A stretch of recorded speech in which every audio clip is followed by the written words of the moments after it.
dois, som, alô, alô, 1, 2.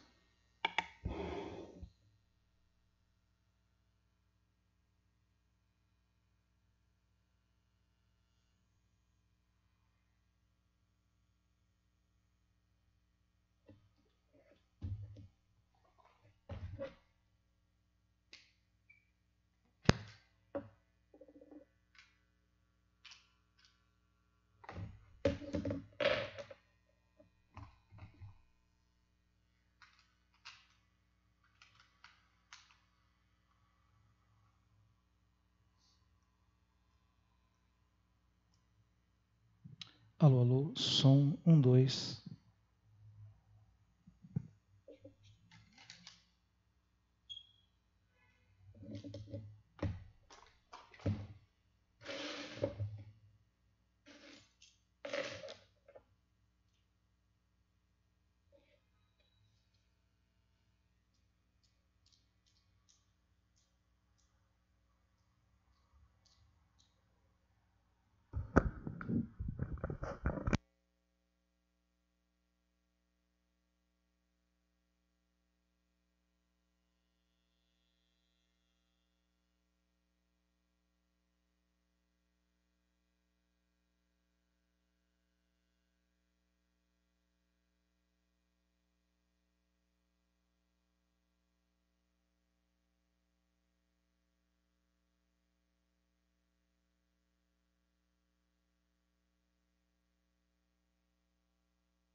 Bon dia, good morning, guten Morgen, buenos dias, bonjour, buongiorno. Hier acaba, ne? Latin, I don't remember, salve.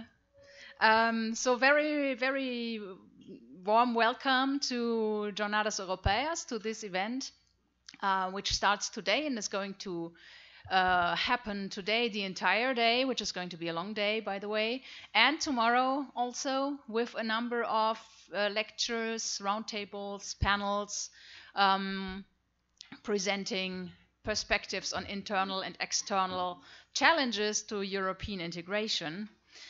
I am Brigitte Weifen, or Britta Weifen, current holder of the Martius Chair for German and European Studies, which is a visiting professorship that's located at Fairfield at the Faculty of Philosophy, Letras, Literature, and Social Sciences at USP. So I am myself a political scientist, so I'm kind of an invader here in the law faculty.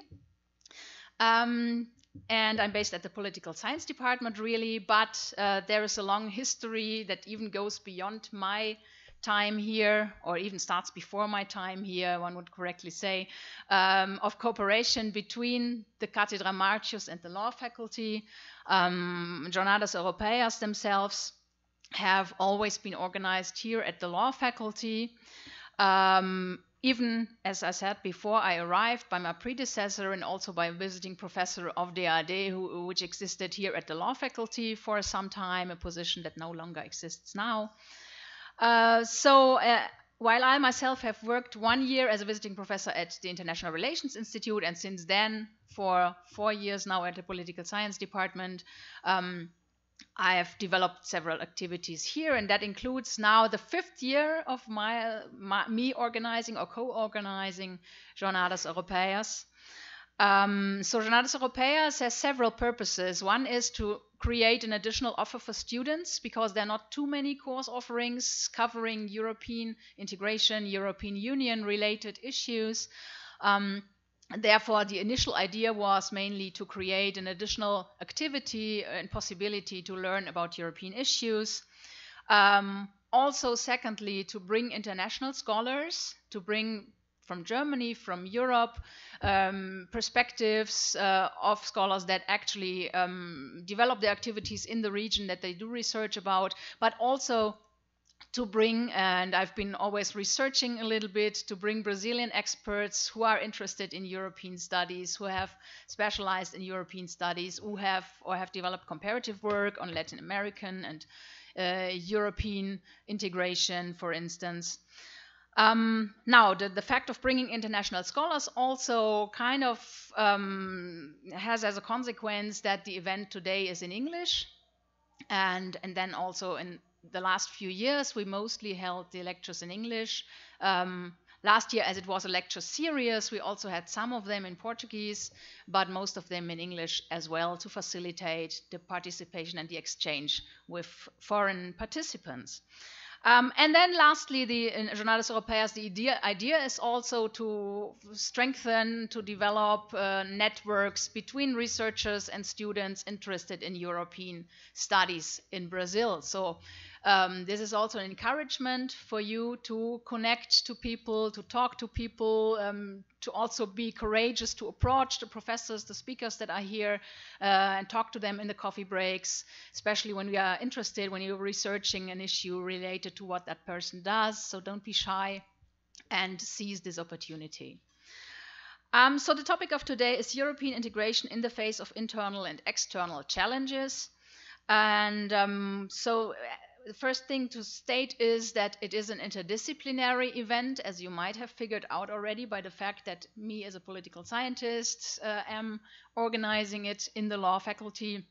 So we have political scientists, international relations specialists, lawyers, historians, and economists as speakers during these coming 2 days.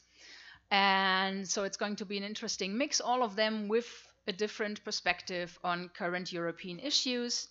So one topic that we're going to deal with is the question, what is integration? What does it mean? What are the underlying ideas and norms?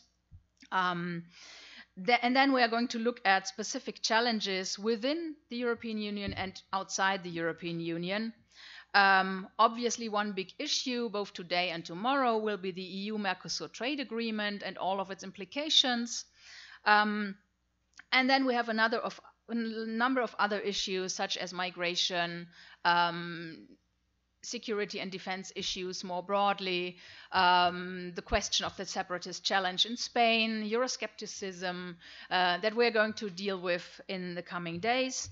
One topic that is a bit absent from the program, as you might have noticed, is Brexit. One reason being that we've already dealt with Brexit quite extensively during Jornadas Europeias in 2016 and 17 especially. And additionally, we'll have an additional activity, which is a bit kind of a post-conference activity, if you want, at the Political Science Department.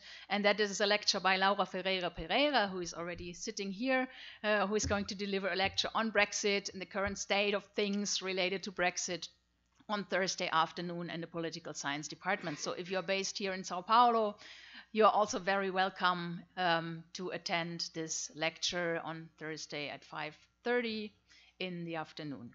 So this is my kind of substantial announcement. Just as an organizational remark, we are going to circulate participant lists. And as this event also makes it possible to obtain a certificate, which is interesting for many students, we are going to circulate a new list in each block of the event, so in each part of the event. And even if you don't want a certificate, I would ask you please to sign, because it also helps me and day in the end to make some statistics and show how many people have been present during the event, and to sort of hopefully justify future funding for similar activities.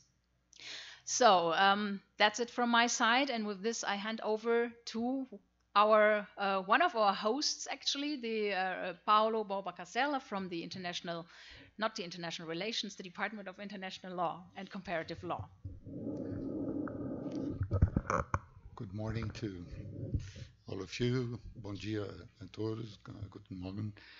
This is the opportunity of holding once more this year the Jornadas Europeias, which has been over the years an opportunity to discuss matters that are strictly and essentially interdisciplinary, not only from the international and comparative law point of view, but also from the point of view, as mentioned, of international relations, social sciences, and economics. This has been going on with the predecessor of Professor Brigitte Boyfen, Rainer Schmidt, who formerly held the chair, Marcius Chair at the University of São Paulo, and also with the two DIAG representatives in the law school, Dr. Thomas Richter initially and Dr. Sven Corselius, who held this position for, so this more than 10 years that Jornadas Europeias have been going on every year, and following the events that are going. So I would say that focusing on internal and external challenges of the European Union right now, I compliment the Portuguese colleague for the presentation of the Brexit, because to all aspects, and having been studying the European integration law for 30 years, and having done my habilitation on European integration law, Brexit, to put it frankly, pardon my French, is a mess. And nobody knows exactly what will come out of it. And the present attitude of the Prime Minister, Boris Johnson, does not help any of it. On the external challenges side, the agreement between the Mercosur and the European Union in June could have been a step forward. It is more than 20 years of negotiations that have been dragging. You can blame both sides for that.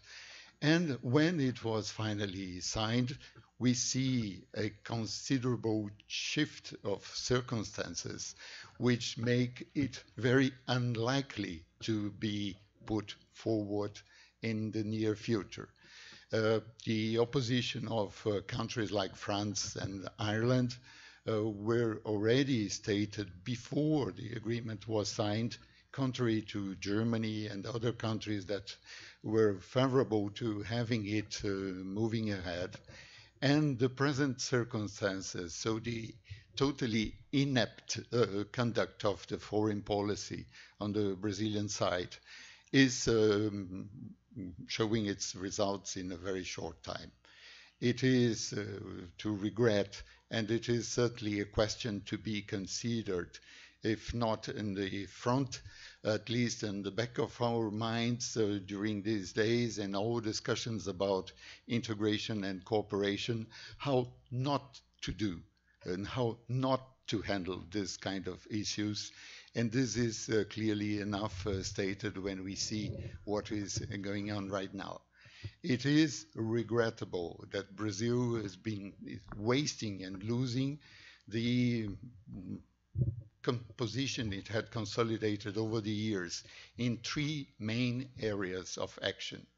On the peaceful settlement of disputes and being a international law-abiding country, to the extent we are favoring, for instance, which has not moved on but was announced, the move of Brazilian embassy from Tel Aviv to Jerusalem, which would mean to be accepting the occupation of territory that has been declared contrary to international law.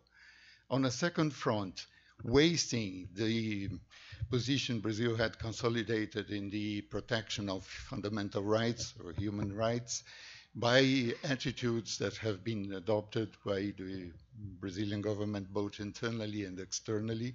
And last but certainly not least, the damages done to the reputation and the position of Brazil in matters of international environmental law. It had been a 30-year task since the beginning of the 90s when Brazil proposed to host the Rio 1992 summit on environment and development. The two are to go together, but certainly not in the way it is being presented. So in these three main areas, Brazil is wasting its soft powers and is putting itself in a position that is subject to blame from all sides. So more than ever, not only for the intellectual challenges that are present to us during these journeys like the Jornadas Europeias in edition 2019, but also keeping in the back of our minds the very practical and crucial issues that are at stake right now. This is certainly a teamwork, and this is part of an ongoing process. And this is important that we keep our eyes open. And it is extremely important that in public universities, also to show that they have a purpose to fulfill, that it is an area where you can freely discuss issues that are relevant, not only from an academic point of view, but also for us as human beings and part of contemporary society. So I can only join my colleagues on the table and all present to say, seien Sie willkommen, welcome, sejam bem-vindos, be welcome, and these days of the Jornadas Europeias can be fruitful and also can breach links and contacts for further developments along the coming years. Thank you so much.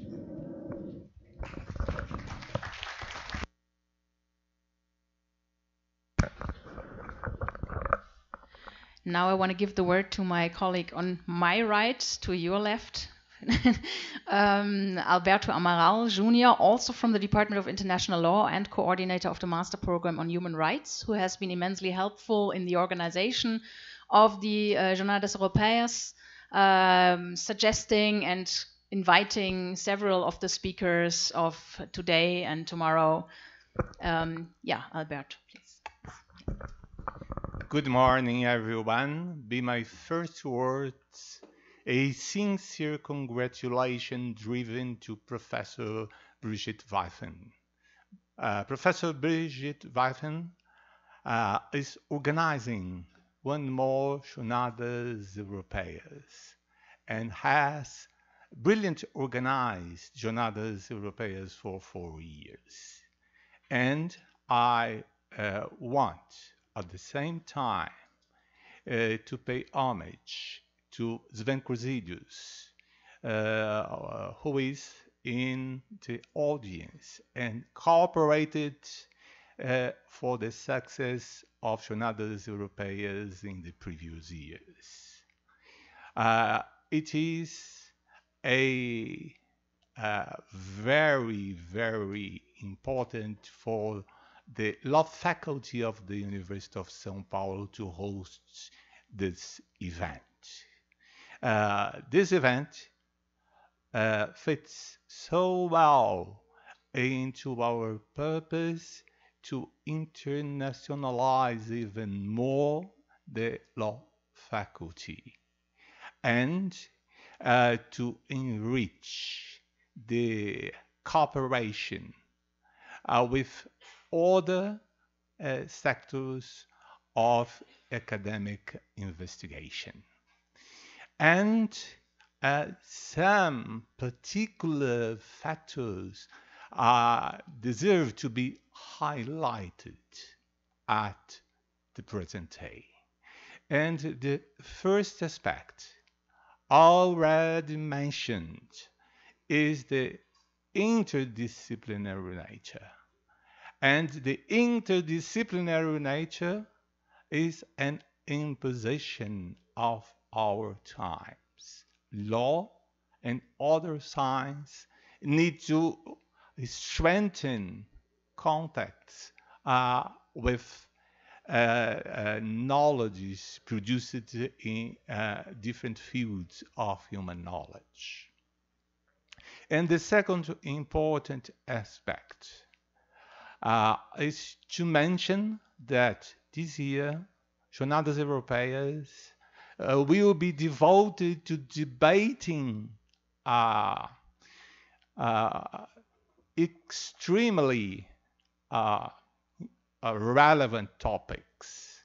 And those topics are common to Europe, to Latin America, and to Brazil in particular. Problems of the consolidation of the rule of law and democracy. The risks represented by the rise of populism, terrorism, separatism, and even the refugees crisis is a problem that are shared by the European Union and by Latin America and by Brazil especially. Jornadas Europeias has contributed to elevate the degree of quality of discussions in those areas. It is really a gift that the Martius share of European German studies generously give the University of São Paulo, providing us an extraordinary opportunities to enlarge our knowledge on the European problems and to spur the interrelationship between the two regions. And this year, this event takes on a particular importance. And this importance can be measured by the signing of an agreement between the European Union and Mercosur. And in the current context, this agreement opens up possibilities in different fields. Cooperation may be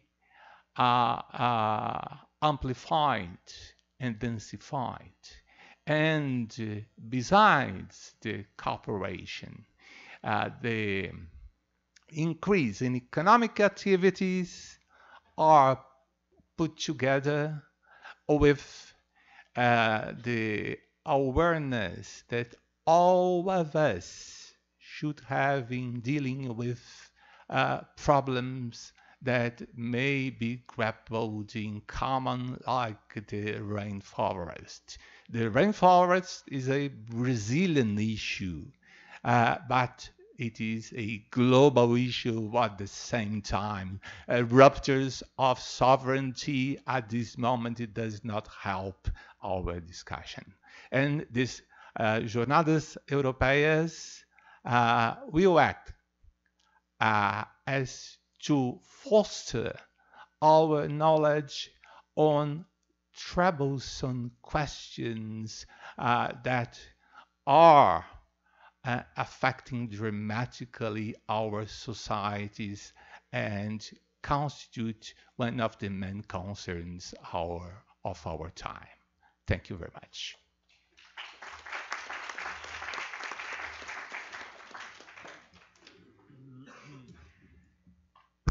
Thank you very much to my colleagues. And I would now like to hand over to our first keynote speaker, who is Mark Bungenberg from the law faculty and also the Europa Institute. One could maybe say Institute for European Studies, right, at Saarland University in Germany. And I'm very happy to have you here to talk about an important issue, the European Union and free trade agreements.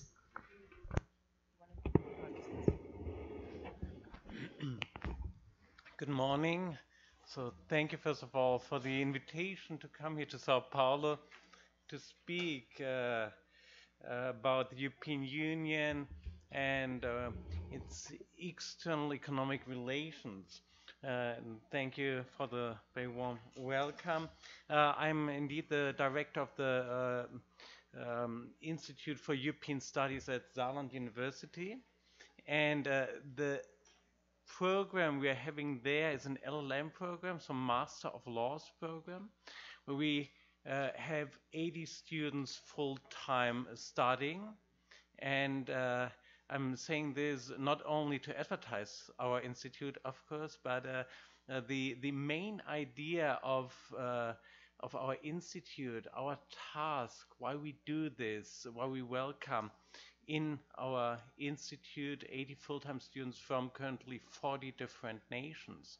The reason is, well, we want to bring young people, we want to bring students together. So actually what UP is in general, we try to implement, well, on the very low level. So bringing students together, well, small level, not low. I think it's very important to bring the young scholars together.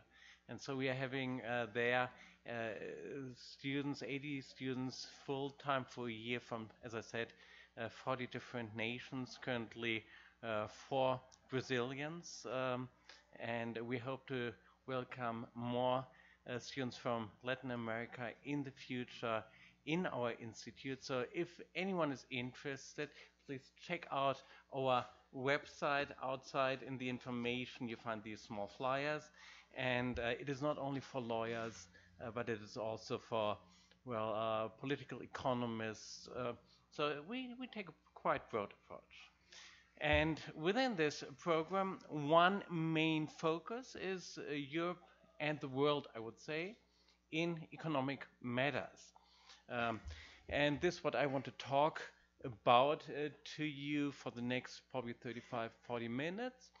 If there are any questions, you can interrupt me anytime, no problem. So we could actually start this as kind of an open session. If you like to, I just invite you to, well, just raise your hand if something is totally unclear.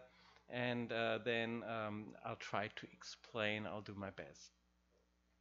So it's Europe and the world in the world of economics, and what I want to go through is a little bit what I call competition of systems, from multilateralism to bilateralism, the change in structure and content of EU FTAs.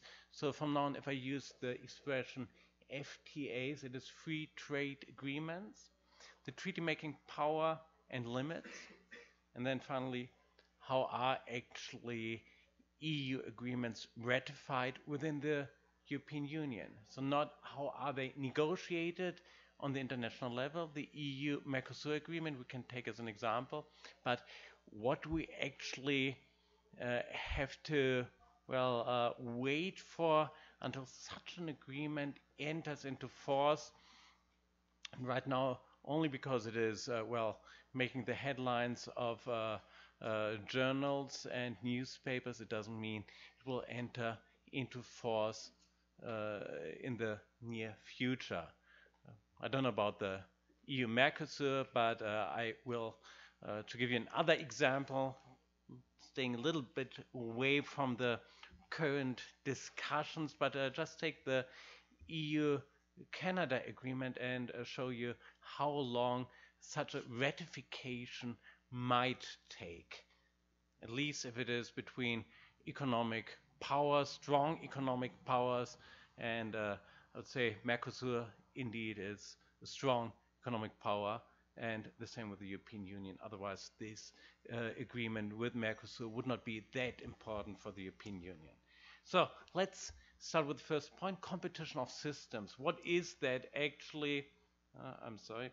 A competition of system is actually that, well, the different powers, superpowers actually, kind of competing with each other to give their people the best opportunities. So they try to offer an economic system to their citizens that gives them advantages in, well, the economic competition.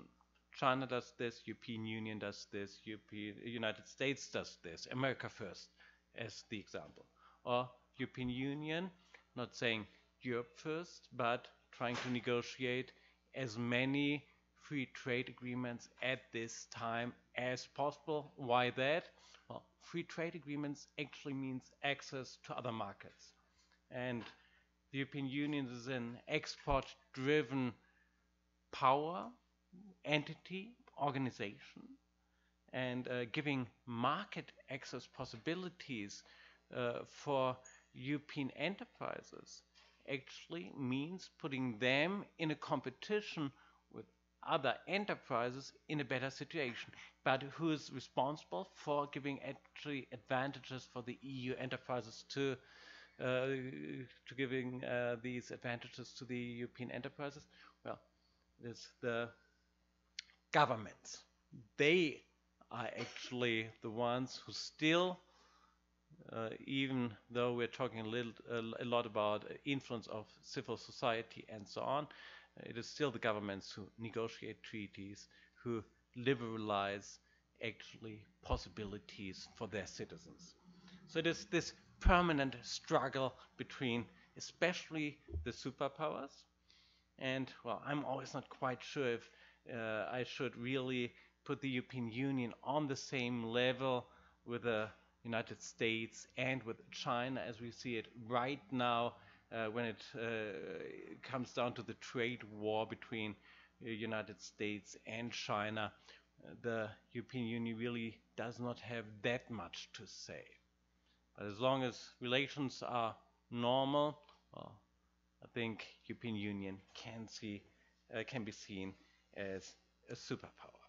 This is actually one of my favorite slides when it comes down to kind of a competition of systems. It is market shares in world trade. The European Union is the red line.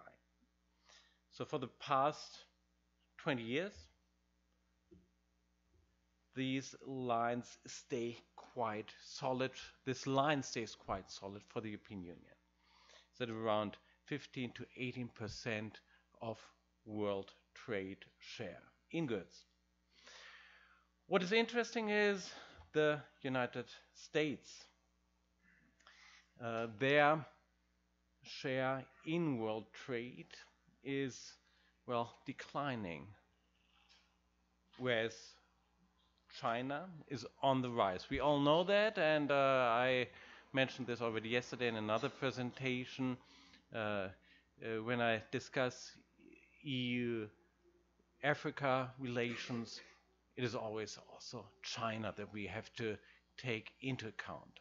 Now, when I prepared for my trip over here to Brazil, I went through the journals, tried to get as much information about this, about that, and it was all over, when you take a closer look, about the Silk Road initiative of China and Latin America, starting with the Panama Channel and then further down, trying to take influence, trying to get access to raw materials. So it is these Chinese influences that we see all over currently. So China on the rise, United States declining, and European Union quite stable with its foreign trade policy, I would say.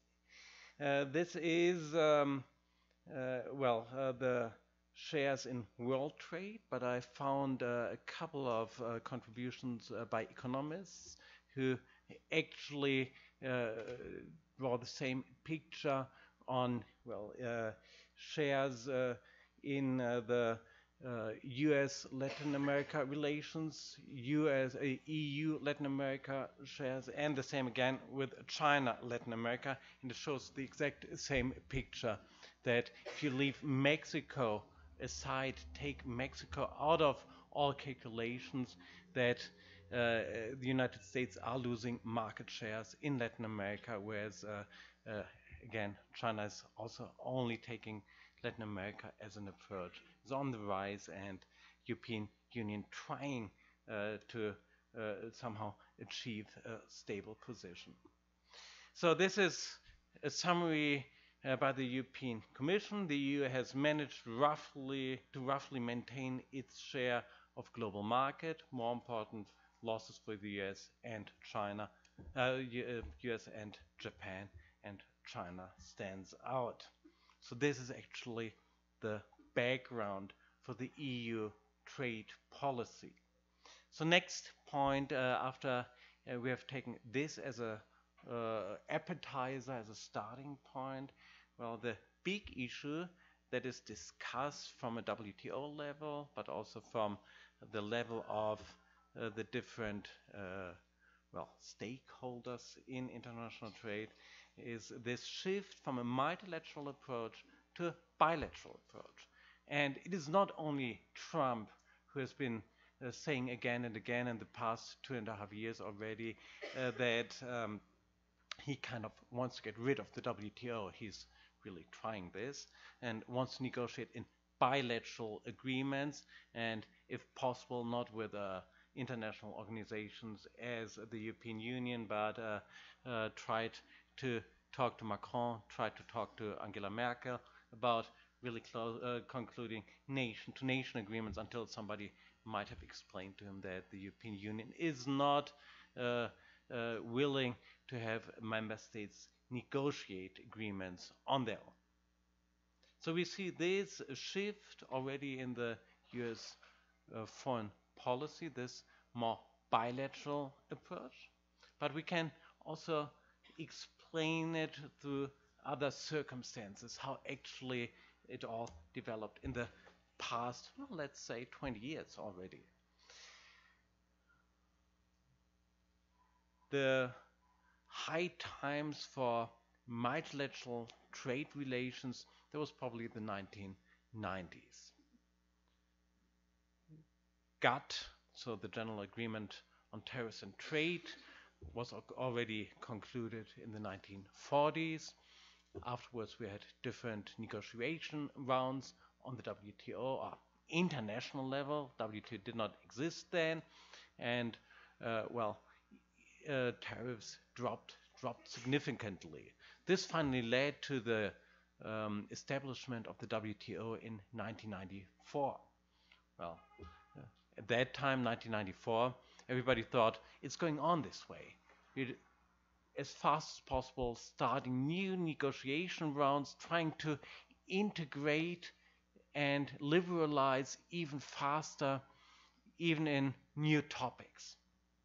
New topics at that time, 1990s, was competition law, setting up an international competition law, setting up an international government procurement law, also international investment law. So these were the matters, the topics that were discussed in the late 1990s. Well, they were discussed in the 1990s without any outcome. Nevertheless, in 2001, new round, the so-called WTO Doha round, that actually wanted an overall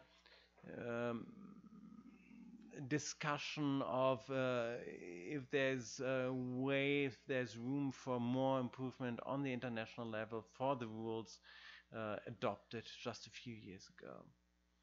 So it was a big, huge negotiation package within this WTO Doha round, a conference, a long-term conference to modernize WTO law. That started in 2001 and was actually meant to last only until 2004.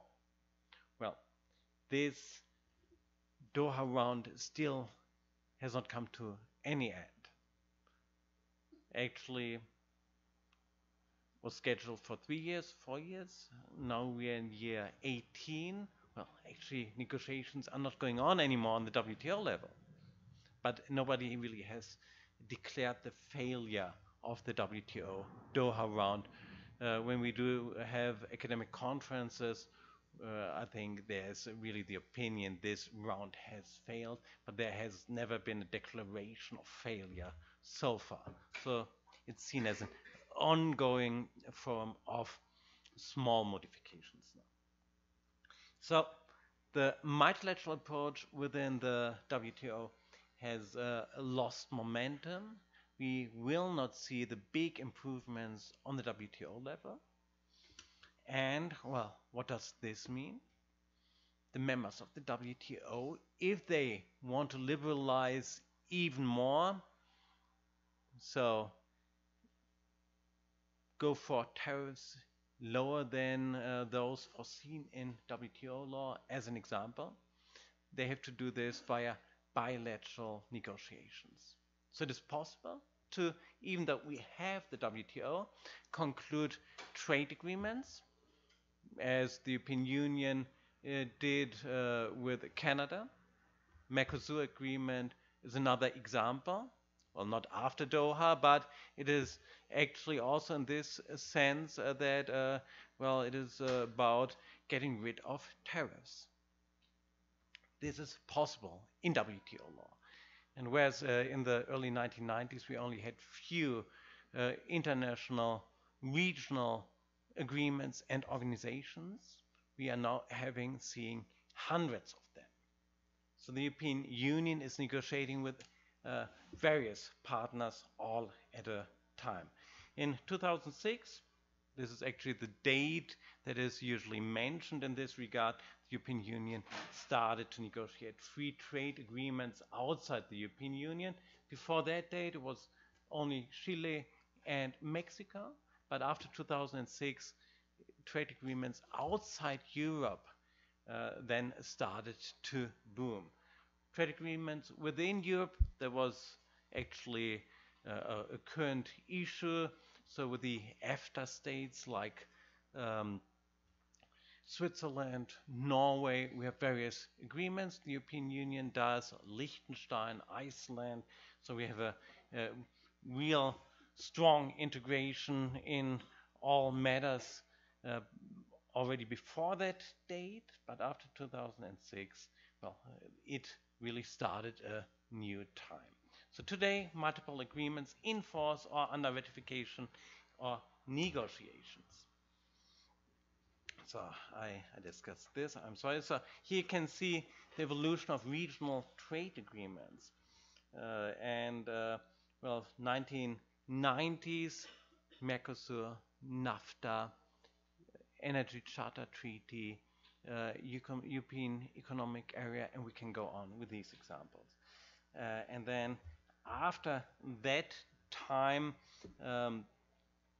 actually an era of bilateral negotiations then started, and we are up at somewhere 650 agreements at this date. Should we take a look at this picture? Actually, it is a picture from the EU perspective. With whom does the European Union have trade agreements? Well, I would say with quite a lot of states. We take a look at this.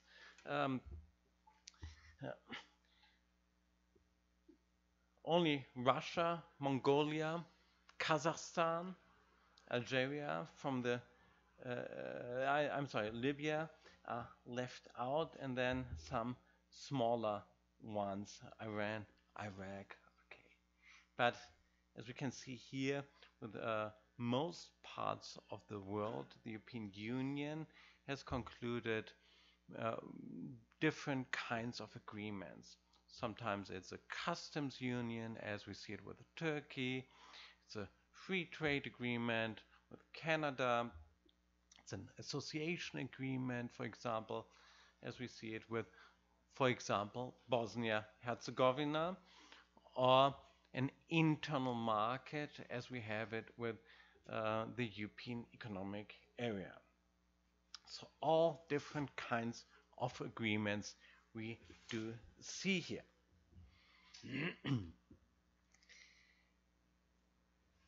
With the Mercosur countries, you see still the dark yellow color, and I think it's correct. We don't have a ratification here. We don't have a legal scrubbing yet.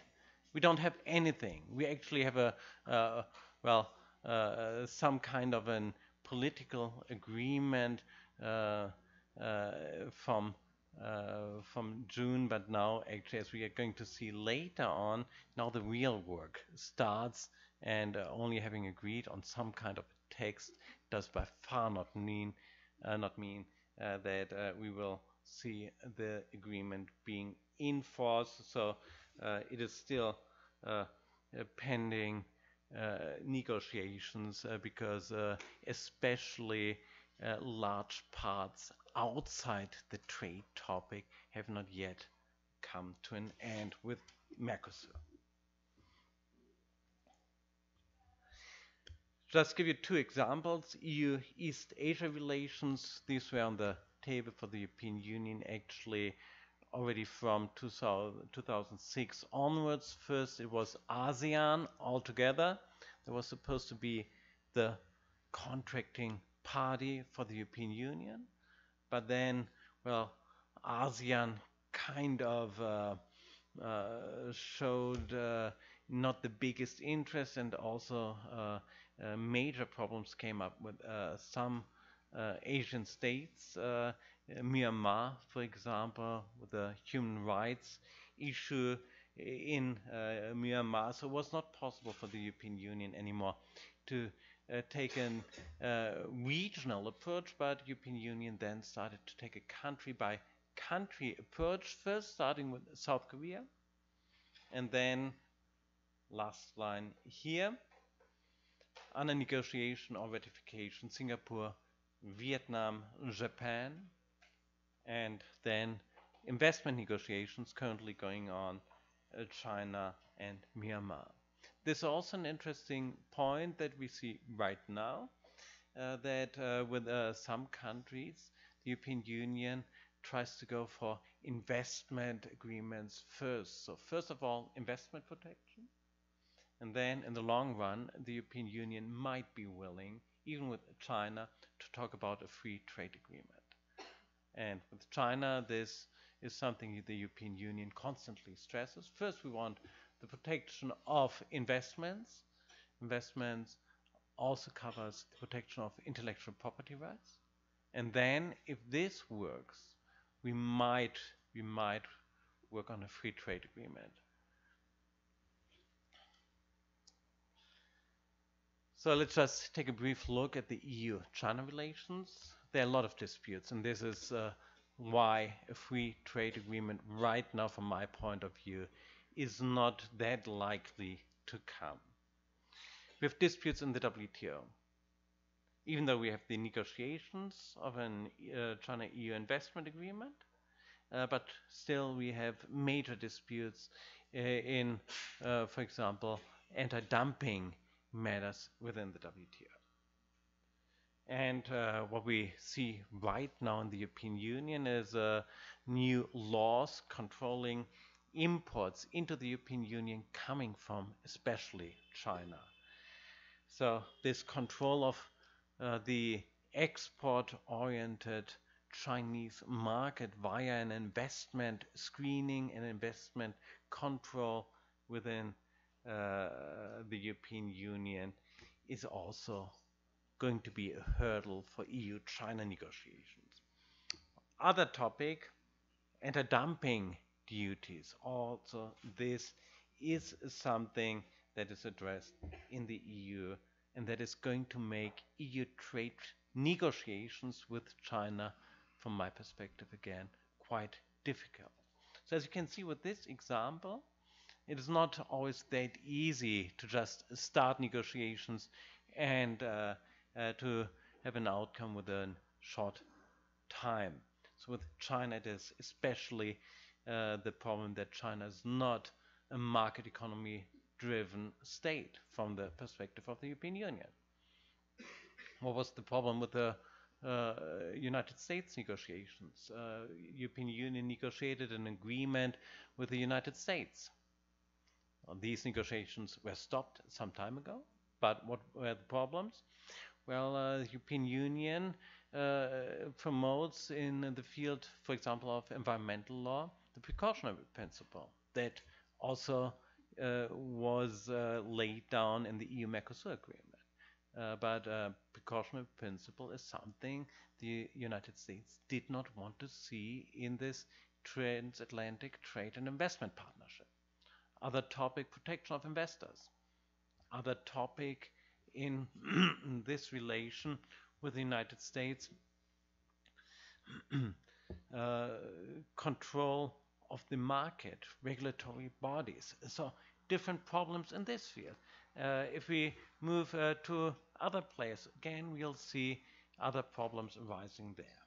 I'll come to this issue just in a minute, what this means for free trade agreements, why these are all matters of actually free trade agreements today. So this was the China relation. So let's just take a look at the change in structure and content of EU free trade agreements.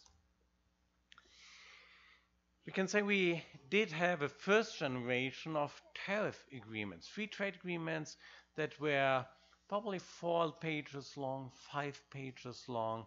So these were the first EU EFTA agreements between the European Union and, for example, Switzerland or other European countries.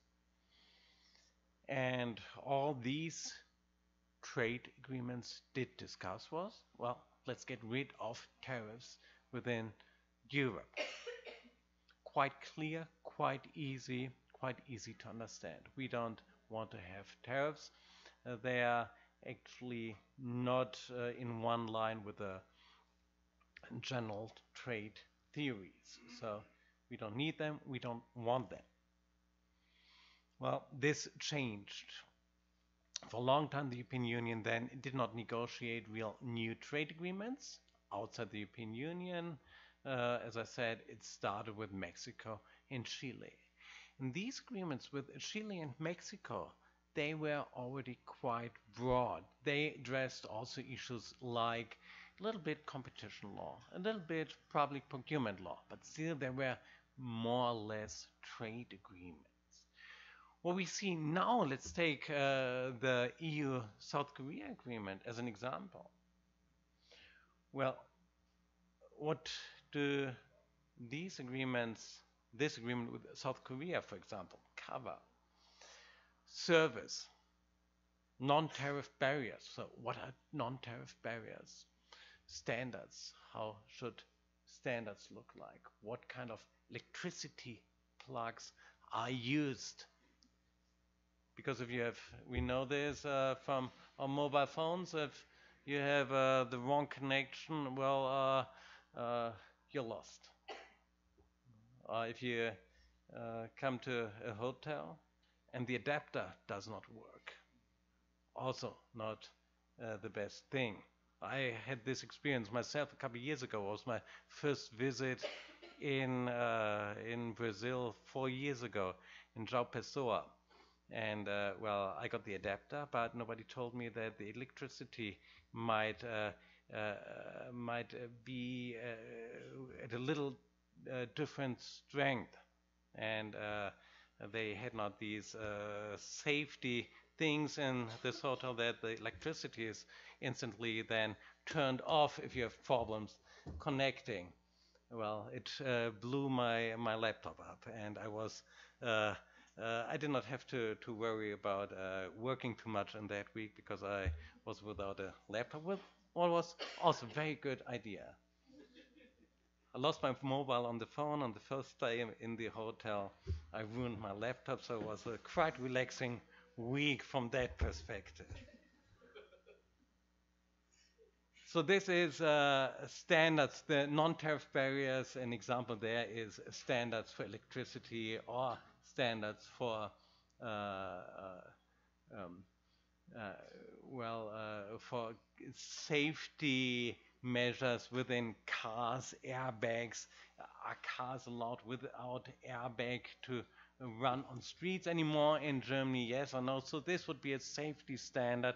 And well, if we have an import from a third country that does not match the safety standards, it is not allowed to drive on German or European streets. So this is clearly a non-tariff barrier to trade. A big issue always is government procurement in all these agreements, in all those EU agreements. The protection of intellectual property, stronger competition rules. So if our trading partners don't have any competition law yet, antitrust law, merger control law, state aid control, well, if they want to negotiate an agreement with the European Union, they will have to come up with those laws in the near future. There, the European Union is really playing in a lot of trade relations its economic strength, of course. And then what we see in the last generation of FTAs is a commitment to sustainable development. So this is nothing new in the Mercosur agreement. We see it in all agreements the European Union has concluded in the past 10 years.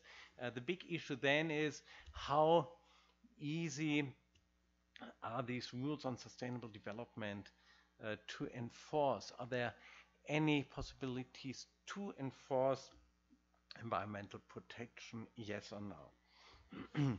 This is one of the big issues currently going on.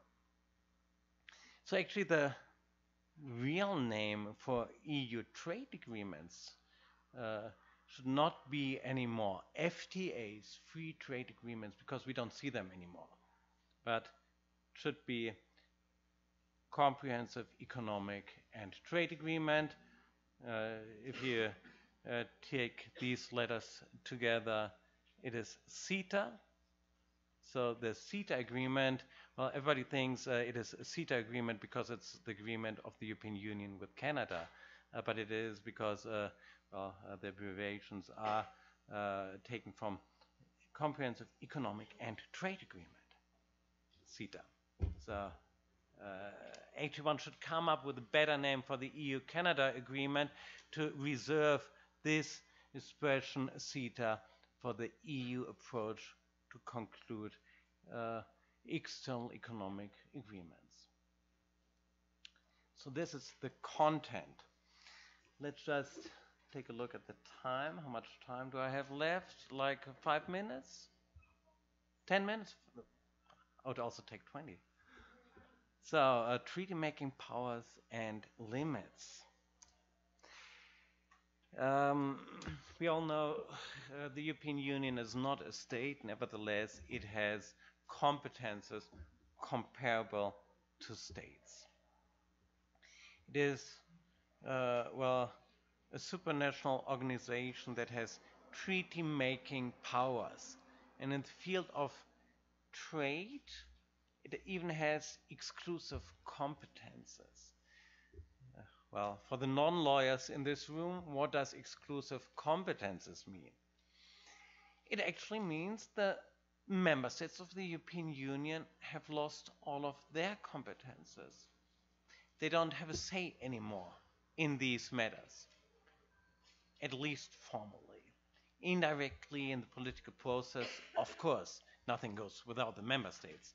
Especially nothing goes without France and nothing goes without Germany. So we should not forget that France is a leading player in European affairs, even though we're talking about an agreement between the European Union and Mercosur right now. No agreement will be concluded against the political will of France. I can assure you that, without any further comments on this matter. Well, for trade, the competences were shifted throughout the past 50 years from the member states level to the EU level. First was a competence on the EU level for only trade in goods, then for trade in services, then also for intellectual property rights. And well, with these three main fields, it went hand in hand that also, for example, the external competence for government procurement law was handed over to the EU level. Well, then the big discussion came up, what about sustainable development? This is actually not really a trade matter. Well, the European Court of Justice said in this regard, if sustainable development is related to any kind of trade, it of course is an exclusive competence of the European Union. So with this example, we can see that there was a permanent shift from member states to the supranational level, and that now, when it comes to pure trade agreements, it is the competence of the European Union level. What does this mean? Well, first of all, the European Commission negotiates on behalf of the EU and its member states. So in these negotiations, you won't see representatives usually of the member states, but you have civil servants from the European Union who travel the world, and you have a specialist for government procurement, you have specialists for investment law. It's not anymore that you have one specialist for an entire agreement, but well, they take shifts actually. A friend of mine used to negotiate the investment agreements for Germany some 20 years ago. And when a new agreement was to be negotiated, he went there with one colleague, and they did this within a couple of days. There was only one topic, and then the entire agreement was prepared, then later on, of course, signed and ratified by others. Signed by others, ratified in the parliament, of course. It was kind of an easy task. And now we have a special negotiating teams for investment, for government procurement, and so on. A good friend of mine right now works for the Commission in one field, and he says, well, Mark, sometimes I forget in which city I wake up because I'm assigned just to this topic, and then Monday, Tuesday, I negotiate an agreement in this city, and then I fly to another city to negotiate again the same stuff with another player, and I tend to forget sometimes with whom we have just concluded, actually agreed on what topic. Of course, then we have our notes and everything, so we are up to date again, but it's kind of a complicated matter for the negotiating teams. So not the Commission as such, but negotiating teams within the EU Commission. They do this job. Once an agreement is negotiated, how are they ratified, these FTAs or these CETAs, Comprehensive Economic and Trade Agreements? Well, the first question is then, is it a so-called EU-only agreement or a mixed agreement? For the non-lawyers in here, EU-only agreement, mixed agreement, what's that supposed to be? Why does this matter? Well, the question of whether it is an EU-only agreement or a mixed agreement is important for the ratification of these specific agreements. If it's an EU-only agreement, the entire competences for concluding such an agreement are with the EU level. So with the European Union, not with the EU Commission, but with the EU as such. I talked about intellectual property earlier, that this is a competence, exclusive competence of the EU by now. Also the same thing with government procurement, also with international competition law, also trade in services, trade in goods, of course. So we have an agreement on just these topics. It will be an EU-only agreement. So the signing and ratifying entity will just be the supranational organization, European Union. We won't see the member states on the table to sign this agreement. A so-called mixed agreement means the European Union does not have all the necessary competences to conclude such an agreement. For example, the European Union does not have any real competences in the field of culture, of education, of public health. So we have an agreement that covers these areas. It would not be an EU-only agreement anymore because the European Union is lacking treaty-making powers in these areas of culture, of education, of public health. What does it mean? Well, to conclude such an agreement, we need the member states. So the member states also have to sign this agreement and also have to ratify this agreement. And then we have furthermore areas where was first discussed who has the competence for this. And then the European Court of Justice decided this matter. This is the topic of international investment protection. And in the field of international investment protection, the European Court of Justice said, well, it is not an exclusive competence of the European Union. It is a so-called shared competence. So it's actually, well, up to the member states to decide whether they want to be the treaty partners as well, if they want to leave this topic to the European Union.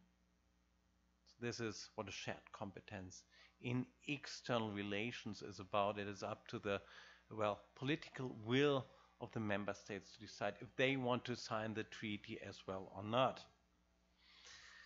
This is a decision and opinion of the European Court of Justice from 2 years ago, how to treat international investments in the context of EU external relations. And this led finally to, well, from a lawyer's perspective, to drastic consequences. Let's take the example of the EU-Singapore Free Trade Agreement. That used to be an agreement, the draft of this treaty, that did also foresee a chapter on international investment law. After the European Court of Justice decided, well, investment is not an exclusive competence of the EU level, this agreement was, well, we can say, torn apart, and the investment part was just taken out of this agreement. For what reason? Well, if we don't have investment anymore in a trade agreement, it's going to be an EU-only agreement. The member states don't have to ratify this agreement. I'll come to the problem of ratification, what this actually means in the EU context in just a second. So the relation with Singapore right now, between EU and Singapore, foresees a trade agreement without mentioning investment law. This means it's an EU-only agreement that needs no ratification from the EU member states, which makes things quite easy. What about EU-Mercosur? Well, if you do take a look at the press releases, you find some press releases where it is stated that EU-Mercosur will be ratified by Council and by the Council of Ministers in the EU and by the European Parliament. Then you find other press releases where it is stated that the EU-Mercosur agreement will be ratified by the Council, by the European Parliament, as well as by the Member States. How can we explain this? I would agree that the pure trade agreement could be an EU-only agreement, so no ratification on the Member States level. But we would have to go through the agreement article by article and, well, take a very, very close look at this. But the intention is to make this trade deal part of a broader association agreement. And association agreements, they're usually ratified by also the member states, because association agreements, they usually foresee chapters or at least articles on cultural exchange, on cooperation between universities and so on. So because the EU-Mercosur agreement might be part of an association agreement, this might then not be an EU-only agreement. So, sorry. Let's just take the example of CETA again, how these free trade agreements are ratified.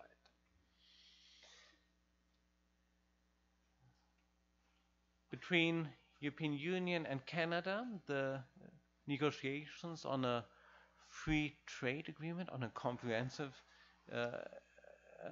economic and free trade agreement, they started in 2009-2010.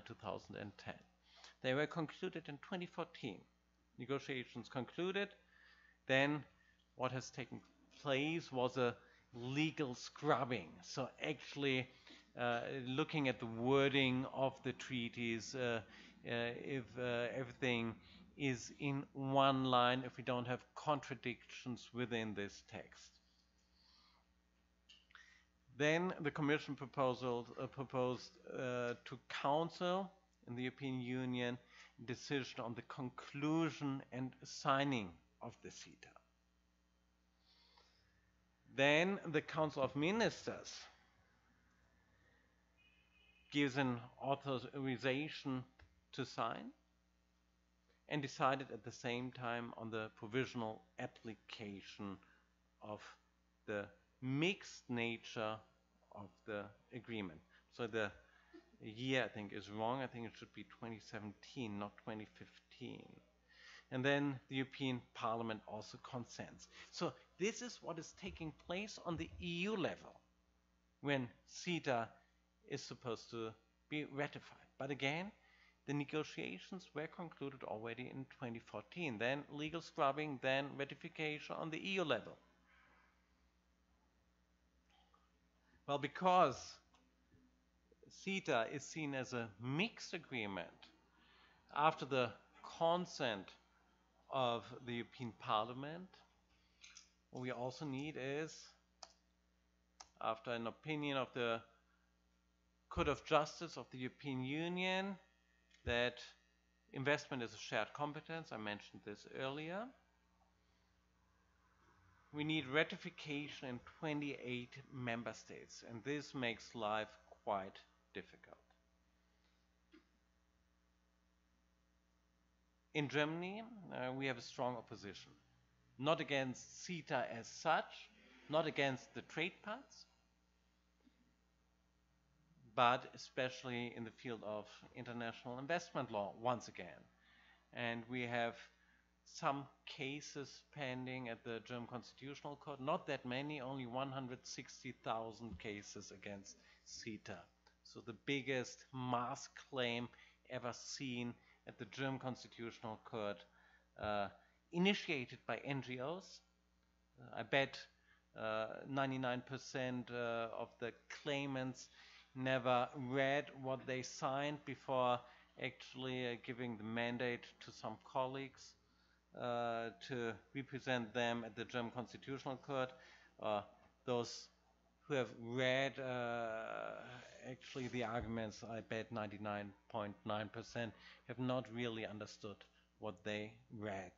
But there's strong opposition in Germany right now against international investment law. And this is the reason why, well, the ratification of the CETA agreement might fail. Let's see.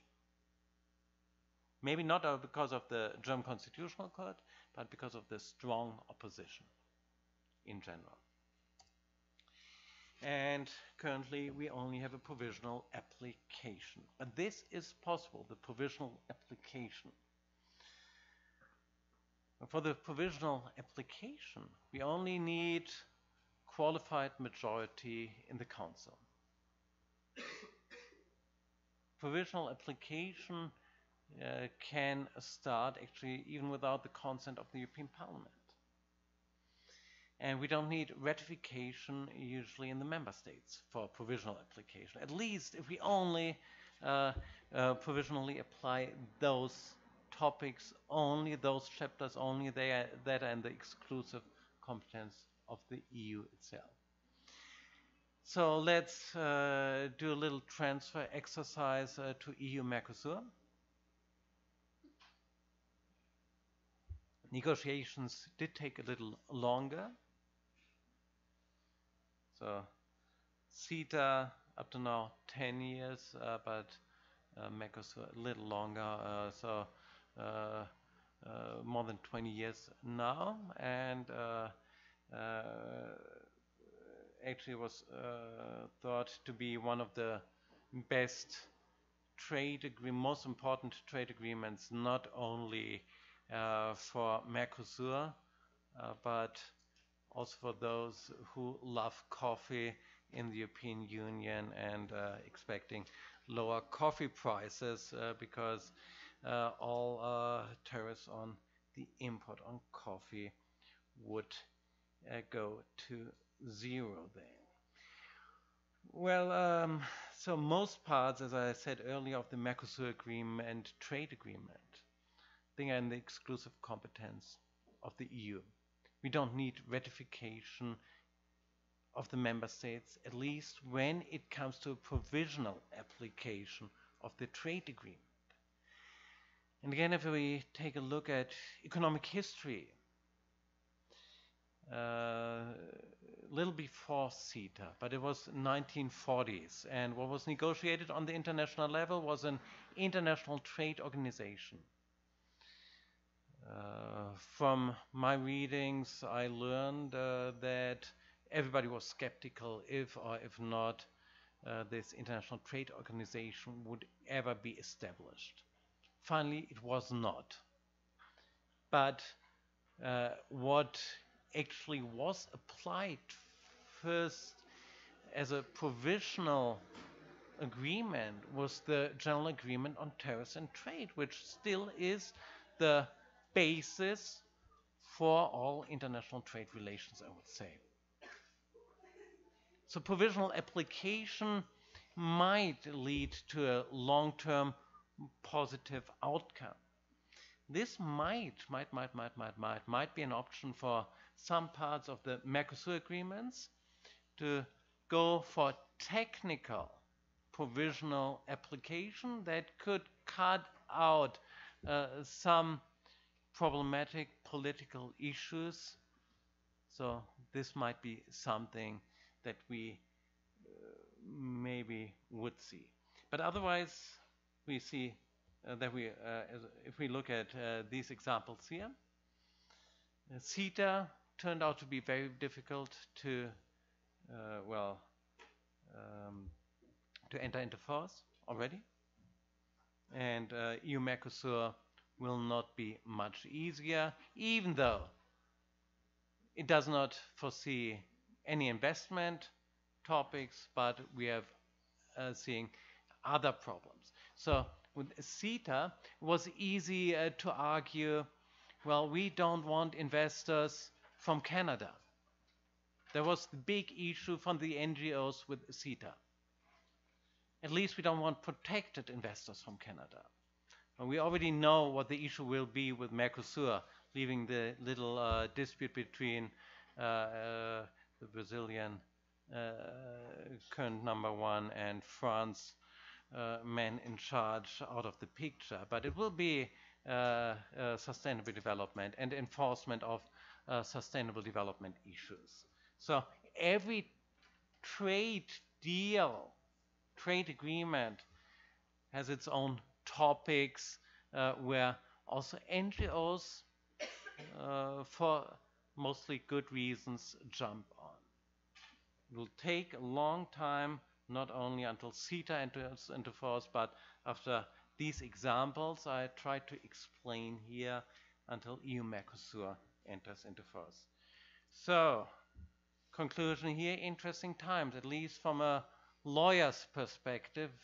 So thanks to Trump and others, it does not get boring. Also have to see the positive aspects, and from the field of research and international economic law, interesting times.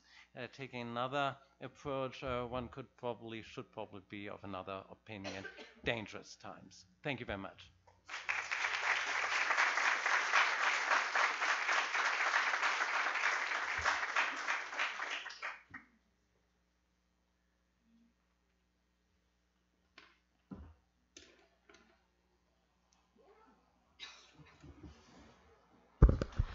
So thank you very much, Mark Bungenberg, for the very interesting insights and overview of these issues.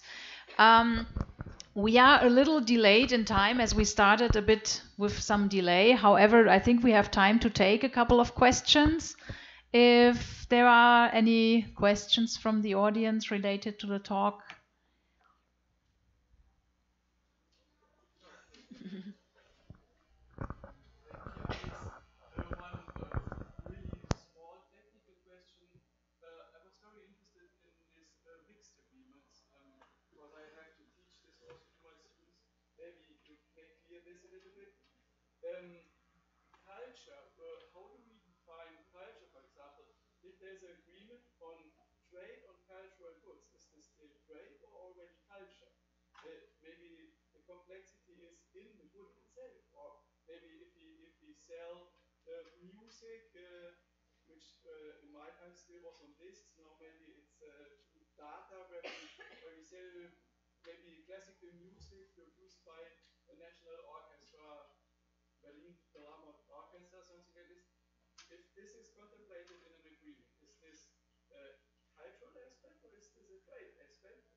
Yeah. in a certain Länder constitutional lawmaking procedure. The article in the German constitution is quite clear, but not 100%. Yeah, no, it's. So I think I can. I can. on this point. Let me have a try to answer these questions. So the first point, if we actually talk about selling CDs across the border or content of radio programs, so this is culture on the one hand. But from WTO and international trade law, I would say both aspects are actually more trade in goods, trade in services. And this is also made clear in the agreements because France always goes for carve-outs when it comes to actually the equal treatment of foreign music, or also in movie theaters or the TV program. So that it is made clear from my perspective that at least France and other member states see this actually as part of the trade law, even though it is trade in cultural services, trade in cultural goods. So I think this is the common commercial policy of the European Union competence, whereas the exchange of students is also under the broader topic of culture, but this would clearly be the pure cultural educational aspect that would lie within the competence still of, in general, the member states. And there we come to the second question of yours. Well, what does it mean for the ratification in federal states if there the division of competences between the federation and the single states foresees that the competence still is with the federal states. In Germany, I can only talk about Germany in this regard. It is still the federal government and the federal parliament that would sign this agreement. So external relations are in the competence of the federal. But in Germany, we have the very special rule then that the German,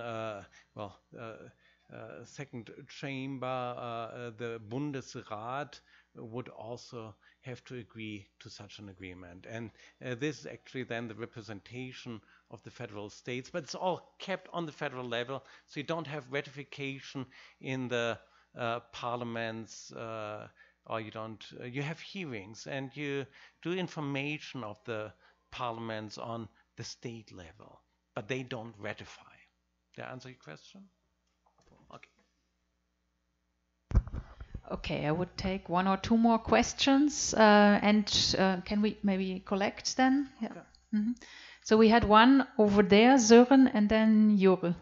And anyone else at this point? All right, then let's go ahead with these two. Okay, thank you very much for your talk. I was wondering, or I would like to hear your opinion about what do you think the negotiating power that the European Union has with regard to the EU-Mercosur agreement that is had to be ratified. I would like to say, I was wondering just if we, to what extent does the dwelling on sustainable development issues in order to protect rainforest and things like that weaken also the negotiating power of the European Union on a world level? In other words, is the EU able to save the world?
So those two questions.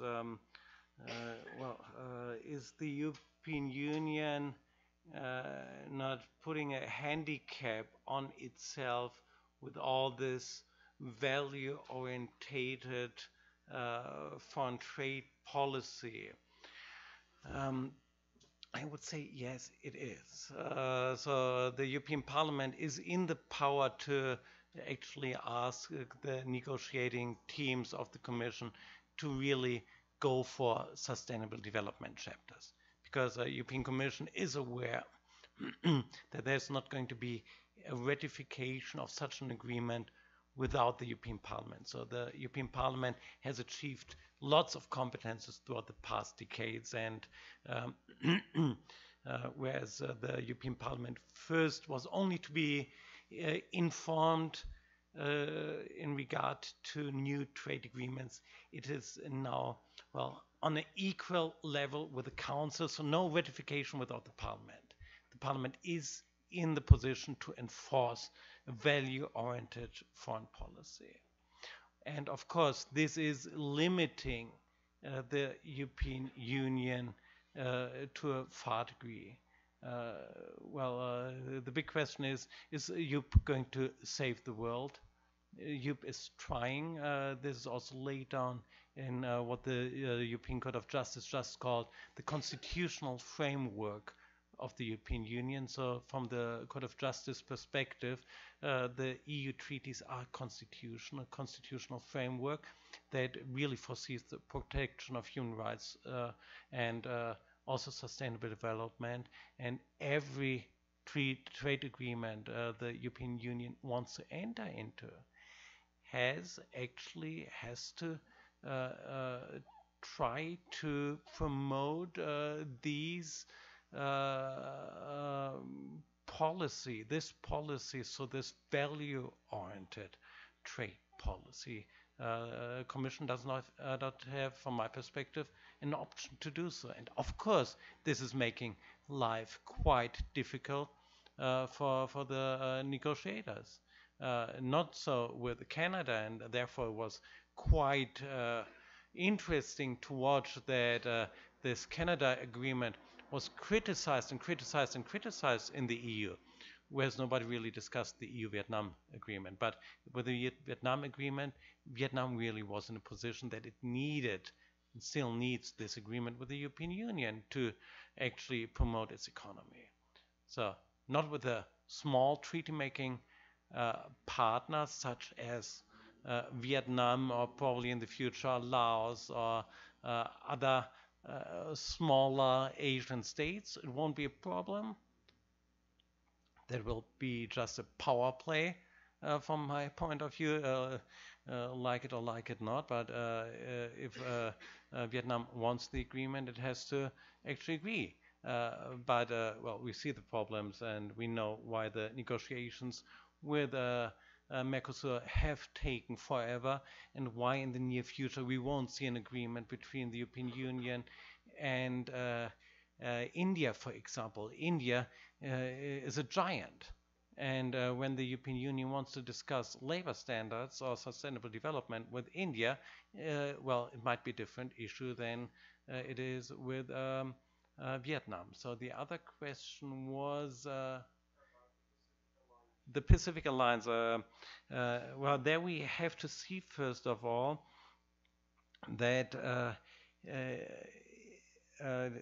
in the European Union we had a full transfer of competences from the member states level to the EU. So this makes life quite easy for the EU Commission to negotiate on behalf of the member states, but only the Commission negotiates. Whereas negotiating with the states you mentioned, without being an expert in the structural setup, but it's different states, sovereign states, being at the negotiating table without a commission that negotiates for these countries you just mentioned.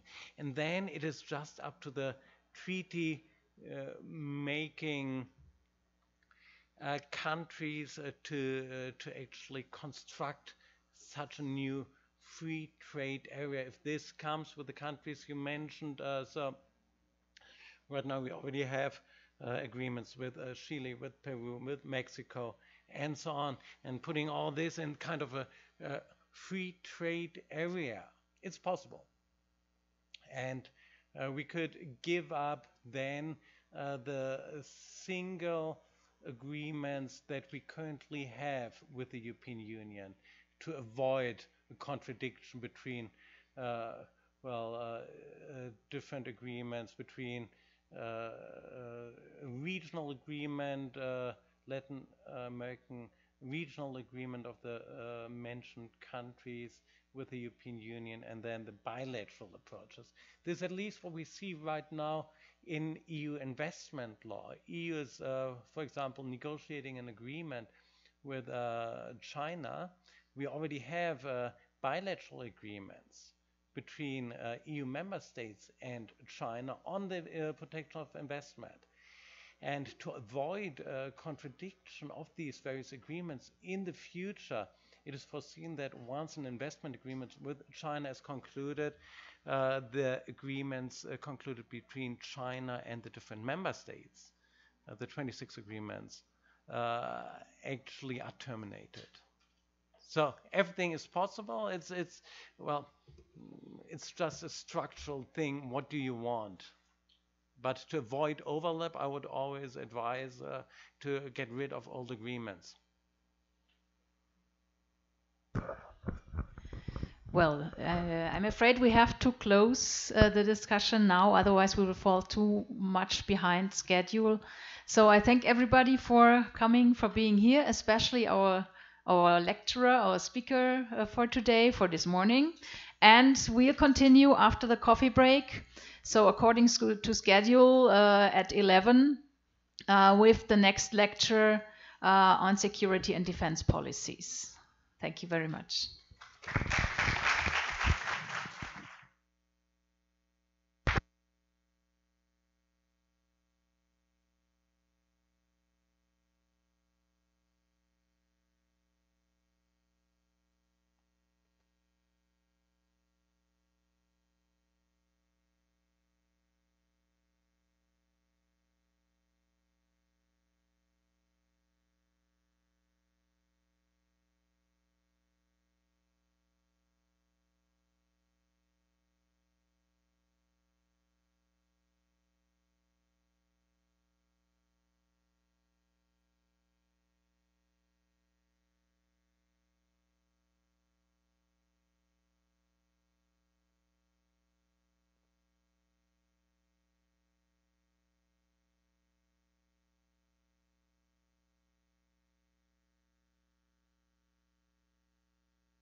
Welcome back, everybody, to the second keynote lecture of today, which is going to continue with external issues, external challenges to the European Union, and going to look at security, defense, foreign policy, more general.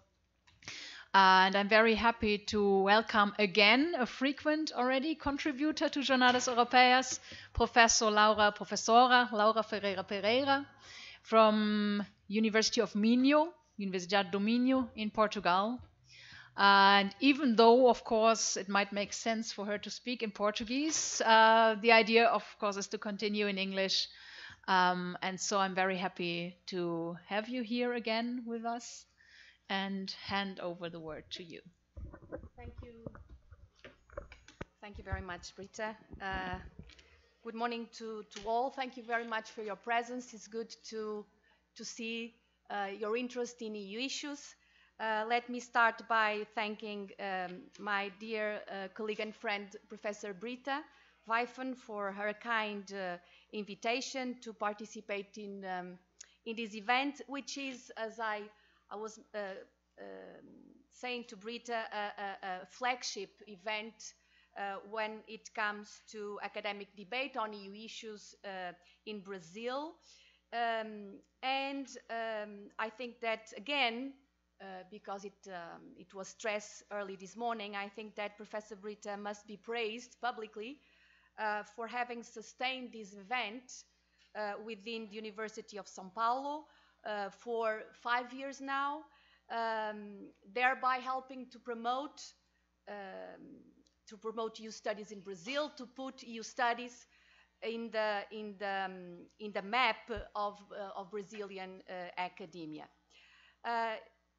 Incidentally, this is my third participation in Jornadas Europeias, and it's always a privilege and an honor for me to get engaged in the debate and the reflection that Jornadas Europeias promote, along with my colleagues, with researchers, with students, with practitioners, with media actors.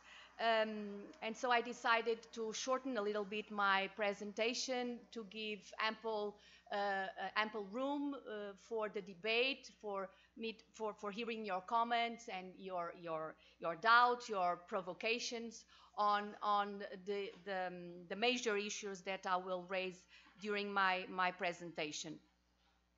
The topic of my contribution to the debate this morning is security and defense in the post-2016 European Union, progress and pitfalls. So my contribution will be divided into two major parts. One focused on the advances that have been made since 2016 when it comes to the common security and defense policy. Here, considered as an integral part of the development of foreign policy and foreign European and security policy, and the second part, so CFSP. I was trying to make the immediate translation, and the second part I'll be focused on pitfalls, so on difficulties and some impediments, some obstacles to forthcoming unfolding of common foreign and security policy. I have chosen this topic for this second keynote of Jornadas Europeias because there is a strong evidence that after the historic British referendum held in June 2016, the security and defense issues have been at the top of the European Union's agenda. And allow me to provide 5 pieces of empirical evidence that this is the case.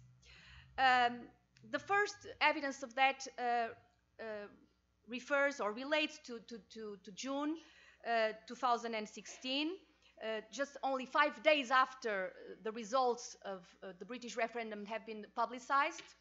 The High Representative for CFSP, Federica Mogherini, presented a new strategic document called the Global Strategy on Foreign and Security Policy. So this is the third strategic document endorsed by the European Union. Although the previous two have been formally endorsed, this is not the case with global strategy, but there is an implicit endorsement of this document as the new strategic document. But I think we should bear in mind that there were two previous documents, the one approved, formally approved by all state members or member states in December 2003, the European Security Strategy, and another one approved in 2008 called Report on the Implementation of the European Security Strategy. So it was not a coincidence that a new strategic document that we in the academia, within academia, among specialists, we call global strategy. It is a shortcut for the big name of the document. So it is not a coincidence that this document was presented by Federica Mogherini just 5 days after the British referendum. While describing the EU as being under threat, so this is the motto of the document begins by saying that the European Union is under threat. The document places much emphasis on security and defense matters and highlights the EU's goal to assert itself as a global security provider in an autonomous way on the basis of both soft and hard power. So the document is very important for various reasons, but for this debate, because it underlines the fact that the European Union has to find a way to gain strategic autonomy, not only based on its traditional, long-standing, internationally recognized soft power, also known in the debate as the civilian power or the normative power, but the document explicitly says that the description of the European Union as a soft power does not do justice to the new reality of the European Union in security and defense matters, and it does not represent the ambition, the desideratum of the European Union as a global security provider, which is to achieve strategic autonomy vis-à-vis NATO. And we can read vis-à-vis the United States. That's why we are stressing the importance of this document, the global strategy. The second piece of evidence that has been advances in this regard after 2016 relates to what happened in December 2017, so a year and a half after the British referendum, which was a decision adopted by the Council of the European Union to establish the so-called permanent structured cooperation, known as also PESCO. And a PESCO on security and defense, which creates a formal security cooperation between 25 member states based on common commitments and on common projects with the aim of bolstering the European military capabilities and also the goal of make them more interoperable with NATO ones. So we are speaking about an expedient, so PISCO, Permanent Structural Cooperation, that as originally was foreseen in the Treaty of Lisbon of 2009. It was there. It was stipulated, regulated there, and it took 10 years, or almost 10 years, little less than 10 years, to be operationalized as a political decision. Because we are still talking about political decision that starts to give its first steps when it comes to implementation. So we are speaking about a stage that it's still on when it comes to PESCO in its infancy. Okay, but this decision was very celebrated and since then became a hot issue because it was a big achievement that it was unthinkable before 2016, at least unthinkable to be adopted in 2017. Okay, and of course I spoke about 25 state members. Because not all of the members have been included in this treaty, got engaged in this treaty, and the lacking members are the UK, for obvious reasons, Denmark, that has an opt-out in decisions with implications in security and defense. When we will get back to Denmark in the second part of our contribution, and also Malta. It's important to, at a very early stage of discussion, it's important to underline that this process related to PESCO, despite the UK has not been engaged, has to be considered as originally conceived, not as an alternative to NATO, but as a complement to NATO endeavors and NATO efforts to promote peace and stability in the world. The third piece of evidence has to be linked to the idea sponsored on the one hand by the French and German leaders, and on the other hand by Juncker's Commission, that is coming to an end, the idea of creating a European Union of Defense, also referred to as the European Union of Security and Defense. Juncker, still the president of the European Commission, has conveyed this idea in a very explicit and assertive way in his speech on the State of the Union, presented in September 2017, and then he has reiterated this idea 1 year after, again in his speech on the State of the Union in September 2018. Also, the former Minister of Defense, the German Foreign Minister of Defense, and I say former because she's now engaged in the process of putting up a new European Commission, Ursula von der Leyen, has started to advocate this idea even before Juncker in September 2016 on the occasion of her visit to Lithuania.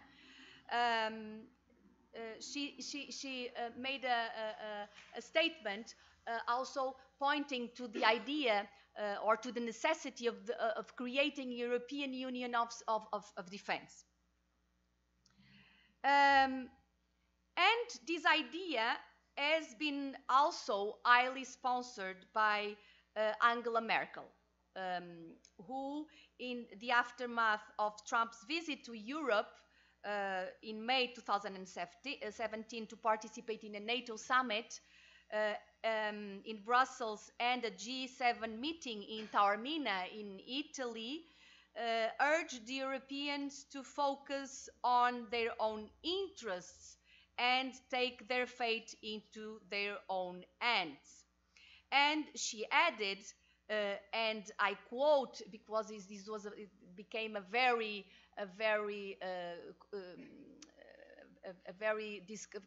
discussed and also quoted statement. She said, the times in which we the European, could rely fully on others, they are somewhat over.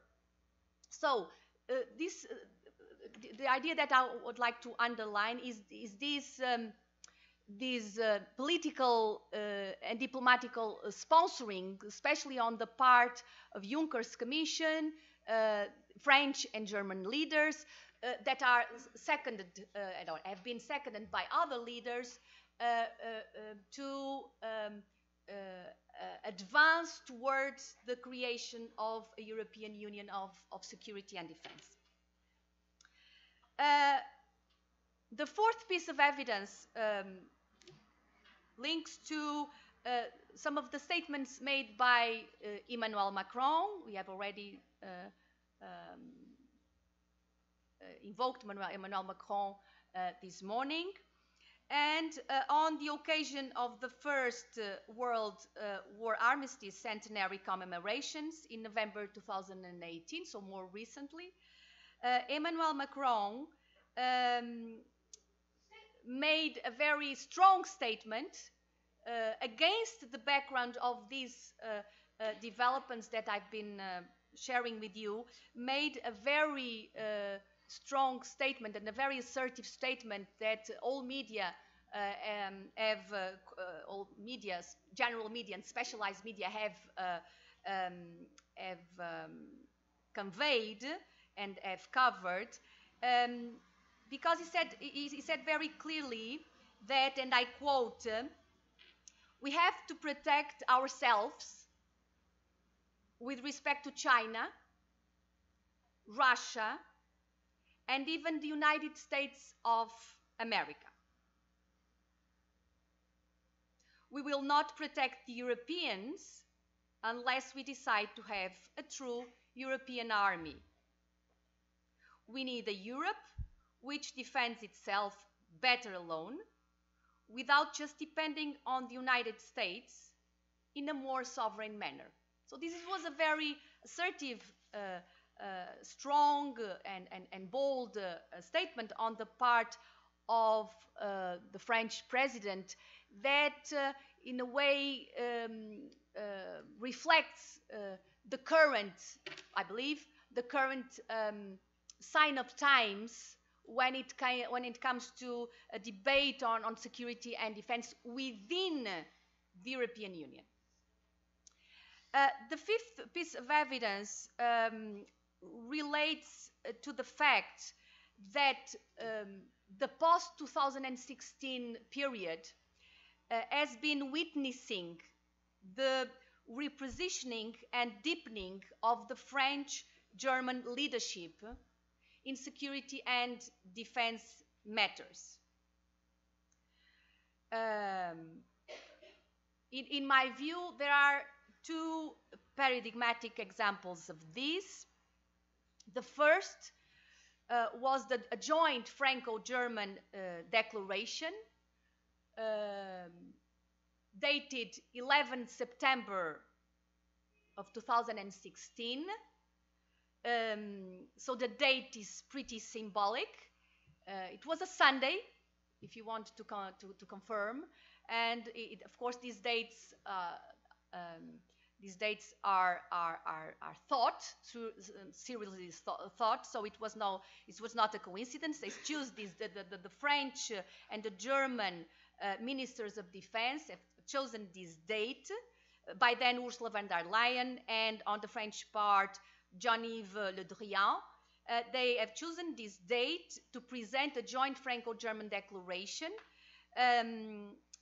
when they said that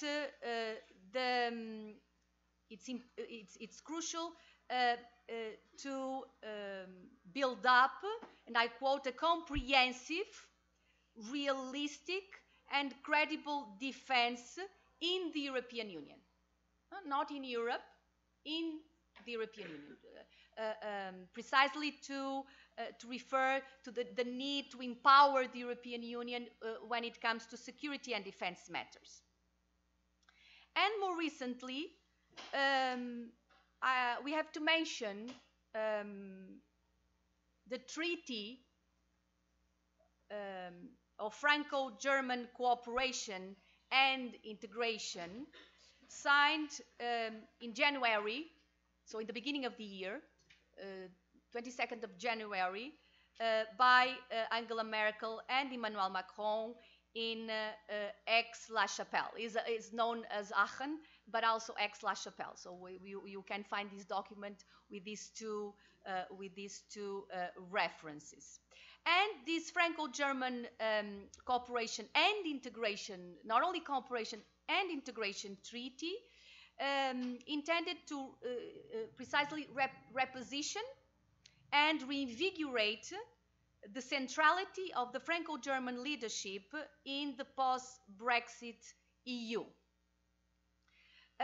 This treaty points to the commitment of Paris and Berlin to, and I quote, strengthening their cooperation in foreign policy, defense, and internal securities, while strengthening Europe's capacity to act independently. And when it comes to defense, stricto sensu, the two leaders commit their countries to both strengthening Europe's capacity to act and jointly investing to address its capabilities shortfalls. When I was reading this document for the first time,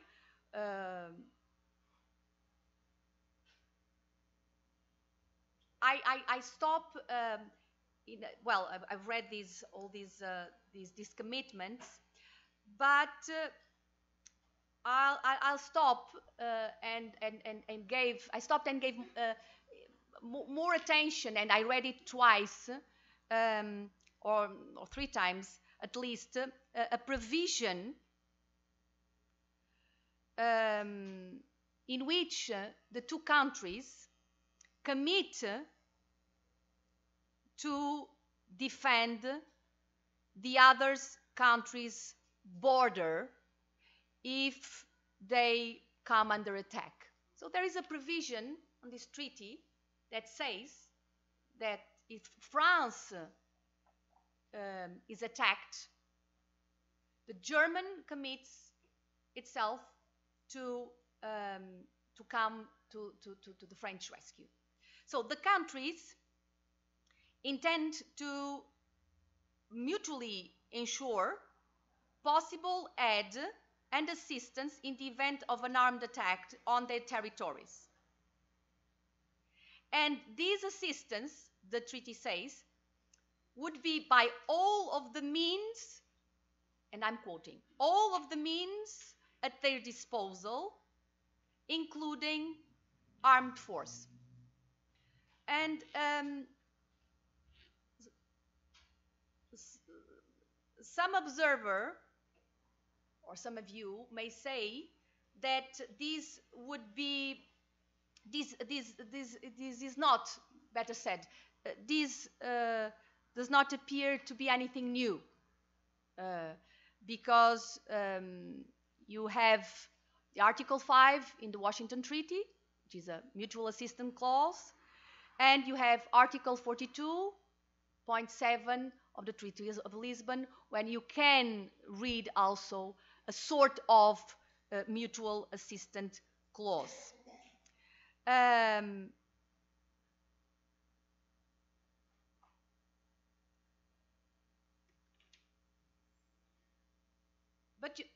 this clause, both within NATO, the Treaty of Washington, and in the Treaty of Lisbon, and we can discuss it after, they are under constraints. So you have the article, but you have also the constraints imposed by the treaty for the clauses to be activated. But it's important to stress that in this case, in the case of the Treaty of Franco-German Cooperation and Integration, mutual assistance is only initiated in a very serious event, so armed attack, from outside of one of the two countries' European territory. Okay? But again, this clause might almost appear to be pointless or unnecessary in light of the Treaty of Washington and in light of the Treaty of Lisbon. But I believe, alongside other observers, that this is a very relevant one, because it gives a double insurance, which would only be activated if, for one reason or another, NATO were paralyzed. But you have, NATO is paralyzed, and within the European Union, they cannot come to an agreement regarding the activation of the Article 42.7, and there is a huge controversy. And France and Germany has this double insurance when it comes to the territorial integrity of their countries. So I find this is very it was a very relevant relevant development. That being said, I think we should stress what were the major drivers,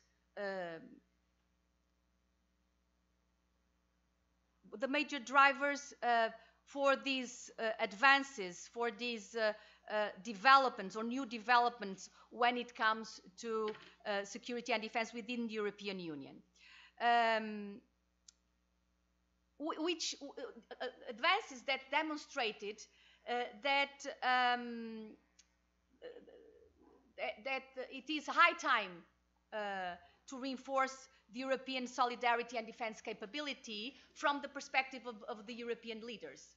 Okay, so there is this idea nowadays, as we speak, that it is high time to reinforce the European solidarity, to reinforce the defense capabilities, but we cannot understand this realization that has led to the advances that I've mentioned,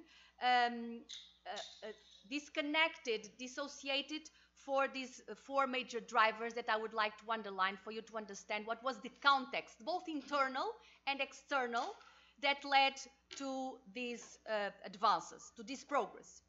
The first one is the context of deteriorating security environment since the annexation of Crimea by Russia in 2014. So when the global strategy, the new strategic document of the European Union, opens up with the statement that the European Union is under threat, of course, underlying this statement is the perception of Russia no longer as a strategic partner, but a challenge to the European security. And this starts in a more visible way, this perception of threat starts in a more visible and in a more pronounced way since the annexation of Crimea in 2014. Then, 2 years after, came the earthquake, the political, diplomatic, social earthquake caused, and economic, of course, and financial, and strategic, and geopolitical, and geostrategic, caused by the decision of the UK to leave the European Union after the British referendum of June 2016. And of course, this was a new reality that the European Union and the European general and the world in general, because the implications of the Brexit, if and when it materializes, will be global, will be international. This was a very novel event, and that this is a new reality for the European Union that calls for new maps if and when it materializes, and it has been a challenge at various titles since June 2016. Then also internally, because we have these external drivers and internal drivers that are very nicely linked to the topic of this conference, so the internal and external challenges. We have the painful Brexit negotiations that started in spring 2017 and have been a mess, as someone has already said this morning.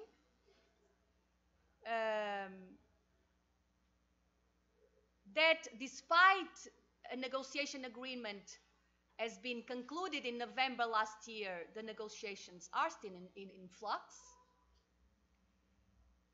Not the formal negotiation process, but the informal negotiation process that might lead to the open up of the formal negotiation process.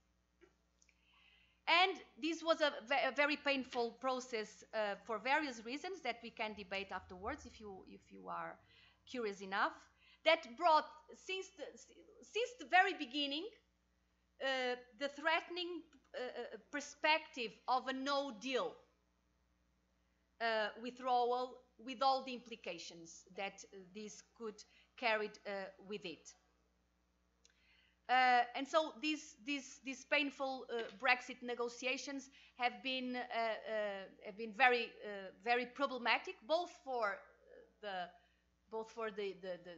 UK and also the European Union, because there's been political, diplomatic, material energies that have been channeled to this process that could have been used otherwise to promote other issues, also very important ones that touch the hearts and the minds of the European citizens. And on the top of the cake, like the cherry on the top of the cake, is the general international uncertainty created by Trump's administration, foreign policy, and in particular, President Trump's ambiguous position regarding the United States' role in the management of security in Europe, which includes relations with Russia.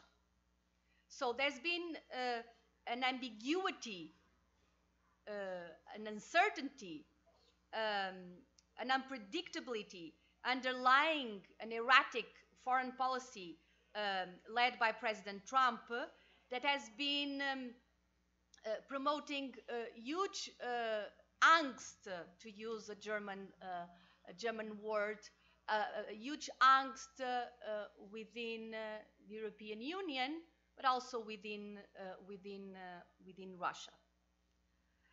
And in Europe in general.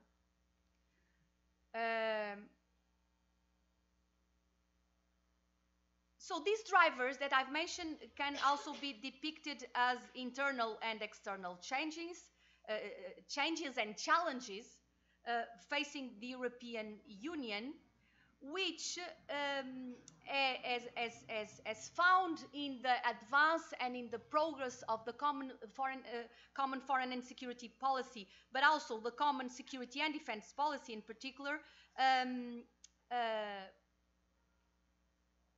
a kind of rescue mechanism. So what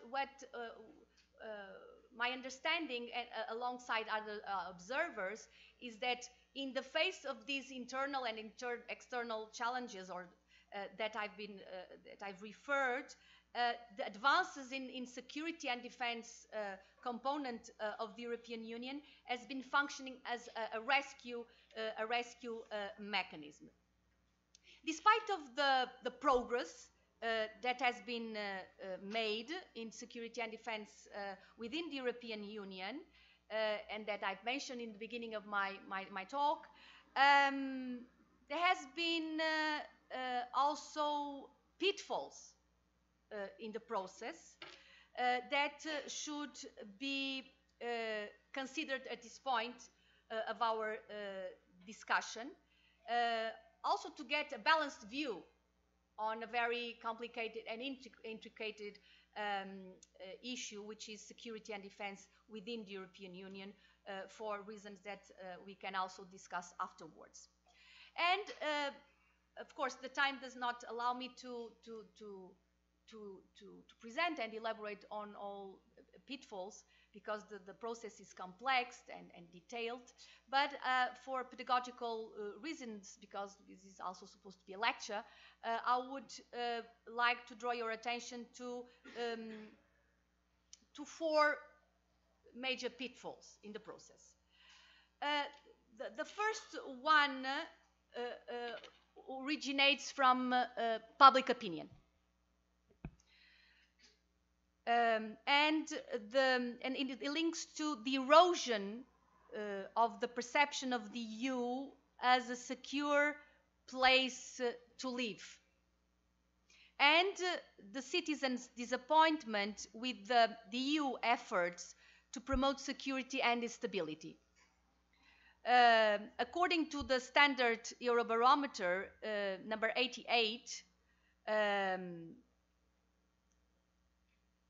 the feeling that the European Union is a secure place to live has been continually and dramatically decreasing since 2011, with European citizens identifying not only terrorism, so transnational terrorism, but immigration as the most important security issues, not to say security threats, facing the EU. And there are a couple of countries where immigration as a security threat comes first, and second, terrorism. Notably Austria, Finland, Italy, Sweden. These are some of the countries where the citizens feel threatened more than immigration than terrorism.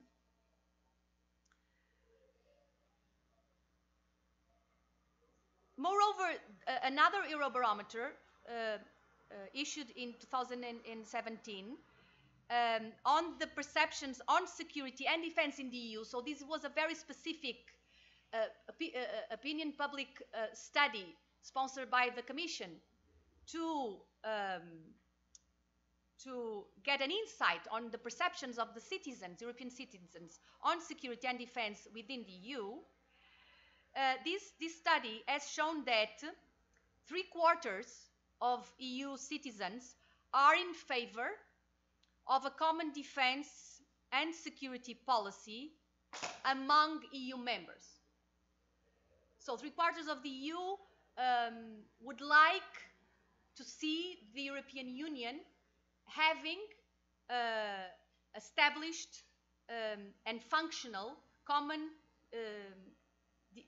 defense and security policy. And in 23 member states out of the 28, because UK was still included, a majority of respondents are in favor of the creation of an EU army. And here the unsurprising exceptions are the UK, Ireland, Austria, Finland, and Sweden again. These signs coming from the European Union, these signs for the European Union coming from the European citizens constitutes or represents a formidable challenge facing the European leaders, because these perceptions of the European citizens may engender an ambivalent effect, or I would say ambivalent effects. On the one hand, these may be seized by the European leaders in a context of post-Brexit as a window of opportunity for increasing security and defense cooperation, and this is good news. Yet, it may be taken as a political opportunity for the radical populist parties that have been gaining strength and governing power across Europe to reinforce negative attitudes, negative feelings amongst the public opinion, amongst national citizens towards the EU by promoting an agenda, these parties promoting an agenda that advocates either the partial or the total disintegration of the EU. And you may know that there are parties that are much in favor of the demise of the European Union. So the end of the European Union as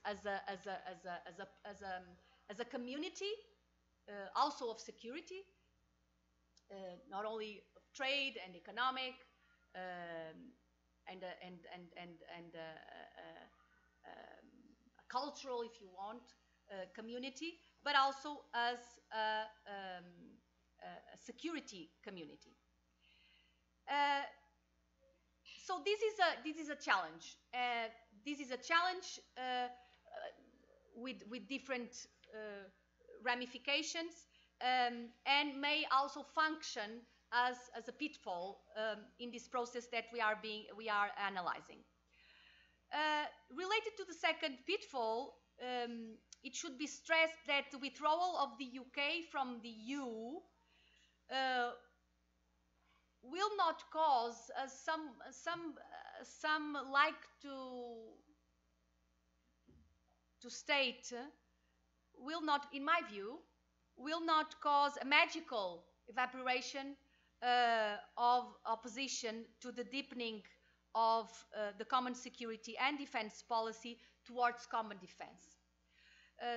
There is a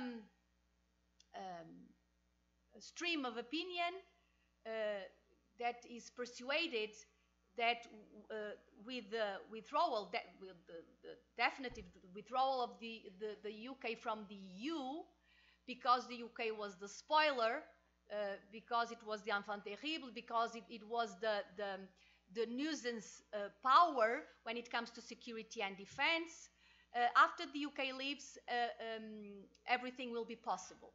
So this journey towards common defense, or a European Union of security and defense, or a journey towards a EU army, European common army, will be an easier one. I tend to be very cautious in endorsing this opinion, because there are diverging views when it comes to the bottom line of the common security and defense policy. Why I'm saying this? Because the opposition towards the militarization of the EU should remain in states like Ireland, Austria, Finland, Sweden, due to the specific character of these countries' foreign and security policy tradition, which is founded on military neutrality and international pacifism. We are speaking about at least 4, and we can also include Malta and Cyprus, so 6 countries out of 27 after the UK leaves, that are against, in a very open and stated way, against the militarization of an eventual future militarization of the EU. And we have to add to these states the case of Denmark, that since 1992 has adopted a permanent self-exclusion, so an opt-out from all decisions with implications in the domain of defense. So this leads me to underline that there are diverging views about the eventual framing, the eventual advancement of CSDP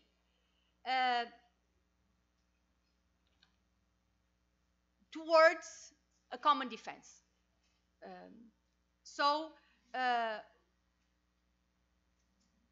It is not consensual what should be, what would be, what will be the bottom line of the advances that have been made and will be made when it comes to security and defense within the EU. We have referred to PESCO previously, and interestingly, when you read the document that has adopted, in which the PESCO was adopted in December 2017, so when you read the formal treaty, because it's a formal treaty, we can read a disposition designed to accommodate the sensitivity of Sweden, Finland, Ireland, and Austria that have subscribed this document. So these are states or member states that have subscribed PESCO, that will be put to the service of the deepening of security and defense cooperation, but they only subscribe this document because there is a point, the point 4, that reads the following: the decision of member states to participate in PESCO is voluntary and does not in itself affect national sovereignty or the specific character of the security and defense policy of certain member states. And it then continues: contributions by the participating member states to fulfill the more binding commitments under PESCO will be made in accordance with their applicable constitutional provisions. So we have specialists in law in the room, and you can clearly see, and because you are very sensitive to that this is a disposition, a safeguarding disposition to accommodate the sensitivity of these states'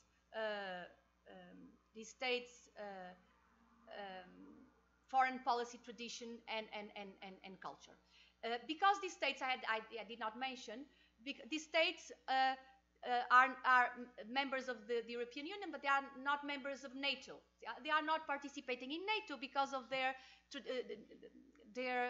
military neutrality.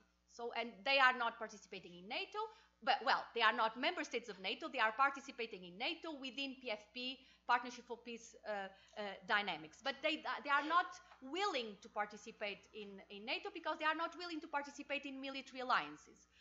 So they are not willing to see the European Union to be transform itself in a military, besides a political alliance, a military alliance. The third pitfall that I would like to underline has to do with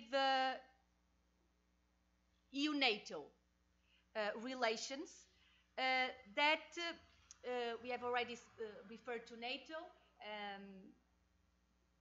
and NATO is a critical piece in this debate on security and defense within the European Union. There's no way of discarding NATO and the United States from this debate. So that's why I would like to underline this pitfall that relates to the fact that the EU-NATO relations have been gradually institutionalized since a declaration, a very important declaration that was endorsed in 2002. So just after 1 year, more or less 1 year after September 11, and so there's been an institutionalization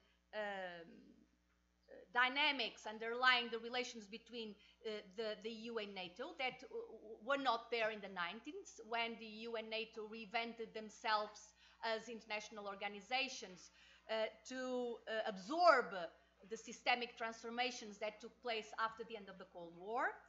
And this declaration that's why I'm referring to this declaration, that is very important, but it's also important to say that this institutionalization of EU-NATO relations has been made largely on the basis of an agreement that was sealed more than 10 years before the declaration of 2002, that was sealed in Saint-Malo Declaration. Okay, Saint-Malo Declaration was endorsed by the French and the British leaders in December 1998, and it's very important one, and I cannot have a discussion about these issues without referring to Saint-Malo Declaration. When we are speaking about EU-NATO relations, I can't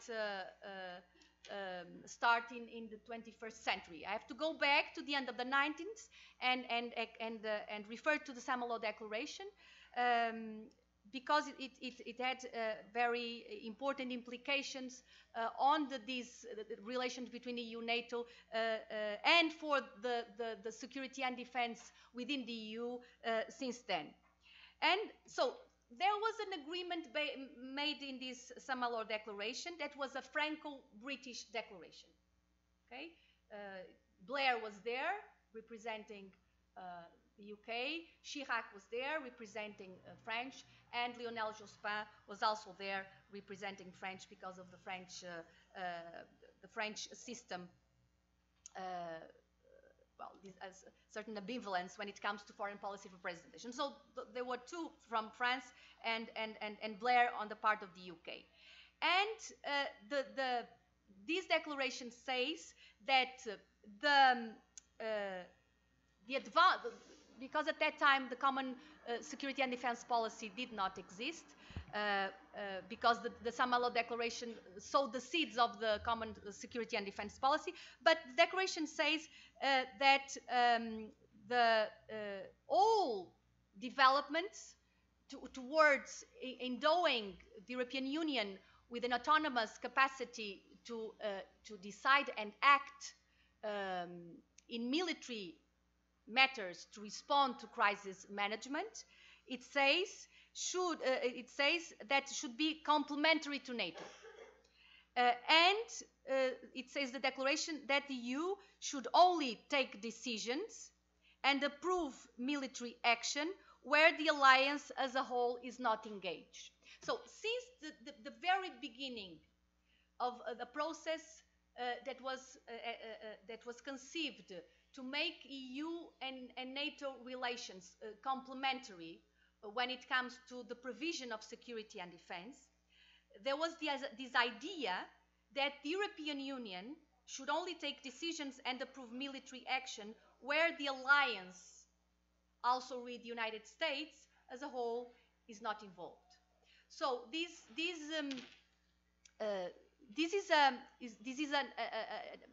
is part of the historical memory of this process of institutionalization of EU-NATO relations.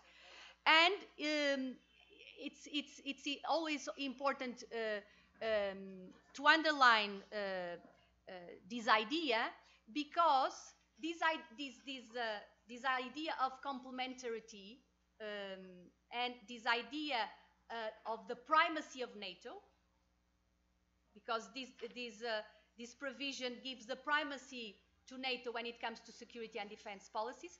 This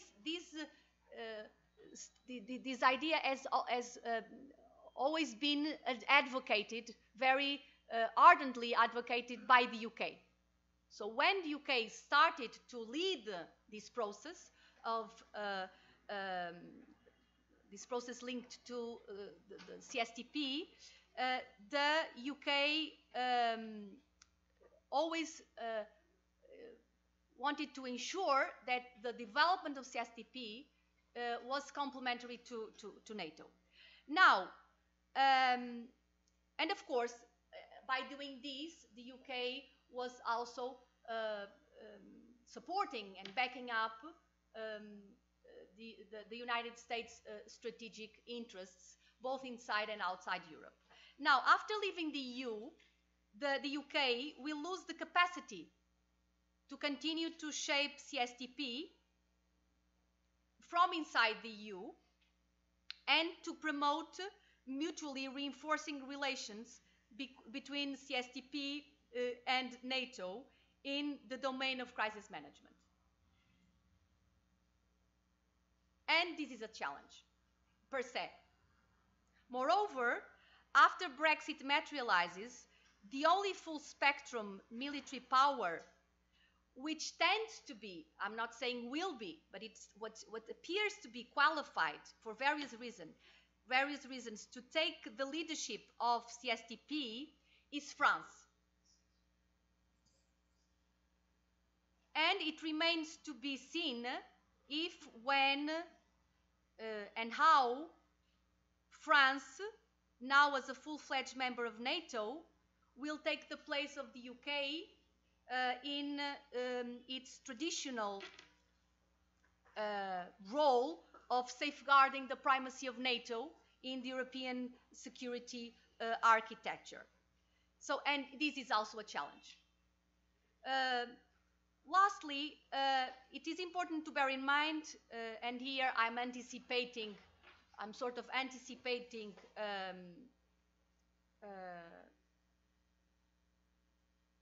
some of the doubts or questions that you may have. It is important to bear in mind that none of the leaders that were mentioned during my lecture, none of them that has been advocating a European Union of defense.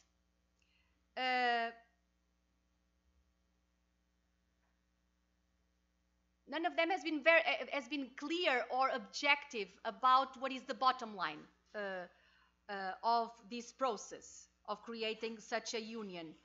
And none of them has been very objective to define what he or she meant or mean by an European army. So there is a deficit of, I would say, conceptual clarification about the finalité politique underlying the process that we are considering here, leading towards what they call the European Union of Defense. And I consider this as an additional pitfall, although not ignoring that this ambiguity, this ambivalence is part of the compromise dynamics, if you want, the negotiation compromise dynamics. The topic of these Jornadas Europeias this year points to a EU at a crossroads, and this includes, in my opinion, this security and defense sphere within the EU, despite the progress that have been made in recent years, especially after 2016. And I would present this as a concluding remark of my presentation. Thank you very much for your attention, and I'm willing to hear your comments and doubts.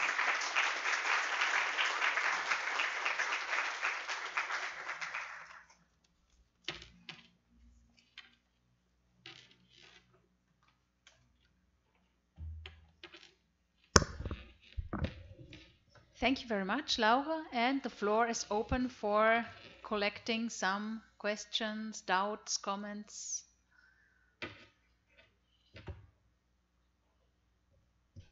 Yes, please. Okay. Thank you very much for your talk. I would like to know maybe a little bit more on the stance of the Eastern European countries. You mentioned and stressed very much the Franco-German axis as very important for a defense strategy, economic defense strategy for the European Union. However, Poland is a very important country in the east of Europe. It's a frontline country, or close to frontline country to our big neighbor Russia, which is spearheading actually a very aggressive foreign policy since the Ukrainian crisis. But also the Baltic republics. I would like to know a little bit more about the role of these countries, of their governments on that issue of the common European defense strategy in the future. Should we take one more? Yes. Okay, please. Hi, thank you very much for your lecture. It was very enlightening. Sorry for the English. It's okay. I would like to know, how do you see the European Intervention Initiative as complementary or as an impediment to the development of common foreign and security policy in the EU? As I understand, the European Intervention Initiative was signed in 2018 outside of the structure of the EU by European countries. And I would like to see how do you think that this affects the development of a common security and defense policy in the EU?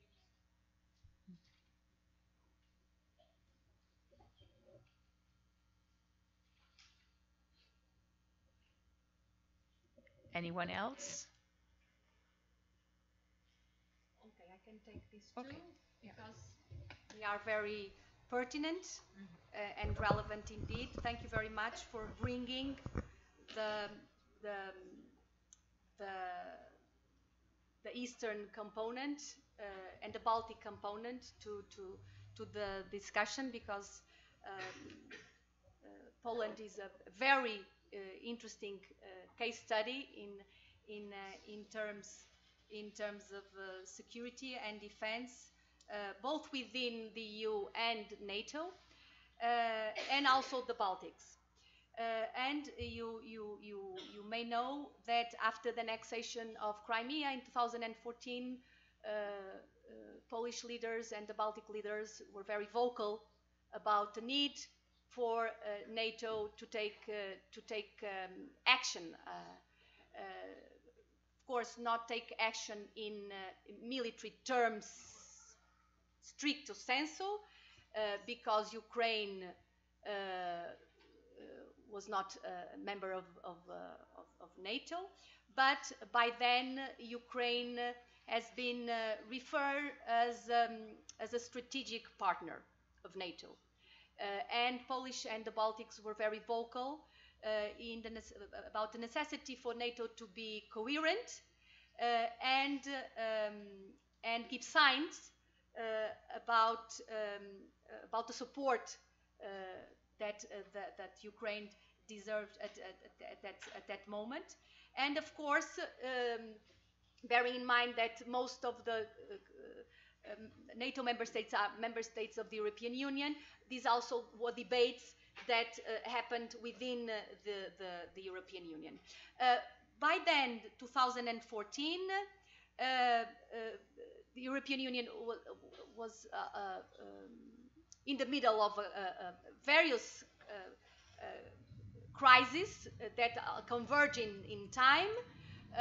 It was managing still the economic and financial crisis, the Greek crisis, and then the security crisis caused by the annexation of Crimea, and Angela Merkel was taking the lead. Angela Merkel was taking the lead. It was a time, an unfortunate time for the French role, the French actorness within the European Union, given the low profile role by François Hollande. And so I was here in São Paulo in 2014 and 2015, and the media, the Brazilian media, was covering the visit that Angela Merkel paid in the Baltics, and all the signs that Angela Merkel was trying to give to appease the fears, the worst fears of the Baltics and also Poland. I can see that these developments within EU and NATO have been also counted with the promotion of the Polish, the Lithuanians, the Lettons, and Estonians that are very exposed to very exposed to what is now perceived as a challenge to security in Europe and to security of even the security of the European Union. And the Polish is a very interesting case because, you know, Polish is part of the Visegrad Group, and within the Visegrad Group, Poland, for many reasons, is recognized as leading this group, especially when it comes to relations with Germany and with the United States. That started very well in the beginning of Trump administration. Trump paid a visit, very important visit to Poland, but I'm not so sure about the Polish views as we speak when it comes to Trump, because of this ambivalence and ambiguity underlying its erratic foreign policy. But of course, until at least the end of the mandate of Angela Merkel, because then it will be another challenge after Angela Merkel. Who comes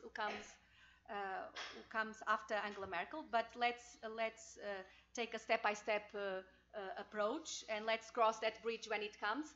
But we can see the challenge, another challenge that can come after 2022. But until then, what has been going on is that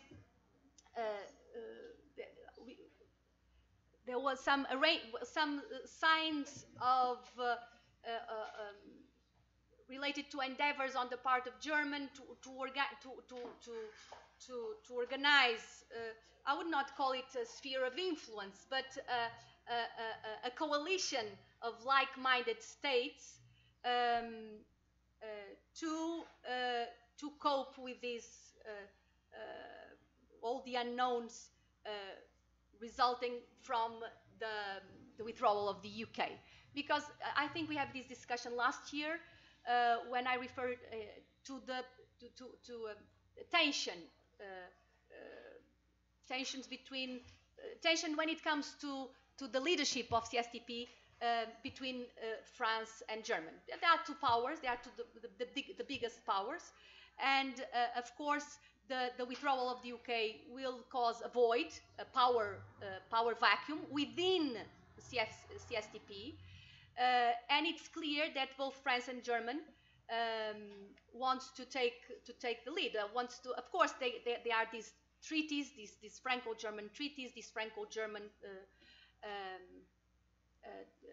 declarations, but of course there are two powers, there are the two important powers, and they have also a national agenda. And in the pursuit of this national agenda, they want to take the lead. And we can see that very clearly when we read the white book on security, on the German security that was issued just after the referendum in July 2016. When it says very clearly, when Germany says that he wants to strive towards the creation of this common security, and not the creation, this consolidation of this common and security policy within the EU, that it's linked to its national security, national identity and national security, because there is a very established realization that the EU integration is part of the German national identity. So this linkage is very important also to understand the huge engagement in German to help the European Union to face these internal and external challenges. Now, thank you very much for referring this intervention, this initiative. That is a French powered initiative. And should be seen, of course,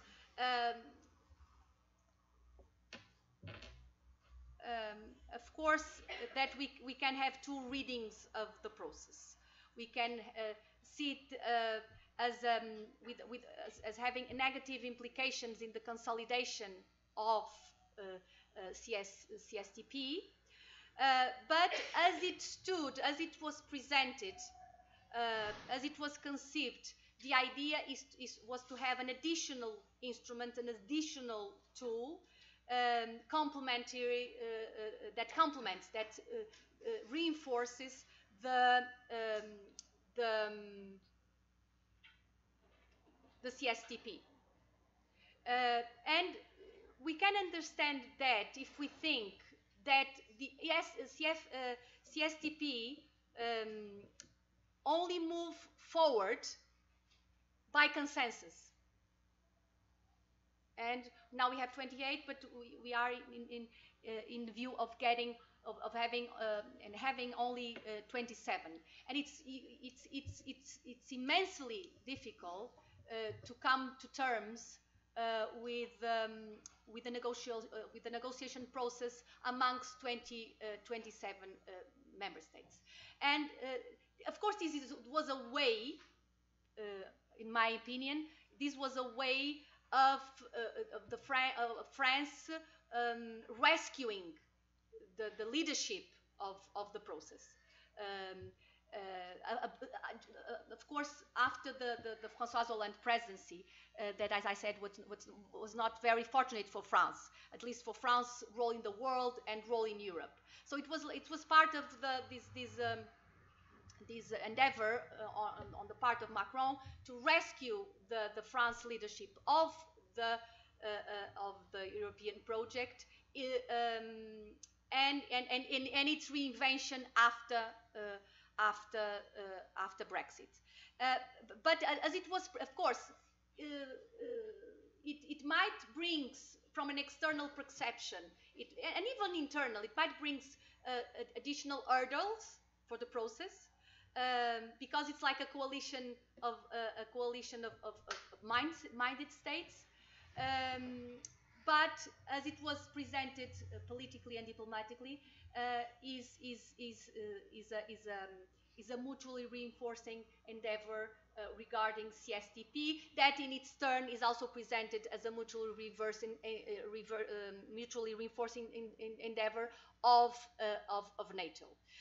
But let me just add to finalize this reaction, my reaction to your very pertinent comment, that perhaps helps to illuminate further this issue.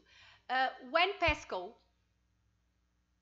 on security and defense was discussed back in 2007, well, back in 2004, then it was the Constitutional Treaty that has collapsed, and then 2000 and then in the preparation of the Lisbon Treaty that was signed in 2007, but only entered into force in 2009. In the beginning of the when I started to discuss PESCO with my colleagues in think tanks and in some conferences, PESCO was meant to be an avant-garde group of states with a strong military, with strong national military industries, with strong investments on defense sector, that would be willing to take the lead in the development of military capabilities. Then, during the process, after the enlargement, the Eastern countries started to oppose this view. Eastern and the Baltics criticizing an effort to build up a directoire within CSTP.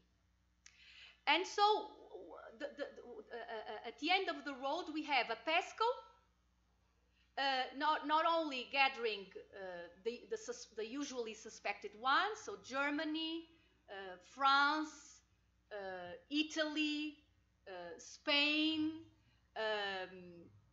Poland, perhaps Sweden because of its strong military industry, but we have PESCO based on 23 member states, which will complicate the implementation of PESCO. So these also should help to understand the creation of these parallel arrangements, these apparently ad hoc arrangements to reinforce endeavors that ideally should engage all member states.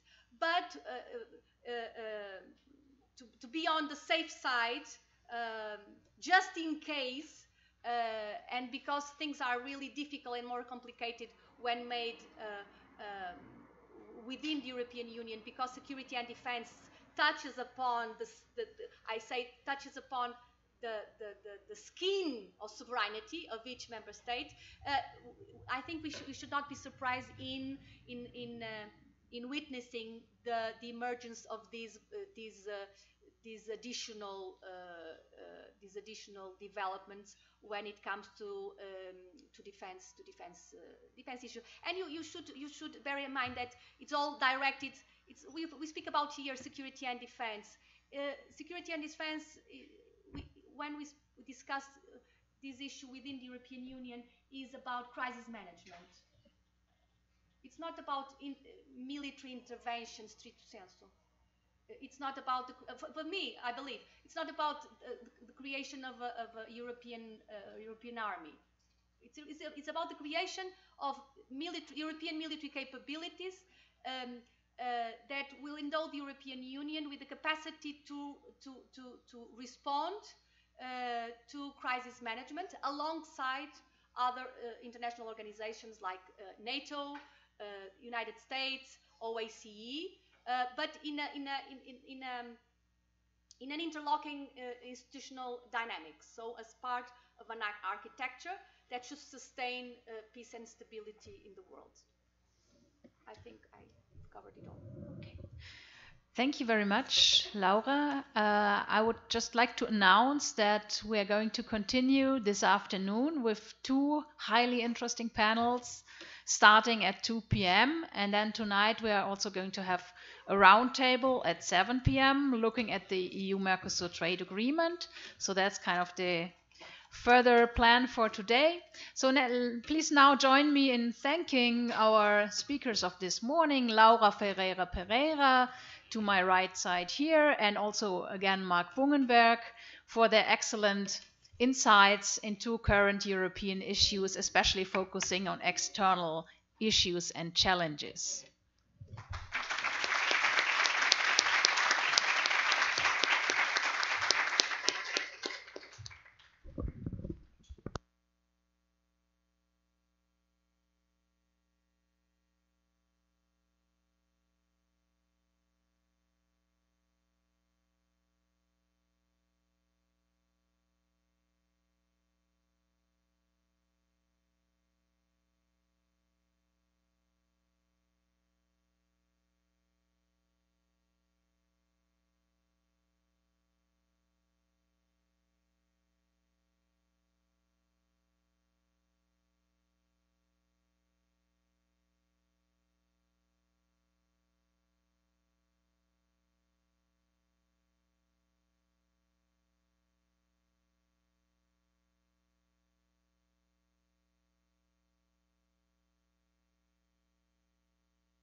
Good afternoon, everyone. I'm slightly shorter than Brita, but I hope you can see me from there. Uh, it's a pleasure. My name is Carolina Pavese, and I'll be chairing this first panel of this Jornadas. And we're going to be discussing the power of norms and ideas. And why not start talking about money? So we're going to begin with Alexandre Mendes Cunha from Federal University of Minas Gerais, from the Department of Economics. And he's going to give us a presentation on the history of economic ideas and European integration. Following, we're going to have Carolina Salgado from the Institute of International Relations from PUC-Rio, and she's going to be delivering a talk on identity and normative power in the EU. Each of you will have 25 minutes, and then I'll let you know when we're done. I'm sure we're going to have great questions following. Thank you. Thank you, Carolina. And I'm sad to say that I will not talk about money. I'll talk about history of economic ideas, but mostly history. And well, let me start saying thank you very much to Brita for the invitation. It's really a pleasure and an honor for me to be here today, this afternoon, talking with you about the place of history for understanding the process of European integration and also some current challenge of the EU. Uh, and I also need to say that I am not that good in control my time, so for the sake of brevity, I prepare a short text and I will mostly read it. And I hope to be understandable in the end. So I am a professor at the Department of Economics at the Federal University of Minas Gerais, and my area of expertise is history of economic thought. And my studies on European integration, combining history of economic thought, have been focusing on the importance of the interwar period, which even being a relatively neglected period in most of the analysis on integration, remains definitely as a decisive moment for the understanding of this process and its implication for the analysis of contemporary challenges of Europe and the world, I would say. But the invitation for me to participate here today, I suppose, is not directly due to Brita's knowledge of the specific subject of my research, but to the fact that I am currently the holder of a Jean Monnet Chair, co-funded by the EU at my university. And this is an interesting starting point for what I would like to say here, because it's a chair in history of European integration. And as far as I know, today is the only Jean Monnet Chair currently active in Latin America in the field of history, and one of the few chairs in history approved in the recent Jean Monnet calls in the world as a whole, including all the various ongoing projects in Europe. So the starting point for my reflection here is that 30 years ago, when the Jean Monnet activities were created, the chairs directly associated with teaching and research in history were immensely more frequent. And the retraction in this issue can be read as an expression of what has been described by some analysts, as Mark Gilbert, for example, as a crisis in the very discipline of European integration history, but is also part of a phenomenon much broader that can be described as the decline of the historical thinking. So I would like to use my time here to address briefly two linked issues. First, this retraction in the importance of history as an instrument of critical analysis of the challenges of our time, and then to discuss some persistent problems in the historiography of European integration that require a sharpening of our critical eye. So to facilitate our debate, I will remain in this broader perspective of historiographical questions rather than discuss the specificities of my own research on the intellectual matrices of the idea of European integration in the interwar economic debates, making here only a few very brief considerations on this subject. So my work on, just saying something about this, my work on the economic debates on the interwar period is actually one of the main research outcomes of our Jean Monnet chair. And if you forgive me the advertisement, I am editing a book that will be published next year by Palgrave, collecting different dimensions of these problems, and the title will be Political Economy and International Order in Interwar Europe, so next year.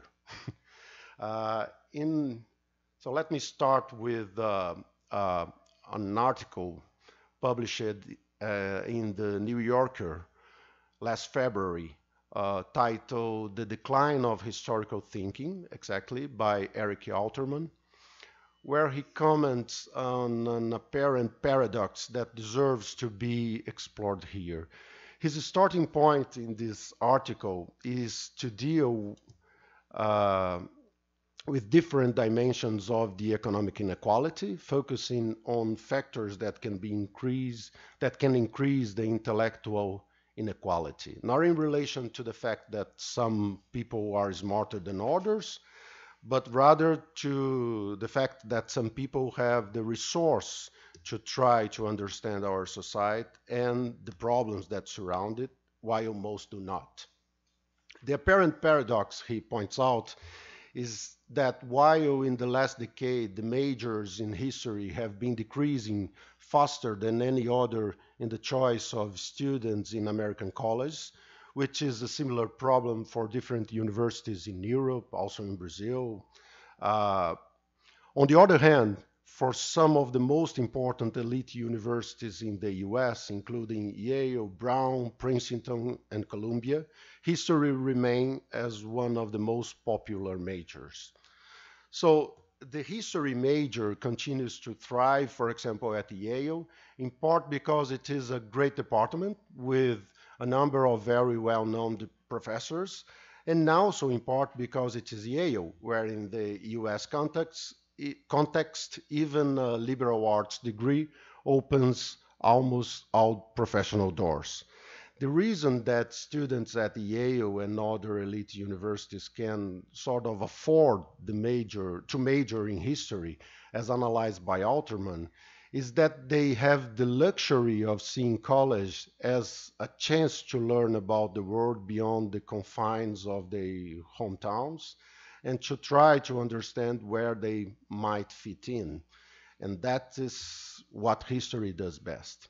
It locates us and helps us understand how we got here and why things are the way they are. So as our political discourse is increasingly marked by a careless attitude regarding truth and credibility, we come closer and closer to the situation that Walter Lippmann, the famous American journalist, warned about a century ago in his book Liberty and the News, saying that men who have lost their grip upon the relevant facts of the environment are the inevitable victims of agitation and propaganda. The quack, the charlatan, and the jingo can flourish only where the audience is deprived of independent access to information. So a nation whose citizens have no knowledge of history is actually asking to be led by quacks and charlatans with dishonest claims and propagating fake news and supporting post-truth narratives, or simply jingoes, chauvinist, vociferous supporters of obscurantism in external relations. So Alterman is essentially talking about Donald Trump in the American context, but unfortunately, it's easy to think on other politicians following the same script in different parts of the world. So some of the ideas presented by a leading historian of European integration on the historiography of his field of research, Laurent Varluzet, regarding, in particular, the insistence on the concept of crisis in the historiography can be usefully here to exemplify the kind of trap we always have to overcome.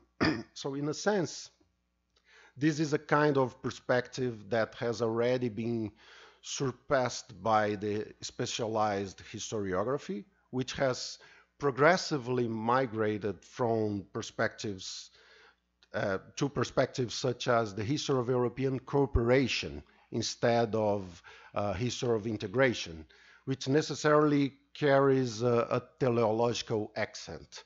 So, but since history today has a limited space in the debates on integration, much of the traditional historiographical perspective, which also informs much of the official historiography on the subject, is that ends up being the sources for studies on other fronts of analysis, including political science, international political economy, etc. Thus, historiographical criticism also seems more urgent than ever to clarify the terms in our analysis. So according to Waluzet, the notion of crisis has been a constant in European integration history because it's based on an ambitious project to move beyond the level of nation states to the very moment that their prerogatives increased substantially due to the world wars and the development of the welfare states during the first two-thirds of the 20th century. The notion of crisis is associated with either the definitive failure of the process of cooperation in Europe or its relaunch. So it's especially related to the history of European integration as such, that is, the history of European communities, beginning with the European Coal and Steel Community in 51, then the European Economic Community in 57, and finally the current European Union in 92, formed in 92. So the alternating pattern of crisis and relaunch is at the very heart of a traditional view of the history of European integration. Even though the type of analysis, as I have said, has today largely been replaced by this history of European cooperation among the historians. The traditional view of the history of European integration described in textbooks is based on a series of crises and relaunches that follows a very linear progression and has led to the construction of a communitarian Europe. The dynamic begins with the Schuman Declaration, announcing the formation of the European Coal and Steel Community. Then from the ECSC, a link is established with the setting up of the European Economic Community in 57 and subsequently the European Union in 92. Still following Waluzet, after the euphoria of the founding of the European Coal and Steel Community, followed by the formation of the European Defense Community in 52, and the planned European Political Community in 53, the first crisis arrived. This involved the rejection of the European Defense Community by the French Parliament in August 30, 1954. And it was followed by the first relaunch in Messina in June 1955, when the foreign ministers of the 6 member countries of the European Coal and Steel Community decided to launch a process that in 57 resulted in the signing of the Treaties of Rome and the creation of the European Economic Community and Euratom. So the view of an alternating pattern between crisis and its relaunch is focused on these subsequent institutions, ECSC, EEC, and EU.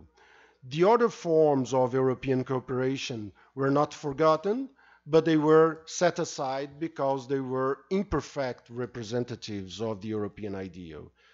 But for example, the Organization for European Economic Cooperation, created in 48, as well as the Council of Europe, founded in 49, predate the European Coal and Steel Community, which is from 51, and they are very important institutions for the cooperation process, naturally. Just to give a few examples. So in addition, the focus was inevitable on the great men, or few great women like Margaret Thatcher, invariable facing each other in successive battles.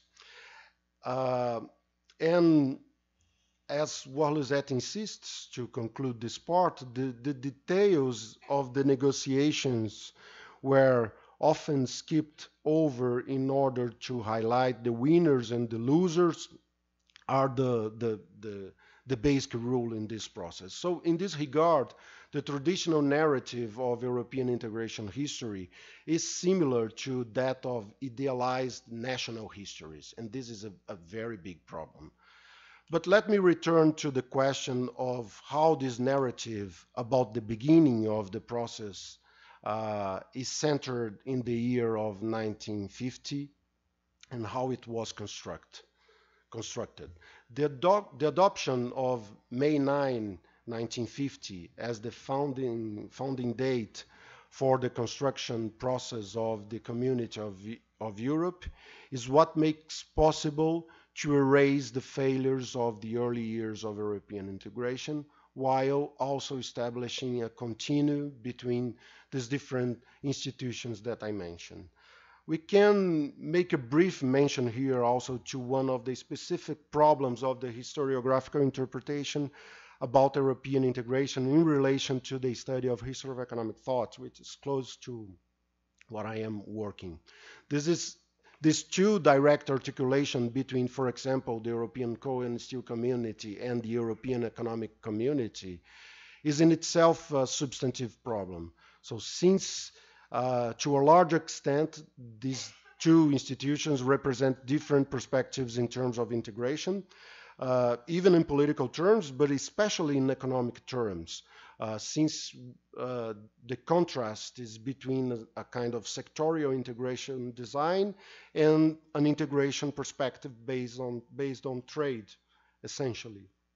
So one of the authors I have been focusing in the recent years, the French economist François Pérou, who remains as a very important name for the debates on European integration, but that is now almost completely forgotten, was a fierce critic of the institutional design that underpinned the treaties of Rome, precisely because of his support to a perspective of integration kind of closer to the sectorial integration model. So, but now back to the historiographical question again. One of the things that should be mentioned is that analyzing the historiography of a particular, to analyze a historiography of a particular period, event, or process implies being aware of what Georges Duby called the rarely innocent game of memory and forgetting. So not only what is told, but also, and sometimes most important, what is left untold is what matters for this critical analysis. So European integration is one of those big endeavors, big political endeavors of our time, and as such inspires the production of an organized discourse about its history that organizes ends and origins. Following what the thought-provoking and sometimes a bit controversial analysis of another French analyst, Antoine Cohen, said, we can critically ask ourselves about the discourse on the origins of the European integration process that was built around that what happens to be known as Europe Day, 9 May. This is clearly linked to an emblematic character in the history of European integration, Jean Monnet himself, and his heroic action in the process, clearly attested by a document whose original idea was consensually attributed to him, Schumann's Declaration of 9 May 1950. in an endless number of books on European integration, the same narrative structure can be found. In the last weeks of April and early days of May 1950, Jean Monnet writes together with a small team within the Commissariat Général du Plan the text of the political declaration aimed at placing European steel and coal production under the management of a high authority. It is Schuman who signs the document and has his name associated with it, but from the very first moment, it is the intense mobilization of Jean Monnet and his team that really makes possible the signature of the Treaty of April 18, 1951, creating the Economic Coal and Steel Community, which Jean Monnet would subsequently direct. There is no time to explore all the issues involved in this social construction of this narrative here, which sheds light on some issues and leaves many others in the shadows. But it seems appropriate to point out in the line supported by Cohen that this narrative, that among many other things, moves our focus from all the multiple issues related to attempts to promote European cooperation prior to 1950, was progressively tackled by close collaborators of Jean Monnet and found in Jean Monnet's memoirs published in 1976 its main result, constantly referred ever since as the main source for this history. These memoirs are itself the result of a long work of a team of ghostwriters, headed by one of Monnet's closest collaborators. One of the main dimensions of this story that is left apart and which reinforce the importance of setting 1950 as a starting point for this discourse on the origins is the profound and uncomfortable connection of several of those involved in the Commissariat Général du Plan and in the making of the Schuman's Declaration with the Vichy regime in France.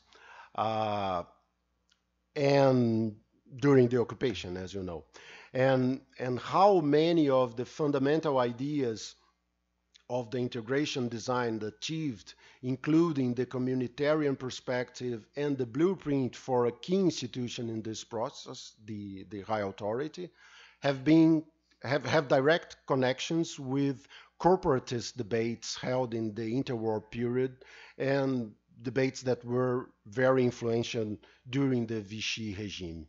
François Peyroux, for example, was one of the forgotten names in this debate,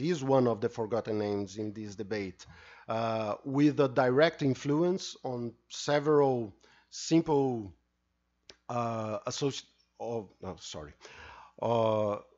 with a direct influence on several close collaborators of Monnet, in particular Pierre Roury.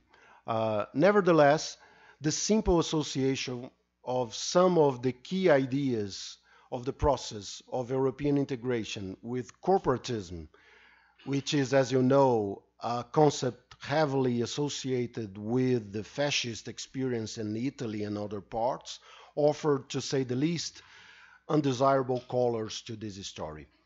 But if you allow me a brief comment to conclude, which is in a certain sense the message of my talk here today, we can say that not only armed conflicts, but also clashes of ideas were part of the overcoming of fascism in the 40s. And the game of memory and forgetting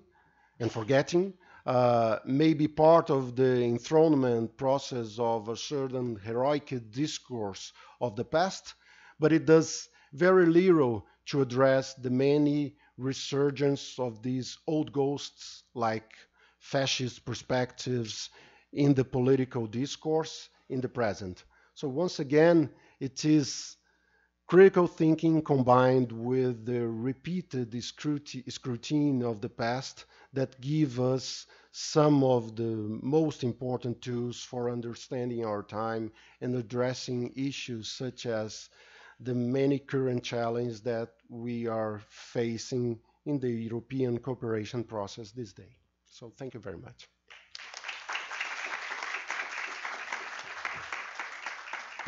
Thank you, Alexandre, and thank you for sticking to your time. We're looking forward to reading your book, soon to be available on Amazon. Check it out. Now I'm going to pass the word to Carolina Salgado, please. Hello, good afternoon to everybody. I also want to thank Brita for the invitation. So I teach European Foreign Policy and International Organization in IRI, PUC-Rio, and I'm doing postdoctoral research in European studies too. And yeah, I will bring this conversation to more contemporary times, and we're going to talk about identity and normative power of the EU, what's relatively new, relatively recent topics in European studies. And the title is What Binds Europeans Together, that perhaps some of you may know. It's a title of the last piece of Jung, Habermas, and Derrida that wrote together in 2003. And this is perhaps very significant for these double authors to write together about identity of the European Union in recent times. So this is the content, this is the overarching glance of the path I will suggest here for our conversation. First of all, what is the EU? So my presentation departs from the idea that we must know about what is this we are talking, the EU, before we talk about the events within the EU or related to the EU. So this is a more, as we can say, ontological presentation, which in every slide in the end, I will raise some propositions, some questions that I leave for you or for our discussion in the end. So what is the EU? We talk briefly about integration, governance, identity. Then what's this power of the EU? That is normative power in the last nomenclature, as we can say. Then the process of Europeanization and legitimacy. How does the EU exert this power? That's the mechanisms and instruments of foreign policy, of norms diffusion. And I will raise some talks about contestation too. That's the partners of the EU, how they react to this power and to these mechanisms. And to finish, these limits and ontological contradiction that may arise from this debate. And this has been raised in external perception studies of the EU, the topics of the crisis, the recent crisis, and the global strategy launched in June 2016, as already mentioned by Professor Laura. Okay. So what is the EU? It's a political project to govern the territory, and I quote Federica Mogherini, also the High Representative and Vice President of the European Commission. She said in 2017, we have decided to create the EU and realized that making business together was much more convenient than making war. So this word convenience is very significant here. And this is a very powerful base to work with our partners, and then power comes in for the first time in the world on the basis of cooperation and partnership to build security. And this was a discourse on security and defense. So the principle of shared sovereignty, the principle of overall part of the European political project of integration that's represented by the supranational capacity of the European Commission and the other organs like the Council and the Parliament. And then very quick objectives of integration. Alexandre already mentioned some economic ones, the European Community of Coal and Steel, then the European Economic Community, then the Single European Act to streamline the internal market. Then later on in the 90s, we had the political objectives with the Treaty of the European Union, the Maastricht, enlargement of cooperation on 3 pillars. So very quick historical path to arise in the Lisbon Treaty. That's the last one that came into force in 2009. Which reinforcement the power of Parliament and raised the initiative for the European citizenship. This is just interesting to raise the question of which non-political or non-intentional consequences raised from this path. Yeah, because we see a very enlargement and deepen of the integration. It sounds very nice, and that's everything very successful and doing good. But of course, we have to see, critically speaking, too, which non-intentional consequences may have been arising from this process. And then I just mentioned a few of them for our reflections: adaptation costs from many political policies, from many policies that the European Commission is proposing for the countries, and several geopolitical interpretations that are being raised in different countries too, as Laura also already mentioned, in the field of security and defense. And lastly, the growing contradictions within the EU organs about what is this organism, or what is this entity called the European Union. Yeah? So the governments nowadays is being made through coordination to create and implement collective choices through mechanisms to manage common demands.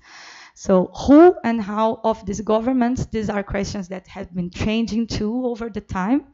Now we have beyond governments and bureaucrats, we have also non-state actors, self-organized networks, institutional decentralization. When we look back to the 50s, we see that this was not provided by the founders, which saw the European Union as a very centralized and institutionalized organism.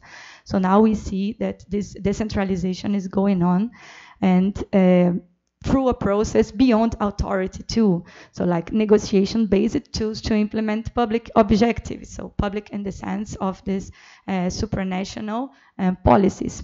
And for example, we have this open method coordination, that ministries of the member states deliberating about issues and policies to be adopted at the supranational level, reinforcing the principle of subsidiarity that was already being touched in the Treaty of the European Union.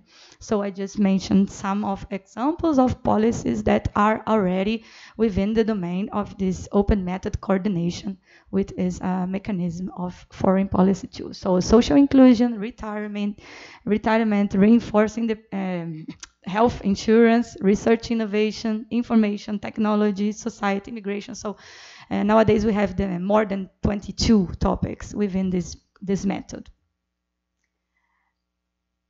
And then beyond the three pillars too, then we have this multi-level activity that comes in a vertical and horizontal way, made through the instruments of bargain, adaptation, and to achieve the lowest common denominator. That has been the last objective of these negotiations, being made not only through the organs of the EU, but enlarging to these non-state and organized networks outside this vertical line of the Commission, Parliament, and Council. So this represents more democracy and legitimacy to the European Union.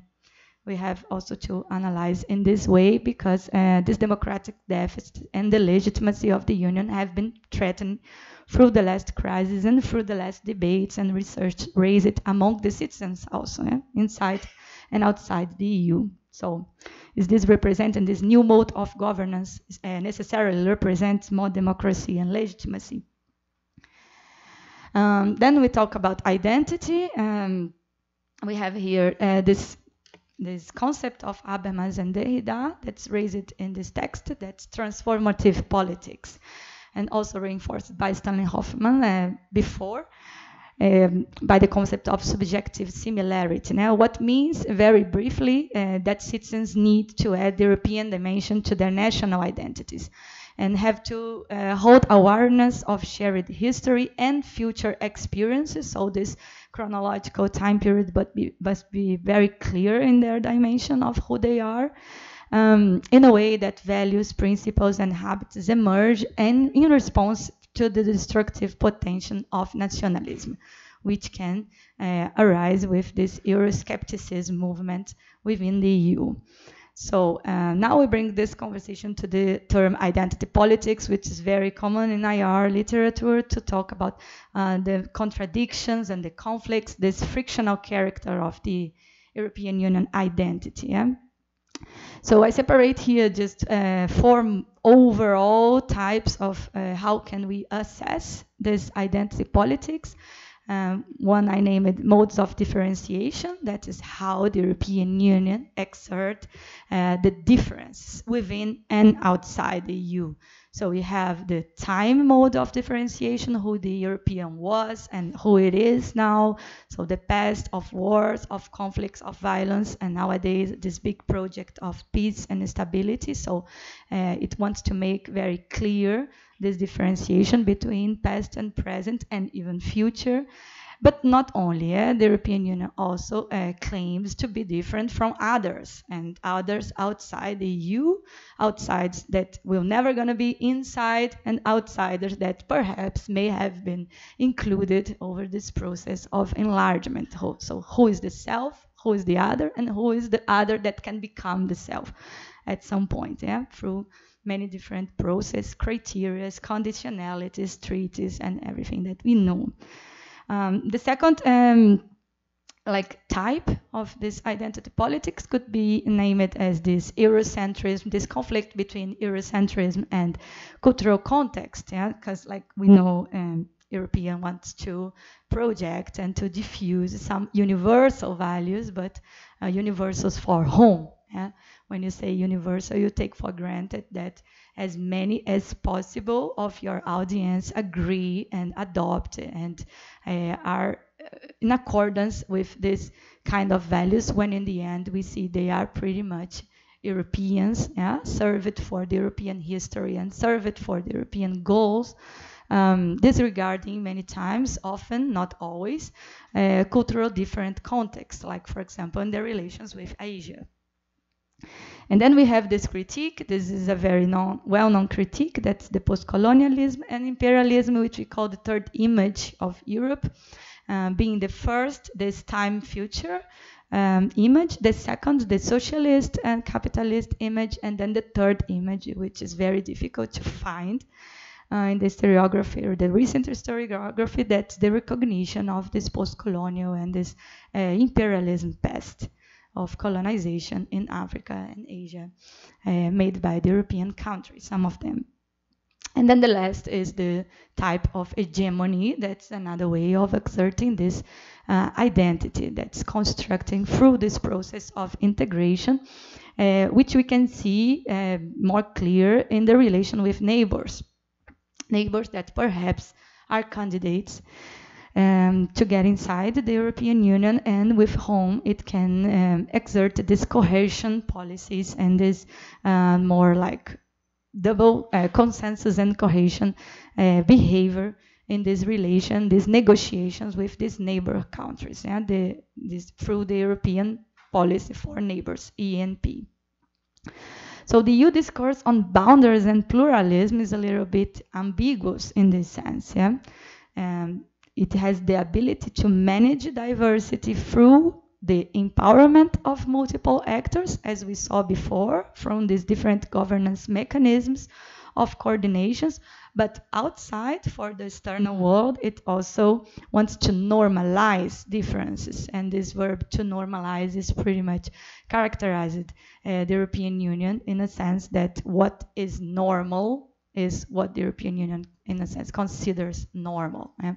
So normalizing difference means what we can accept as different, what we can talk about, and what is disregarded as simple as miscommunication or misunderstanding, or these others that will never have the chance to understand the European mode of existence, as we can say. So this is a way of exceptionalism, like in a sense of harmonizing differences inside, or it also an image of double standards, in a sense that not always what is happening inside is translated or acting the same way for the outside world. And then I put just these two examples, the East Enlargement 2004 and the cases of Russia and Turkey. Turkey has been for more than 10 years over negotiation process to get inside the EU, and this never happened. So the Turkey was this other that could perhaps become inside, and now it's the totally othering. It's the totally the one which the European Union is not gonna be. So which others? Which others the European Union choose to be its others, and which others are totally disregarded as othering, as we can say. So the next number, of our content is what's the power of the EU, and then the last nomenclature says the normative power. Very briefly, we have this economic and civilian that raised it in the 70s by François Dechaine. And then over the 90s, we have these talks about soft power, that's the non-military option, the option for more communication. And then late in the beginning of the 2000s, we had EU manners with the seminal articles that raised this name normative. What means action through agreements, assistance, leadership by example, which example? Coming from history, coming from modes of coordination, again, the ones we mentioned in this governance, and also from this postmodern type. The European Union raised it, in the end, the Westphalian model, and now it's postmodern. Like when you are acting through states, you are like kind of overcome in time, because now we are acting through regions, we are acting through organizations, we are acting through collectivity. So this postmodern form of being an actor in this international system. So this normative can be analytical category in the sense that you have to check empirically if it really is a normative power, meaning that if its norms are followed, if its norms are really accepted and endorsed by the partners. But the literature and the practitioners have been always taking normative power as a foreign policy strategy, in a way that is a strategy through which the European Union can act with the external world by the diffusion, by the projection of this way of being, not non-military, through communication, through movements of governance, and through coordination. So the goal of this normative power it's settled like the normalization of international politics. And again, as I used it before, the normalization of difference, the normalization of international politics is the power to set the agenda. It's not the power to say what will gonna be done, but it's the power to say what should be done, what ought to be the best way to do something that perhaps many people or many partners agree that need to be, but not also how it should be. And then normalization in the sense that this is a really superpower, when you can say what's normal, when you can say what should be talked about, what should be done in regard of these topics in the international agenda. So to shape governance patterns, to export the EU model and human rights, environment, cooperation, so all these transactional topics that are pretty much important for the EU actorness, because the EU act through these topics that are transboundaries and that are not relating itself to the power of states. So how much more it can detect itself from a state size, from a state type, better it can act and better it can be recognized by the others. So the universal values, as it calls his values, universal. So universal for whom? Like in a way that if it's universal, you have to take this empirically and not make this a claim of your identity discourse, because universal, we know, can be pretty much related to European values, constructed over a path of history, but a provincialized history, a history that can act very good around it, but perhaps not in a global scale. And then we have economic liberalism, regionalism, constitutionalization, democracy, human rights, sustainability, all of these values that we are used to see in the literature and that we can relate to the European Union, but perhaps not only. So universal for whom? Then we have Europeanization and legitimacy. Europeanization is this concept that has been used a lot to name this behavior, to change the behavioral logic of others, not just the action. And this is a way more deep goal, as we can say, strategy, because you have to change how the others' mindset, how the others think, is the best way for themselves. So it's a kind of touching cultural spheres, cultural contexts, more in a way to change how they interpret their subjectivities, their rhetorical way of producing this mode of actions. And this is very deep, and this is way more than just the action. So this is what we mean Europeanization, and what has been successful inside the EU. Because once you are inside the EU, you have to accomplish for these modes of the EU, but when you are outside, it becomes more difficult and more challenging for the EU to continue exerting this kind of relationship. But it still tries a lot, and it's recognized that for some relationship it has been successful too. So internally we have we can see Europeanization from the ex-communitaire. To give a very brief example, now we have 35 chapters since 2013, so it's just cumulative. The new countries, the new members cannot withdraw chapters, so it's just growing and growing, to foster this feeling of belonging, what is pretty much legitimate. Yeah? You need to foster a feeling of belonging for the newcomers, for the old ones, to make this kind of special ties within such different group of countries, of cultures, of languages, of histories. So internally, I would say there's nothing wrong with Eurocentrism. The European Union must be Eurocentric in order to convince its existence pretty much first for the members. But then externally we see and we heard when we do this field research and participate in programs and projects with the European Union, we hear about claims for a dialogical understanding on power, and which what would be this dialogical understanding claimed by the partners. It's pretty much to see power not as a property, not as something totally translated in a norm, in a treatment, in an agreement, in something tangible that you can touch, but more in the relationship. Yeah? It's in a relationship with the others, which you can see over the interactions. So interaction as the space of power relations. So this would be very simple written, what is claimed as a dialogical process of understanding power.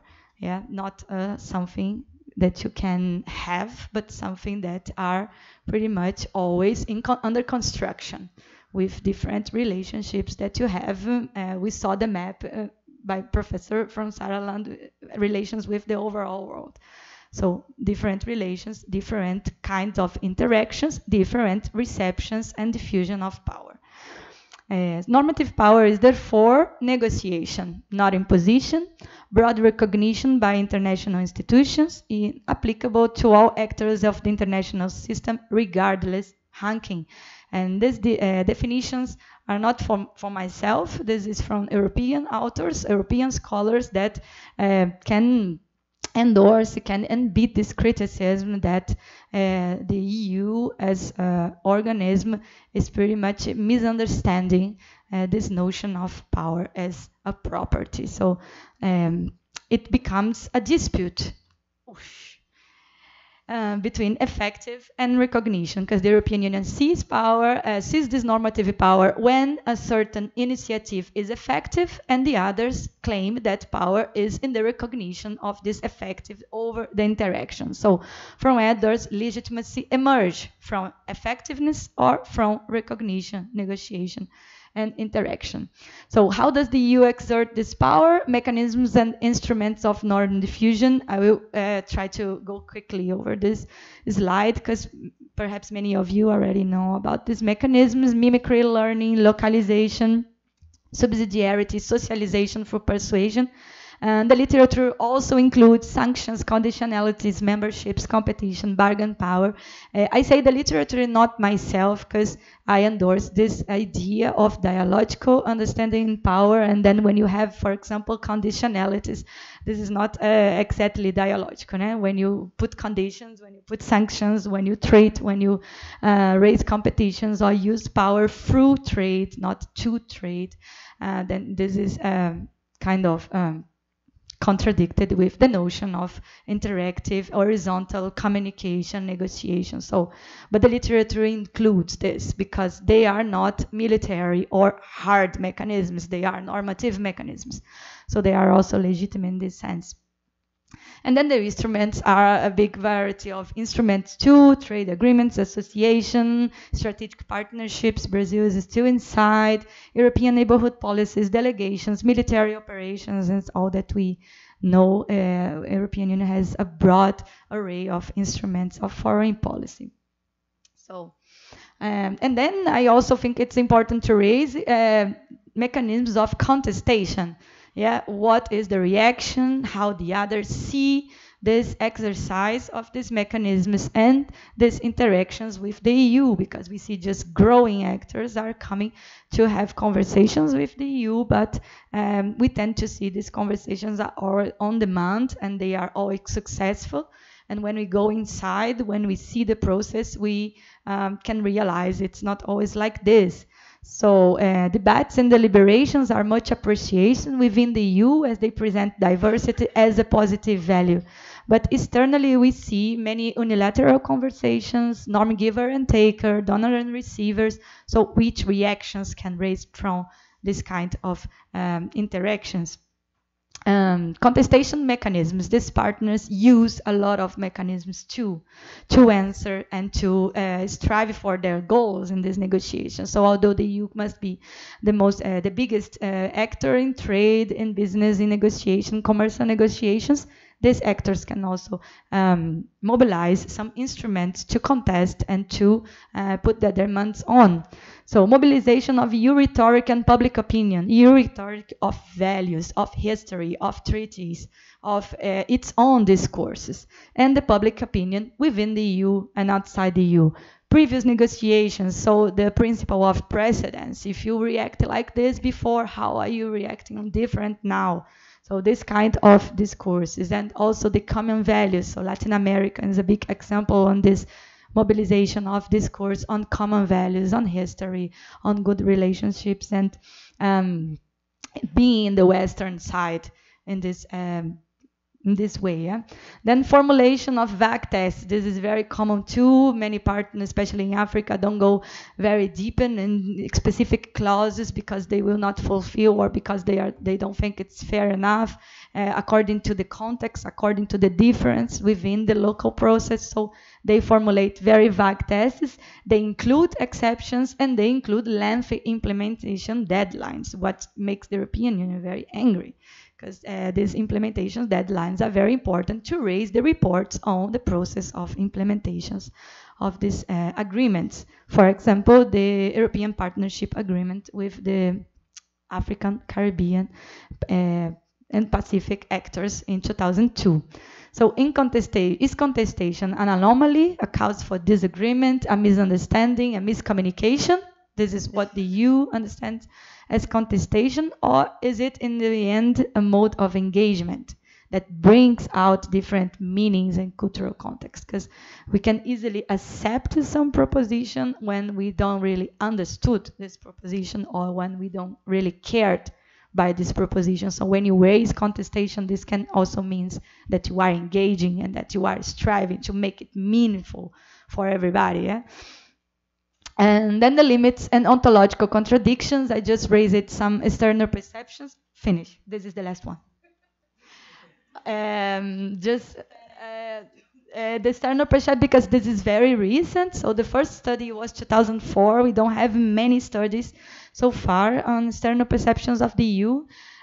We have one in 2012 that was founded by the European Parliament, so this was the first founded by the EU, and we have different perceptions depending on the different regions. I just put here some examples: Asia, Latin America, and Africa, and trade negotiation overall with the global south.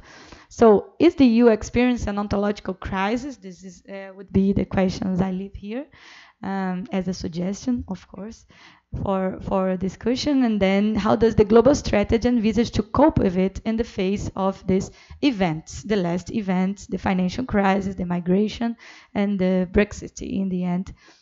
How is the global strategy as a tool, as an instrument to cope with this ontological and factual crisis that the European Union may perhaps be undergoing? Thank you.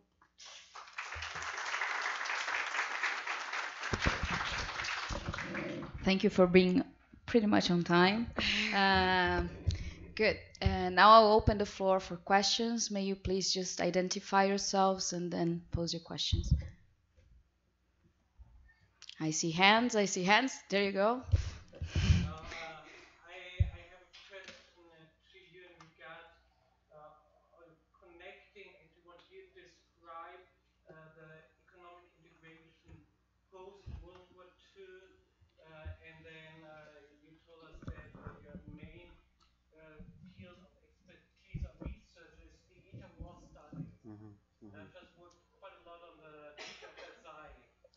Sorry? I've just worked quite a lot on the Treaty of Versailles, Uh-huh. and I read that Jean Monnet was also participating in those negotiations of the Treaty of Versailles. So my question, and how far you see the after World War II period as a direct answer to the wrongdoings, the mistakes within the economic chapters of the Treaty of Versailles? Because it's actually everything is totally the opposite as we did see it after World War One. Well, it's a very difficult question, but a very interesting one too. I would say that it's possible to understand that it's a kind of answer, uh, so deals with problems of that period, but I think that the to understand what Jean Monnet did in this specific moment between 40, well, the liberation of Paris and 1950, uh, I think that you need to understand the proper situation of France at that moment, and in particular, for example, the field of national accounts, the problems related to the value of money, and that very specific problems at that moment. And for example, Pierre Rouhy is one of the main collaborators of Jean Monnet at that moment, especially because of those problems, because of those monetary problems, and how to understand the the recovering process of the economy, uh, and how to deal with these.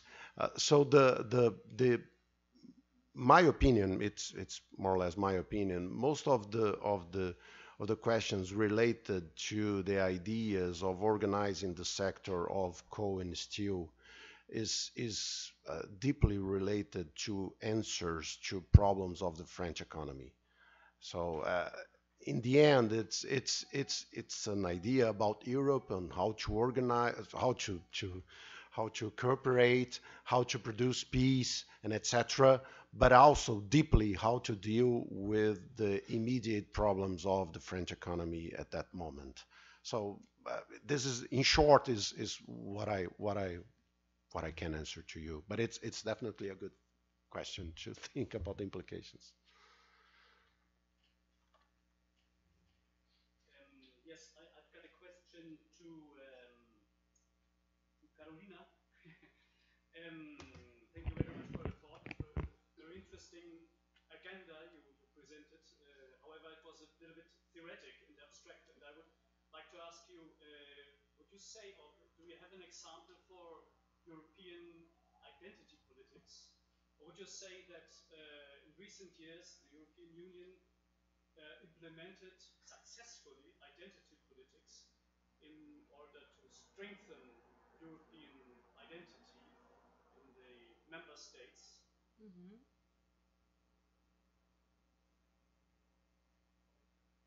Select another one. Yes. Okay. I also have a question to Carolina about the assumption that you're taking that the kind of power of the EU is the normative power, because there's a whole discussion, Mhm. and that's probably one of the latest, or the last at least, concepts. But in light of what Laura was describing here as a new wave of integration in security and defense, do you think that we should go back to the discussion of civilian power in the end, and whether this normative power concept is not being threatened by the very empirical development of security and defense instruments and mechanisms and so on? And then a brief question to Alexandre, which was I found fascinating, this whole the concept of history and so on. And I was wondering if you know how, I mean, whether actually the EU, as the Commission and the whole public diplomacy and other mechanisms,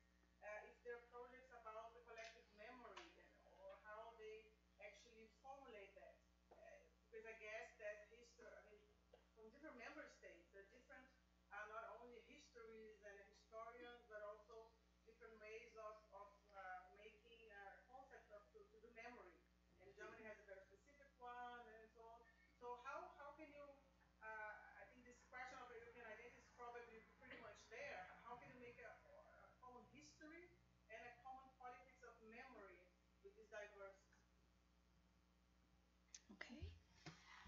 Okay, thank you for the questions. I make a claim here that we have identity politics acting in the double sides, internal and externally. So internally, with the member states, yes, I think the EU has been successful pretty much through the examples you asked, identity politics through flags, symbols, and citizenship, the initiative of the European citizenship. These are examples, like these are feasible ways for the citizens, for the European citizens to see the EU in their daily life. So the European passport, the flag, the free entrance in here and there. So this is to forge a common European identity, the dimension of Europe in their national identities. And I would say for different degrees, this has been successful, different degrees, depending on the country. But overall, the effort, the endeavor of the Commission is growing to forge and to raise more and more feasible symbols of this dimension in their national politics. But then comes the case of the external relations, and then the identity politics, as I mentioned here in this very briefly. These four types of exerting this identity politics. So when there, for example, you asked me example of identity politics, this self and other identity politics, this is pretty much visible in many relationships with the European Union, with the neighbors, with the closer members, with the non-members, and with the external outsiders. For example, Latin America and Asia, we can see that this identity politics is pretty much controversial as the European Union, what it says and does inside, like giving a lot of values to diversity, for example, because the discourse is how much more different our bureaucracy is, how much more rich. It can embrace, it can embed this difference, and we can just grow the X community, we can just grow the kinds of agreements we are reaching inside. So claiming diversity as a positive value inside. We are different, and this is what makes us exceptional, what makes us interesting and able to show a model for the world. But then externally, which are the differences? Turkey is different, Russia is different, Latin America is also different, but the relation with Latin America is a kind of paternalism. You are different, but you are in the path. You are Western. You know the values. You know how to do it. You just need to grow a little bit. So the relations with Africa, it's always with this post-colonial shadow, as we can say, that you should do like this, we want to control, we want to negotiate, but with conditionalities. So, okay, we invest, but where is the human rights? We invest, but where is democracy? Which democracy? Another question. So what I claim here is that we have to make this divide very clear when we talk about identity politics in the European Union, because the EU is a project of diffusion. When the EU is a project just for inside, as I said, Eurocentrism is pretty much legitimate for inside. It needs to be Eurocentric in order to exist. When it becomes a project of diffusion, a project of a model for the world, then it encounters some problems. So as Chakrabarty said, we need to provincialize Europe in this sense, because it works, and it works good, and it is an example. I would say I'm pretty much Europeanist. I'm not skeptical, but I think it's very important. It's like we need the European Union more than ever, but we need to recognize and we need to be aware of its limits, of its problems every time. Not to expect too much. This capability expectations gap can be caused also by these misunderstandings of what is the EU and what is the identity. And answering Andrea about the normative power. I take normative power as an analytical category. That's why I made this difference. Like as a foreign policy strategy is how is discoursed by the EU. Like we have normative power and we are a normative power. So that's how we're gonna act through normative means. So even sanctions, it is a normative means, conditionalities, power for trade, bargain, these are normative means, and this is a foreign policy strategy. But to say the EU is a normative power, in my claim, we have to see it empirically. We have to go to the field, we have to go to the relation, to the interaction, to the project or program or whatever, and see if this can be verified. So in this sense, depends in each interaction. And I agree that now with the global strategy, and this was part of the discourse in the global strategy, that the Kantian option of the European Union is never died by Federica Mogherini when she launched this strategy. The global strategy is not a plan of action. So it's not to say that you're going to act like this, we're going to have an army in X years, or we're going to have this and that in terms of security and defense. It's an idea of how to bring unity among the members again. So in the face of Russia, in the face of Syria, in the face of NATO and all the challenges that Laura already talked to us, the global strategy came as a last briefing, a last attempt of unity that perhaps will lead to an army or will lead to military instruments. But never mind, this is not a big deal when it turns to crisis management. I totally agree with what she said. Despite the way the EU chooses to act, it is choosing through the way of negotiation. It is choosing through an agreement that was signed by the 28 member states in 2016, what was a pretty much controversial, problematic times for the EU. So this is already a big achievement. This is already something that we perhaps may not disregard. This is an achievement. So how is the outcome of this? How, if it will be an army, if it will be interventions, military interventions?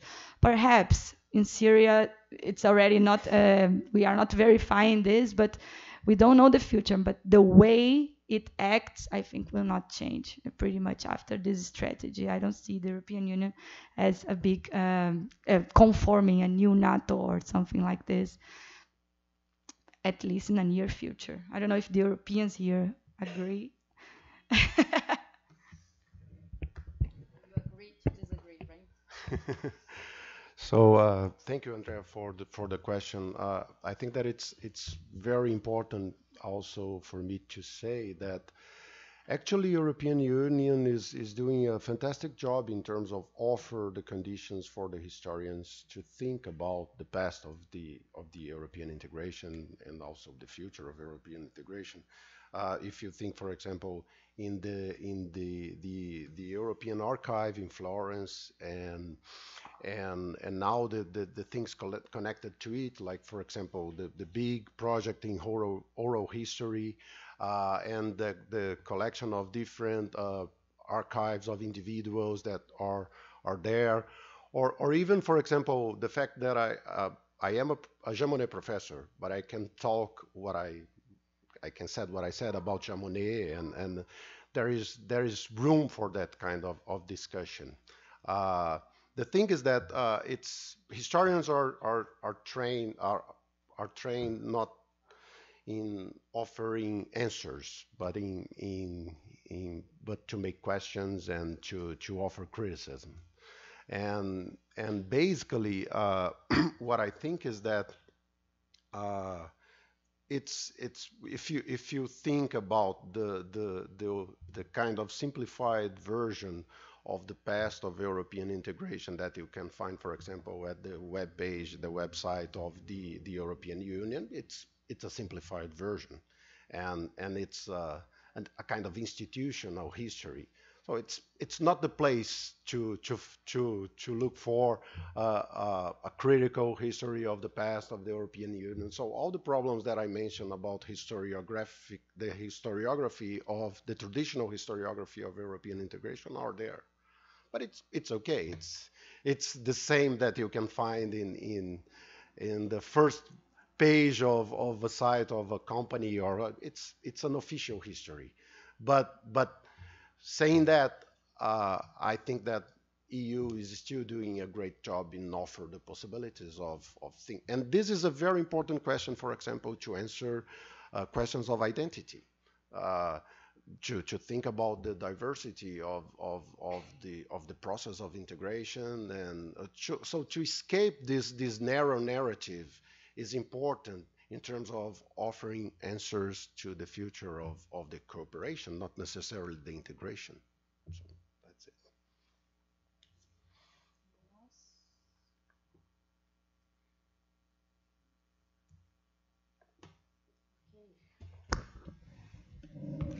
So, two remarks. I will abuse my position as a chair. The first one, this is a Brazilian only panel and we are on time, so this is great. Yeah, we're ahead of time. We can even sing a song.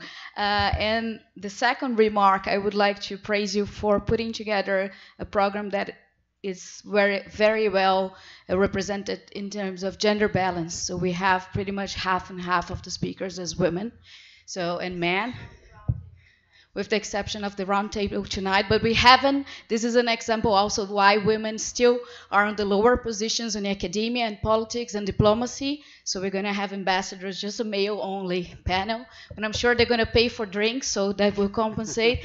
In any way, this is really like something that we should pay attention when we attend conference, especially in law department and other departments. IR, this is, well, a little bit more balanced, but in some other areas we don't see this very often, especially when it's like professors in a panel. So congratulations. As a woman, I'm feeling very happy about this. Good. So I think we have coffee and cakes, and it's not yet because they're German, so they're on time. So let's wait 15 more minutes. Check your Instagram, Facebook, emails, and then you can go out in 15 minutes. Thank you again, and I'll see you in the second round.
Good afternoon. So we are back now to our second panel.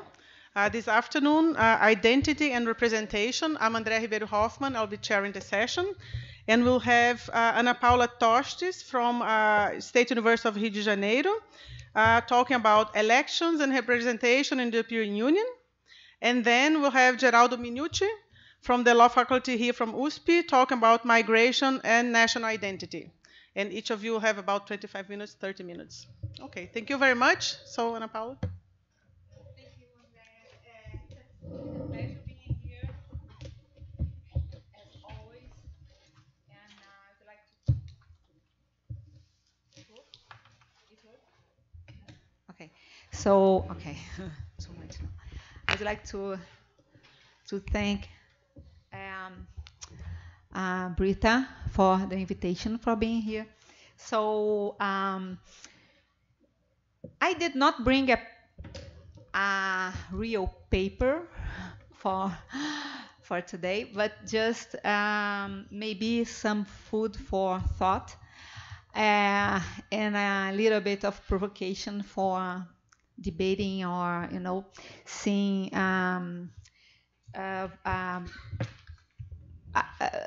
new visions, new possibilities to understand what's going to be the perspective, the future of the EU after the most serious, 10 years of crisis.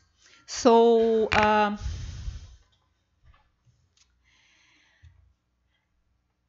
so I prepared this speech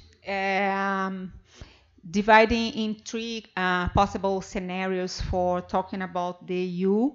Not exactly about elections, but much more about representation. Of course, I'm going to talk about the last election for the European Parliament, but much more, I would like to start from these three scenarios in order to reach, some discussions about the last election. So I would say that we are in a kind of contest of researchers and researchers, and I'm part of that. Very much interested in the stress of the regionalism, the crisis of the international, the regional integrations process, and also we have thought about the challenges and the threats of the regional integrations process and projects and development. And also we have seen the EU facing, the two important crises, the two most serious crises recently, the crisis of the euro and also the humanitarian crisis of the immigration, and what provoking the growth of the populism and the nationalism in the region. So I would like to think about which kind of impacts of after this two big crises we can see and we can have as a possible perspective for the future. So so I divided my speech in three parts. So I'm going to talk very quickly about the economic and the immigration crisis, just mention actually, and I will give some words about the weakness of the EU functioning in terms of the enforcement of the EU policies and laws and the democratic deficit. And finally, I try to give some food for us for thinking about the EU perspective, looking at the perception about the most important issues for the European public nowadays, the perception of democracy and economics, and also the choices and the perception on choices. About the crisis, we know that the EU economic crisis reached the worst time in 2009, when the Eurozone, all the countries from the Eurozone, had the negative GDP growth. After that, of course, we know that the EU institutions had a lot of problems in terms of being accused as not very much flexible for helping countries like Greece and also Portugal and Spain and Ireland that had more difficult for recuperating from the crisis, the economic crisis. However, during this time, very quickly in 2000, especially in 2015, we have one of the most important and serious, humanitarian crisis in Europe with the immigration crisis. I brought this map just for illustrating a little bit. But after that, we know that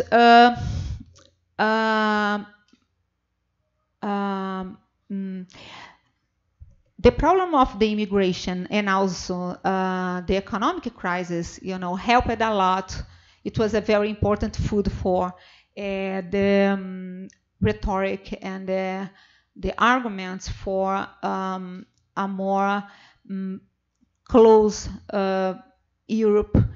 The nationalism and the populism started to occupy the universities, the streets, and the journals. And in order just to understand a little bit about this, I brought the classification, the kind of classification regarding two levels of the integration that the literature help us to understand why the extreme right ideologies could find a so good time for increasing. So if you go to this classification regarding the importance of the cleavage, the cleavage,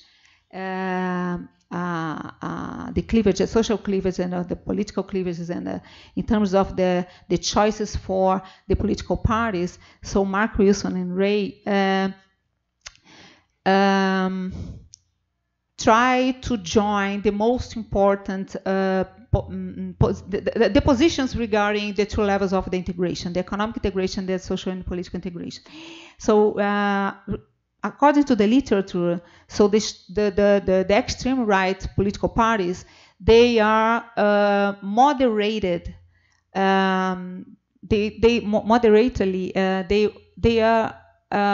oppose to the economic integration, but they are strongly against the political and social integration. So, of course, if you go to all other informations and data you have about the growth of the ideology, the extreme right political and populism, and the growth of the extreme right political parties in the region, we can understand a little bit about why and how the crisis of the immigration and economic crisis with the growth of unemployment was a good time for the growth of the radicalism for the right in the EU. Okay, we understand that, we already know that. Just for putting the scenario for us here in order to go to the second point of my speech. The second point is the EU functioning. So also going back to the literature, we can see, we can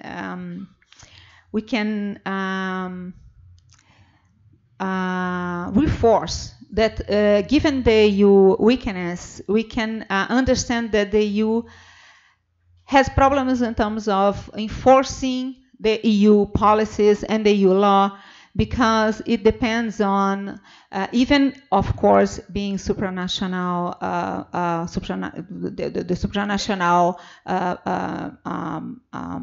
principle of the European law, it's necessary to have the national government, the national institutions cooperating with the EU institutions. So compliance is important because we don't want to see all the time the EU looking for enforcing in a more in a non-cooperative way, having the EU law being obeyed. Besides the compliance, the importance of the compliance, we also know that as other regional integration situations and experiences, we know that the regional integration is a matter of intergovernmental cooperation. So, of course, we don't have important participation, direct participation from the societies. So, regarding this way to develop a regional integration, we are always looking for ways to legitimate, this kind of integration that make with different societies with different cultures and different languages, working together and circulating everywhere inside the EU region, the EU borders. So the literature put those two weaknesses as very important for us to take into account. So compliance is more important than having strong mechanisms for enforcing the EU policy and the EU law. And also we have to understand, we have to look for other ways to find a way to overcome the democratic deficit. That's so how our the authors that I'm using here, the Caldeira and Gibson and Gable mostly, they see the ways to understand those two problems in terms of considering the weakness of the EU. I'm gonna concentrate on the second weakness, that is the problem of democracy. So they say that, even the compliance, of course, but also the way to legitimate the EU policies and institutions, the way to recuperate the original problem of democracy in the EU is looking for the public attitudes and public opinion in order to confirm the recognition, the confirm the acceptance, the support for the EU policies. So if Gable, for example, work with several examples of situations when the European public was consulted and rejected the EU policies. However, we can remember several other examples, such as the rejection of the Constitution, the Constitution Treaty, and also and other rejections like even the Lisbon by Ireland and okay. So another way to see this disjunction, I would say, between the EU policies and the European public also is mentioned by the literature, like the misinformation, the lack of interest for the EU policies mostly, and also the distance between the elites, that the political elite group that decides about the EU and the integration since the beginning, and the societies that had a gap, that can vary regarding the time and regarding I put here just it's mentioned by the literature. But my point is, if you do have economic crisis and immigration crisis, and we do have these two important, weaknesses that I'm mentioning here, I mean, a low enforcement capacity and democratic deficit. So we can understand easily that is a good food for populism and the growth of the extreme radical populism for the right in the region, because, of course, as we, although the support for extreme right was a problem and was identified by the European Parliament since 90s, if you see, this is a graph, just a graph that I made just with the aggregate data about the votes for extreme right political parties in national elections in the EU during this time. So we can see in 90s the growth of the support for European for radical parties, Eurosceptic parties, but after 2008 we can see a jump that can be explained by, especially by this situation, economic crisis, immigration crisis, and the claim for another way to legitimate and to represent the real popular will that could be corrupted by the elite that developed the integration. Okay. So, however, if you go to the more recent, perception, more recent surveys, that there was the last survey of the Eurobarometer, that it's the important public opinion institute for measuring the perception of the European public. We had a last publication this month in August about the public opinion on the EU, and I decided to look for a few changes of the public perception and try to understand this, putting aside to the decisions, electoral choices during this last election for the European Parliament. So if you, very quickly, because there are several slides and graphs here, but I decided to divide a few data from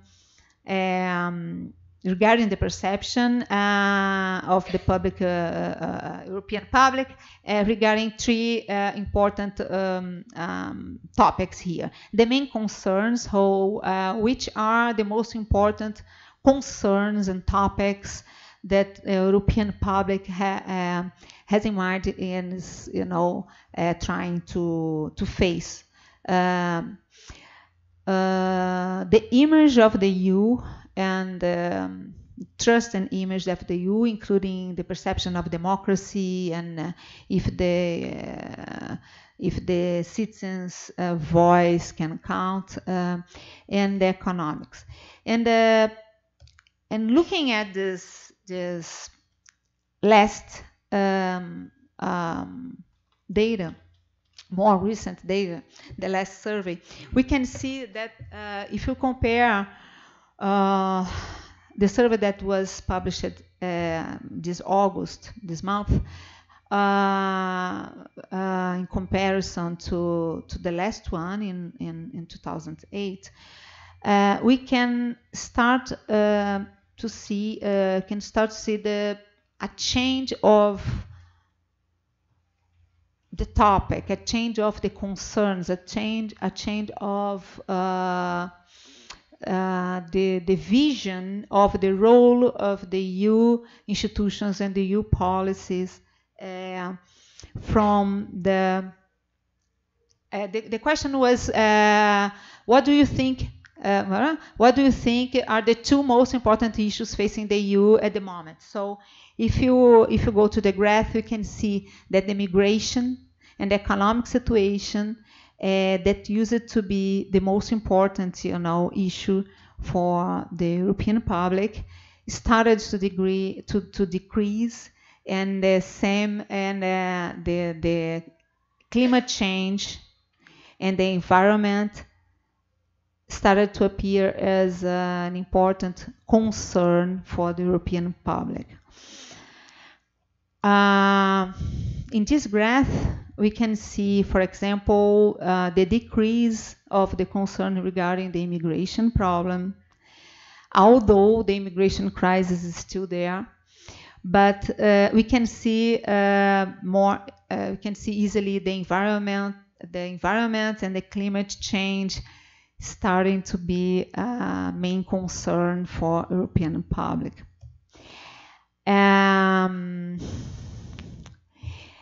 Regarding the vision of the most important topic, most important concern for the country of the respondent, also we see the unemployment and also the immigration decreasing as an issue for the European public, and the environment, climate change, energy issue starting to be a more important issue for them. So, changing, thinking about the democracy and the image of the EU, we see that the European Union started to tend to be trusted, and the national parliament and national government is not. I have to jump in order to find my data. Okay, so the perception of European public regarding the optimism. We can see that 6 in 10 Europeans are optimistic about the future of the EU. Quickly, the democracy, total satisfied, total not satisfied as well. We can see a change of the attitude regarding the vision of democracy. If you go to the data about if the voice of the citizen can count, we see a big jump since 2018 and 2009. If you go to the other important issue that was an important issue on the table for the last 10 years, we see also the economy being not a very important concern in terms of the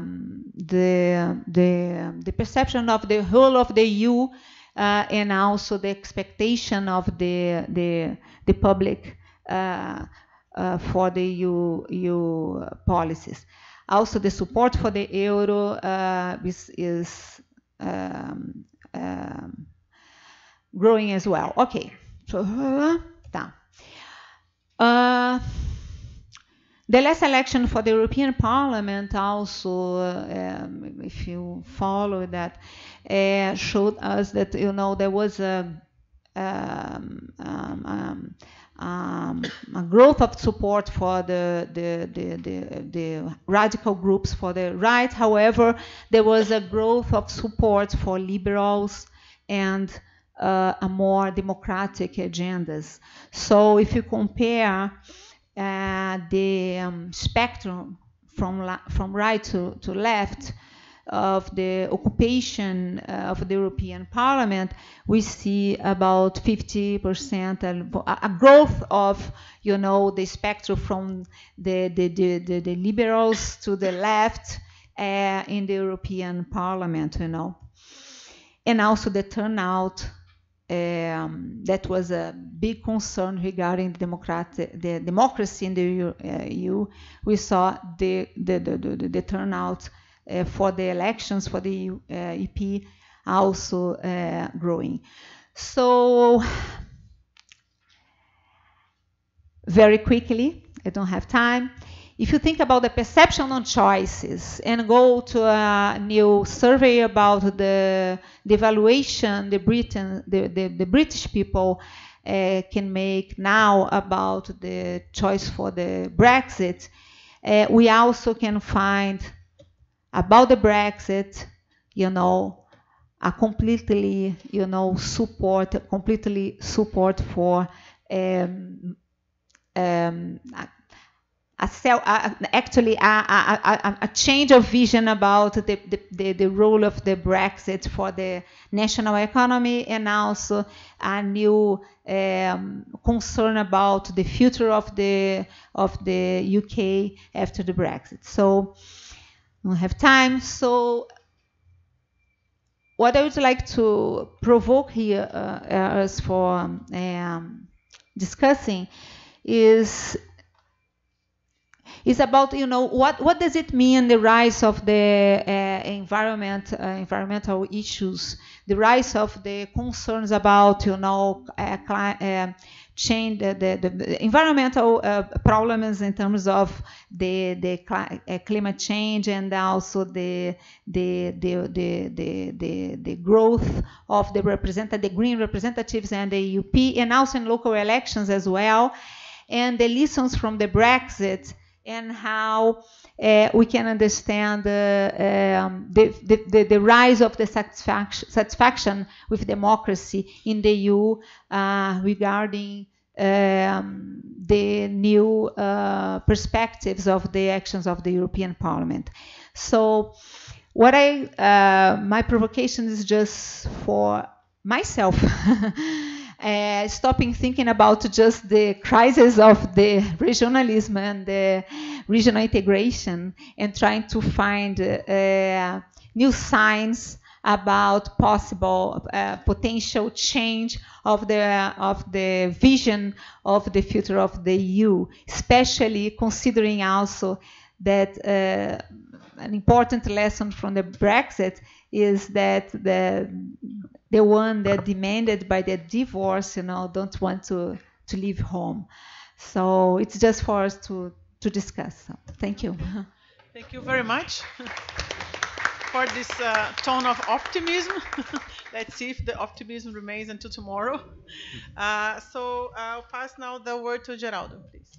Thank you. Well, thanks for the opportunity of being here to speak before this audience, and special thanks to Brita. And I would like also to congratulate Brita for having organized this meeting. I know what that means to organize such a meeting. It's a hell of a job. Well, I'm glad that you mentioned Brexit in the end of your intervention, because I'm starting my intervention referring to Brexit as well.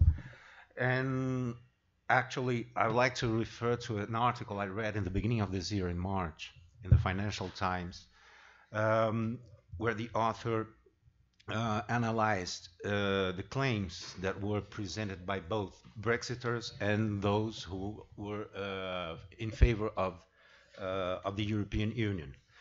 Those who favor Brexit, their claim is based on the preservation of national identity.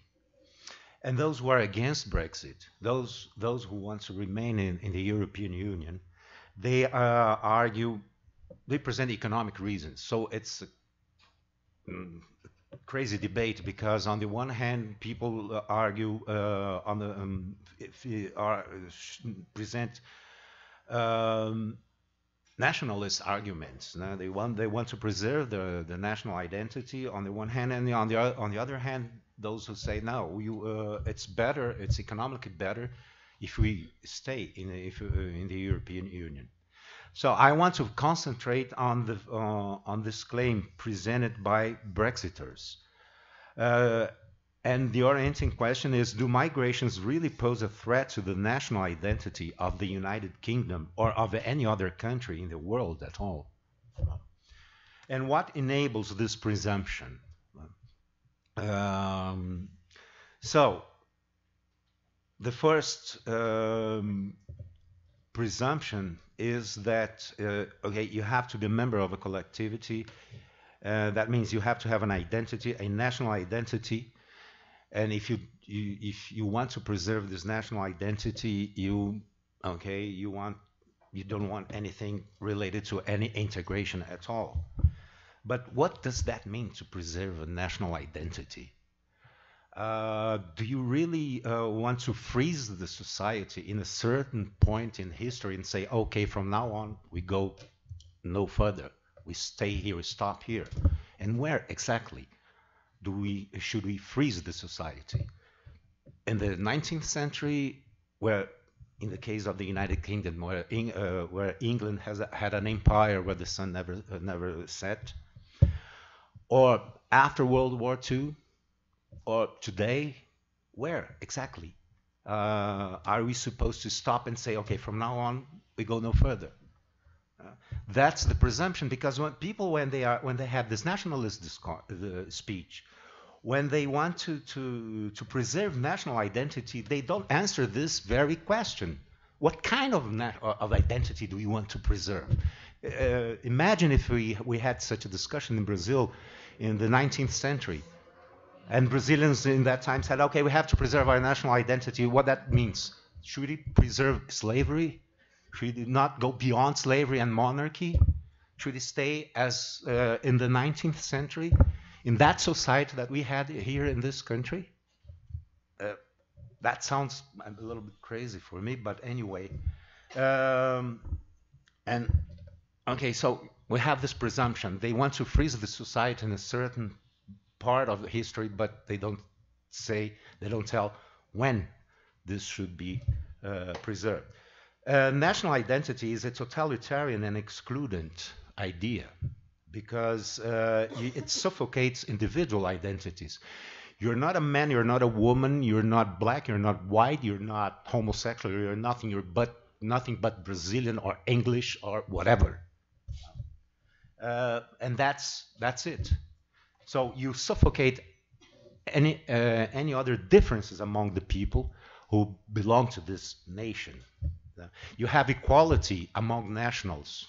There is a presumption that nationals are equals among themselves. But you have inequalities as far as foreigners are concerned. So those who belong to the same nation, those who are nationals of a certain collectivity, they are equals, but not those who are outsiders. And the more serious, the concept of citizenship is connected to nationality. You have to be a national of some country to be a citizen. And what's citizenship? Okay, the definition of citizenship is a privileged form of being a member of a collective. So if you were a national, you have citizenship. You have the right to vote, to be voted. You have the right to participate in the public spheres. You have every right. But if you're not, if you're an outsider, so you don't have so many rights. You're tolerated, and nothing more than that. There are other forms to be a member of a collectivity. You can be a resident member, a temporary, a visitor, but the most privileged is that of a national. Okay. So, to be a member of a collective, to get from it an identity, because this collective subject gives you an identity, a national identity, and to believe in this, in the eternity of this collective, of the nation, to believe that nation is eternal. These are the presumptions that make it possible to fear the loss of something that was culturally made and politically explored. So, migrants might represent a threat to the national identity only under certain world conceptions, according to which the nation is considered a fossilized organism and its identity is eternal. But if we look back in history, this very idea of nation, it's historically new. I mean, if you go back to the Middle Ages, I just spoke to some colleagues there. If you go back to the Middle Ages and you go to Italy, to what today is Italy, and you talk about Italy, they will tell you, what the hell are you talking about? There isn't such a thing as Italy. I am from Calabria. I am from Verona or whatever. But Italy, that doesn't exist. It didn't exist at that time. And I don't have to expect that it will exist in the future. A couple of years ago, I was in Berlin talking to a friend of mine, a lawyer in Berlin, and we were talking about the future of the nation state. And that was, of course, before this right-wing movements throughout the world. And I told him that I had the impression that in 100 years' time, the nation would be as important as many monarchies are today. Something to be remembered, something to be kept in a museum. We look back, okay, some in our past that belonged to us, but it doesn't make any sense today any longer. And I said 100 years time, and he said, no, I believe in 50 years time that will be over. Of course, as I said, it was a German friend who was looking, who had this impression through the eyes of an European who was seeing the rise of the European Union. And so, of course, he himself said that, well, I have a different perspective from you, because I see the European Union and I see how the nation states are declining and losing its importance. So that's it. So migrants might represent a threat to the national identity only under these circumstances. Now, in order to relieve the threat, first, we have to accept that society is a living organism. That means, for example, and referring again to Germany,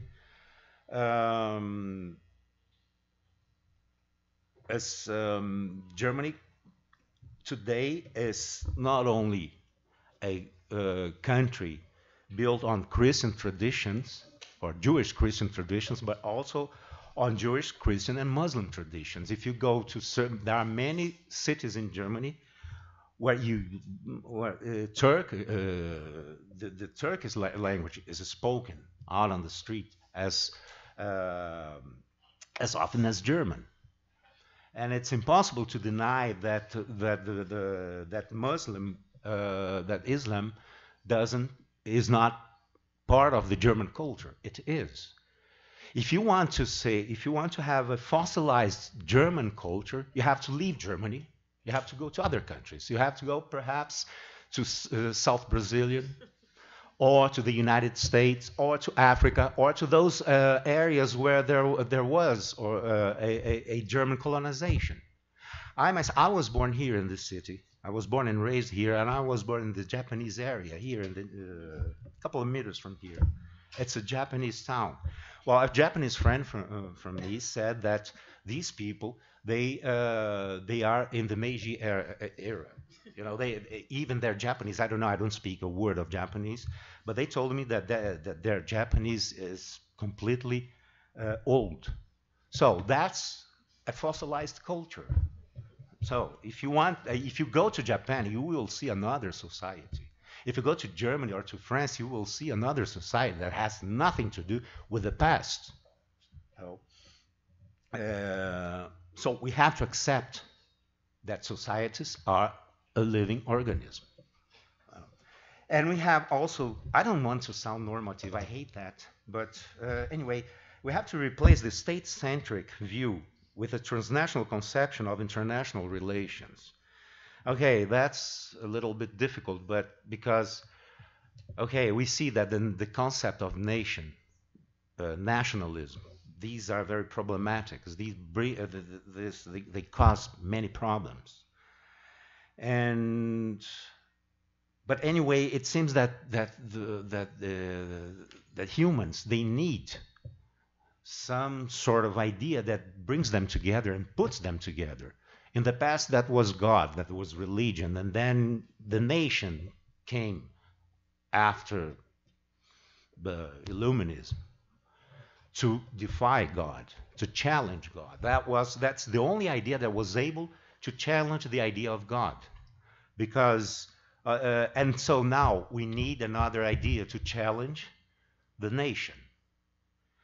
Should it go back to God again and go back to religions, institutions, or is it possible to build a new concept capable of defying the nation?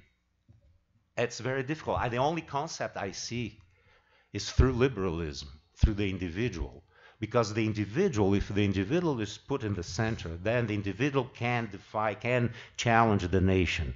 You can say, I don't want to serve the army due to my conscience. I don't know, I hate the army. I'm for non-violence, whatever.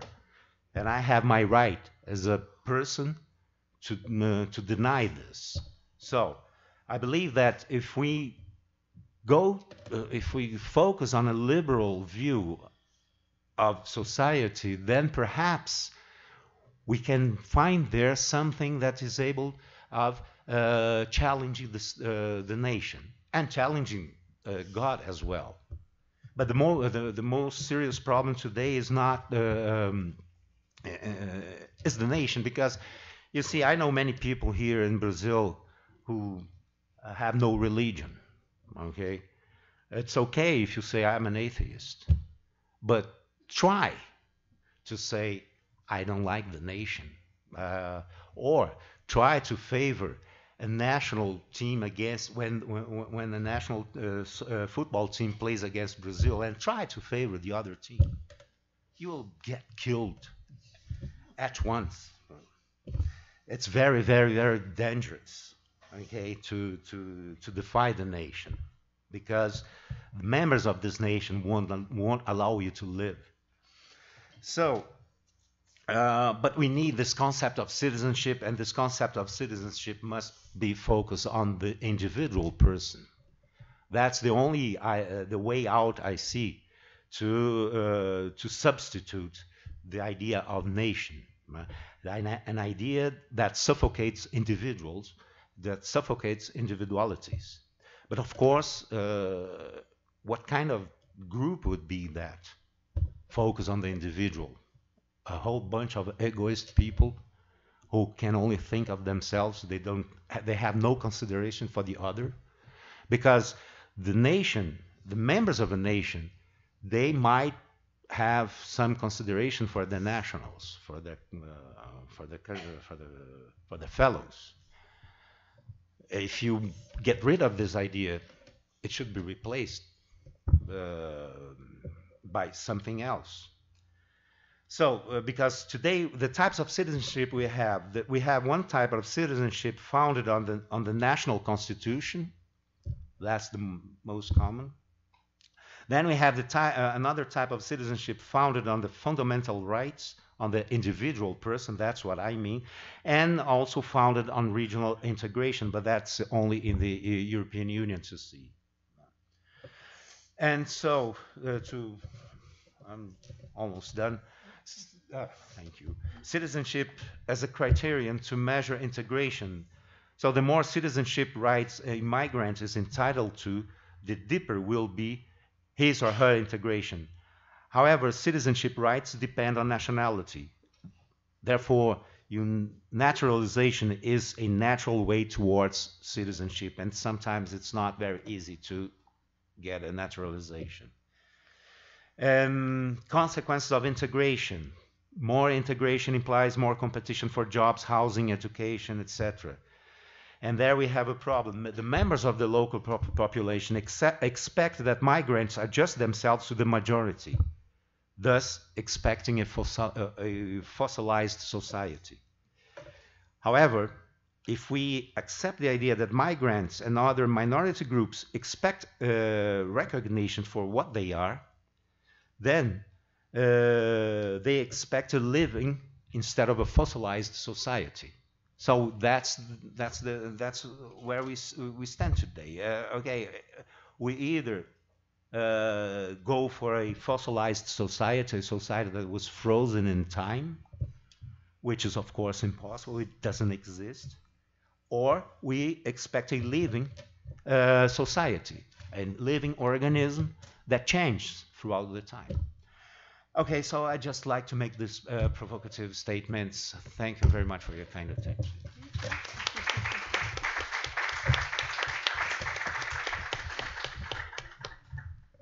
Great. I have some questions, but I'll wait to see if there's some from the public. Do you need some time? No I can make my need to be okay. more So Brita. Yeah, I have some questions too, and if no one else wants to go first, Okay. I can do it. So I would start with Ana Paula. A couple of trying to remember what I put down here. I found it quite remarkable what the regarding related to the graphs that you showed, right? This issue that in the recent Eurobarometer survey, immigration went down as an issue of major concern, while climate change, environment went up. I wonder whether this is really a change in concerns or whether this is actually an effect of media coverage or something. Yeah, because I wonder. I mean, the environmental challenge, the climate change was there all the time. It's just that people didn't really think about it that much. They were preoccupied with other issues. And so I wonder when you think about what are the causes for this change, what would you say? Whether media coverage plays a role or political rhetoric might play a role. Um, so that's one question. So what is the cause? What are the causes behind that? Causal mechanisms. The same for this effect of this big jump that my voice counts from 2018 to 2019. I found that quite remarkable. I'm also wondering where that comes from. And here I have no idea really. I wonder whether you have a suggestion. Is it an effect of the European parliamentary election or other national elections that happened in the past 12 months? So what might be the reason behind that? Is it even an effect of populism, which would support the argument that populism could also have positive impacts on democracy? So that's a consideration.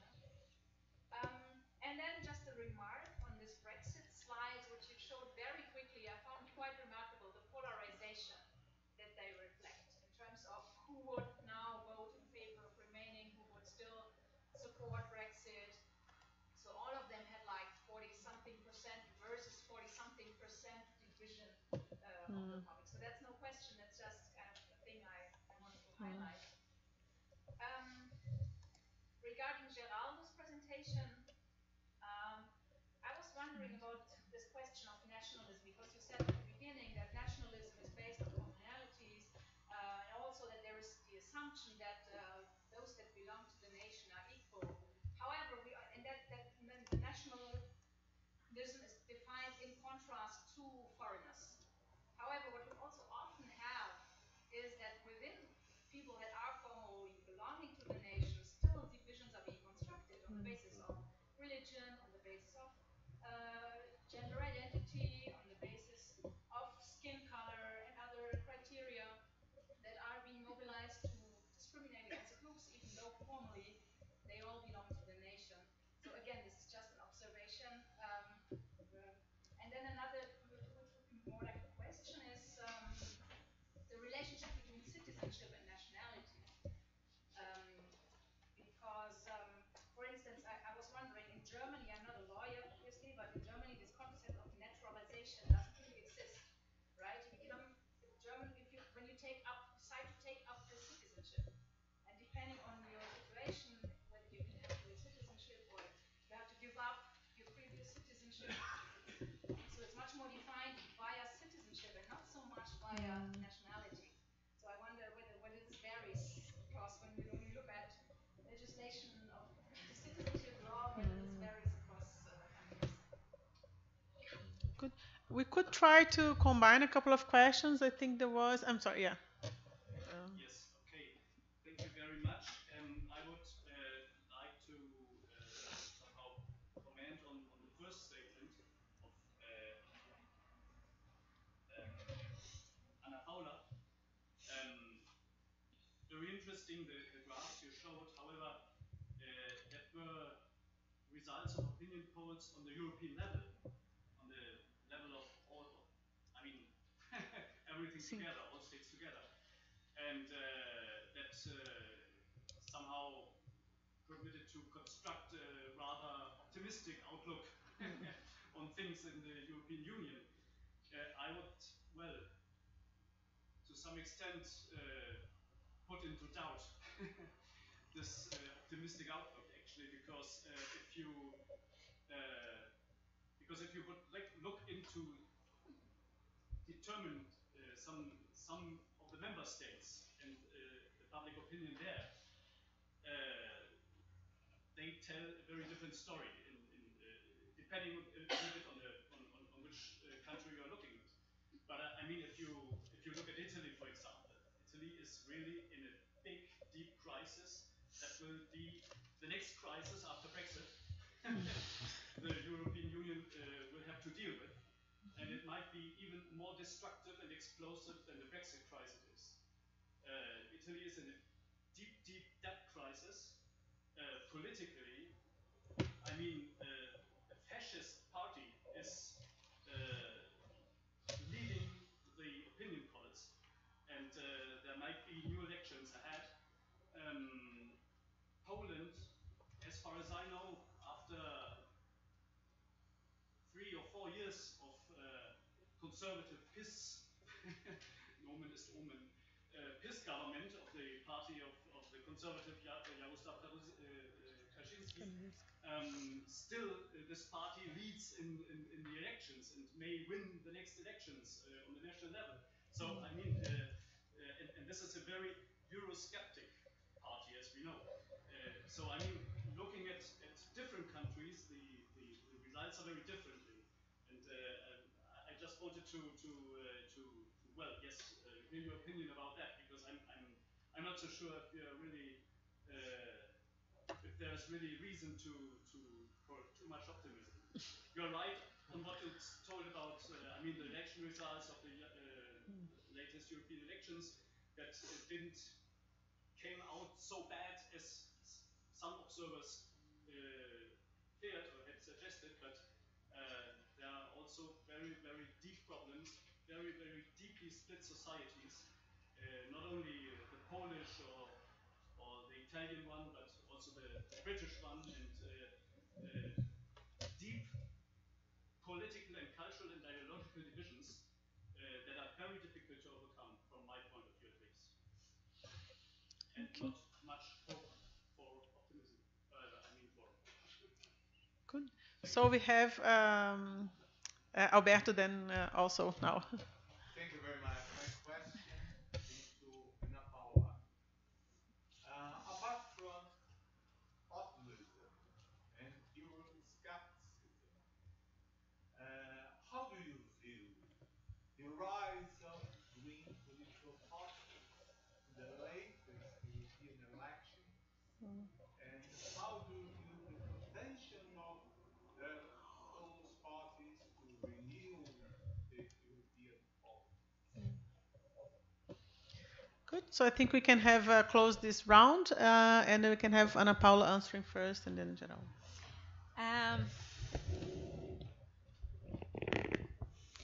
I would like to apologize because I was not good with the time as always. But so and I did not have time enough to organize even this presentation because I was involved in a paper that I finished last night, but my idea here was much more exactly to provoke with this data, much more than give you my opinion about that, because exactly I what I'm doing now is with my group of researchers, my students, we are trying to make a kind of report regarding the growth of the green parties and the green wave in a few countries, and trying to understand what's mobilizing this change of the preference of the electors. But trying in order to try to answer the questions of yeah, my provocation was much more in terms of putting some light in an optimist point of view, but not because I do have this point of view, but it's because seeing, especially considering the reasons of the growth of the extreme right political parties in the past 10 years, we found that immigration and the economic problems, the economic crisis, were the most important motivation for the vote for the right, the extreme right. So that's just my point. That so if those issues were the most important, food for this elector, for this choice, and now we are seeing those two concerns, those two issues, going a little bit, at least. It's early to say, but it's a little bit, going down. And the environmental topics and and concerns starting to come on the table in local, national, and also in European elections. So that's something happening. So I'm just looking at that and trying to understand if this can be a sign of some change. Something is changing. I don't know. I'm not saying that. I'm just looking at the data and trying to think about that. Especially because after the EP elections in May, we did not have. I didn't have the survey in May when I saw the result of the EP elections. So when the last survey of the Eurobarometer was published this month, that I could put together, and just so it made sense for me. Because if the Greens got much more support in national and European elections, and the public opinion can show us something is changing about that, so I have to think about that. I'm not just normatively optimist, but I'm just trying to see that the environmental issues, they are not the most important topic on the agenda for the extreme right political parties. So that's my main point in this presentation. Trying to answer, putting the questions together. So I don't know exactly. I don't have answers for this change. I'm trying to understand this. I still don't know. But considering your question, so of course, so the surveys of the Eurobarometer surveys, they are surveys regarding the level, the European level opinion, the position, the perception about the EU, and of course we do have two levels of perception here: the national point of view and the point of view of the EU in terms of the average of that. So, but the Eurobarometer, as we know, they do have disaggregated data. You can go and see each country, and that's my idea. Trying to understand which, these changes regarding the countries, and going and looking at the national elections as well. However, still, it's an average of the public opinion, and the average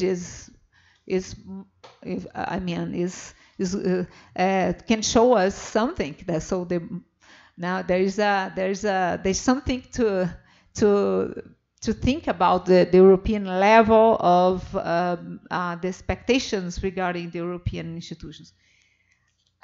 There's something that I did not, Britta. I did not answer you, right? What did you?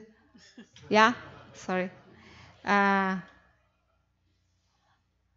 About the elections, right? What did you ask, Britta? Sorry.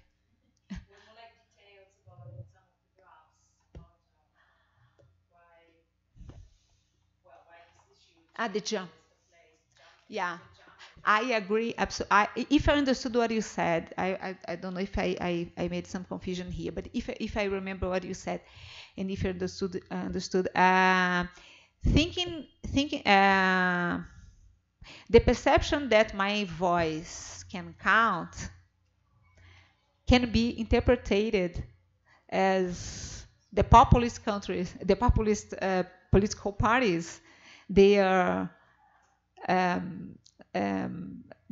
having some voice, so I can feel myself reflected on that. I agree.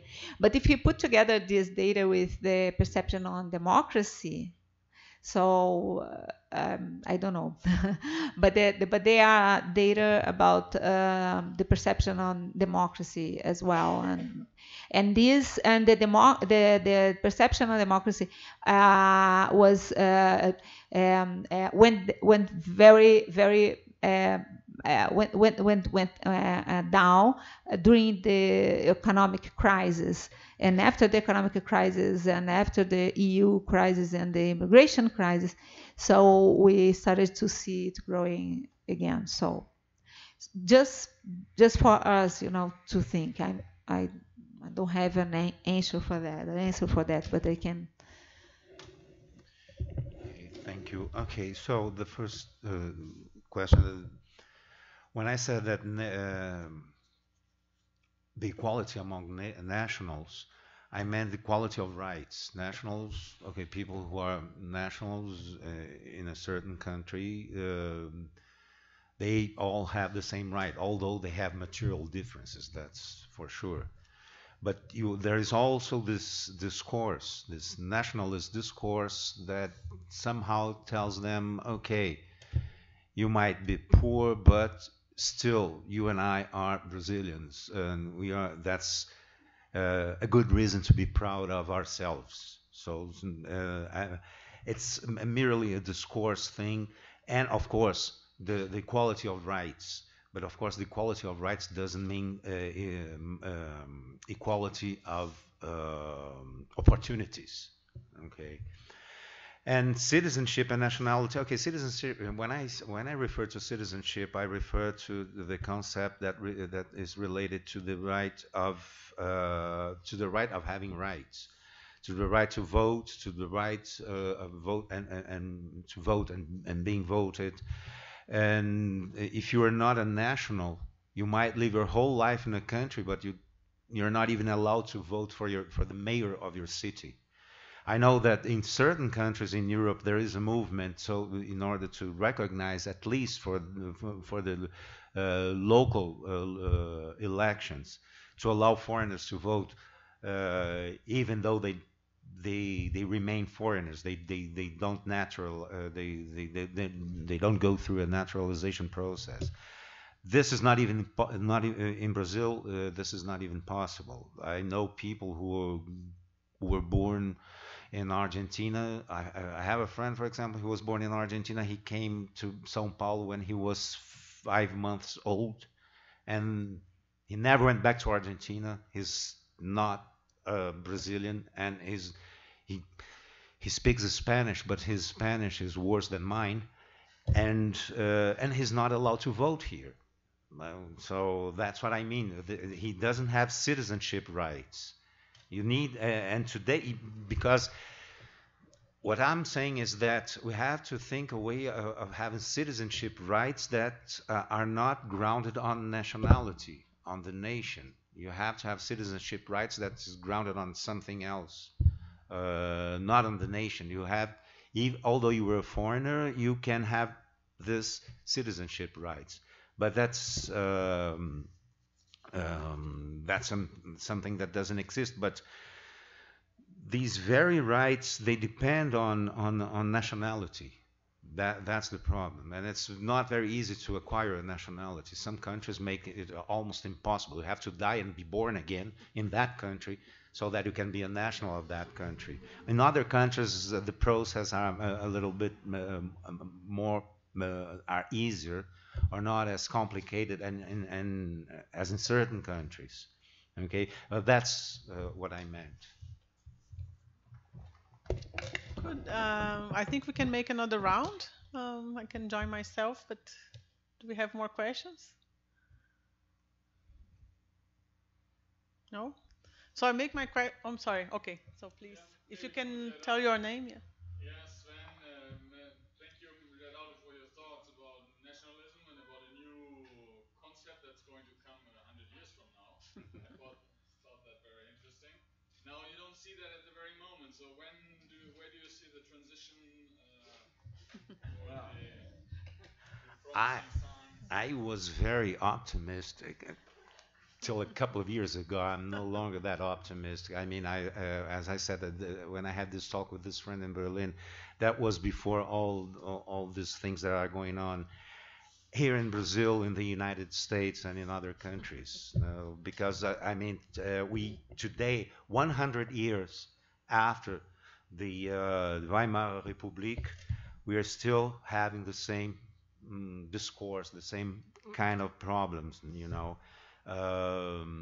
Still somehow these nationalists they they they pop up like zombies, and there they are, threatening us. And we're now having this problem with France um, concerning the Amazon region, and this nationalist talk has popped up again. The Amazon belongs to Brazil and all that thing. Although the Amazon region is big enough to combine many countries, there are many countries who are part of the Amazon region. Um, but no, I'm not that optimistic. But I can only say that perhaps we won't see that. But since the nation is something historically new that appeared 300 years ago, the idea, I know, of course, this took a long time to develop, but this very idea of nation it didn't exist in the past, and I have no reason to suppose that it will exist in the future. It's only part of our history, of the world history. But I don't see any reason to believe that this will last forever, because our problems today are transnational. Okay, drug trafficking, climate change, you name it. We have so many problems. There are transnational problems, and we still present national solutions to these problems. But these problems will overcome the national state. Somehow, I hope that some illuminated mind come to lead us to find these transnational solutions. But and I think that these transnational problems will bring the nation state to an end, because no nation is capable of dealing with this problem alone. They need to cooperate. So we either cooperate with one another or we compete with one another. That's the question. Good. So do we have any more? Oh, okay. So if you can make your question, then I join mine. And if anyone else, okay, so two, right. Combine both.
Can we collect because I think we make a last round, and I think Carolina wanted to ask something.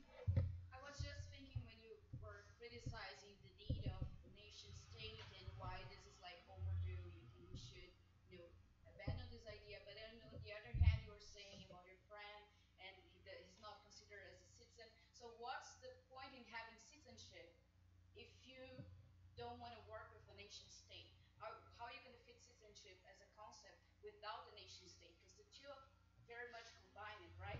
And having citizenship, you're also creating clusters and segregating, because you're going to belong to this or that citizenship and not to a nation state. But isn't this the same way of reproducing this division that you're complaining that it's not does not reflect the reality as we have nowadays or in the next 100 years? Good. Any more questions? Okay, Brita? Yes. Hmm.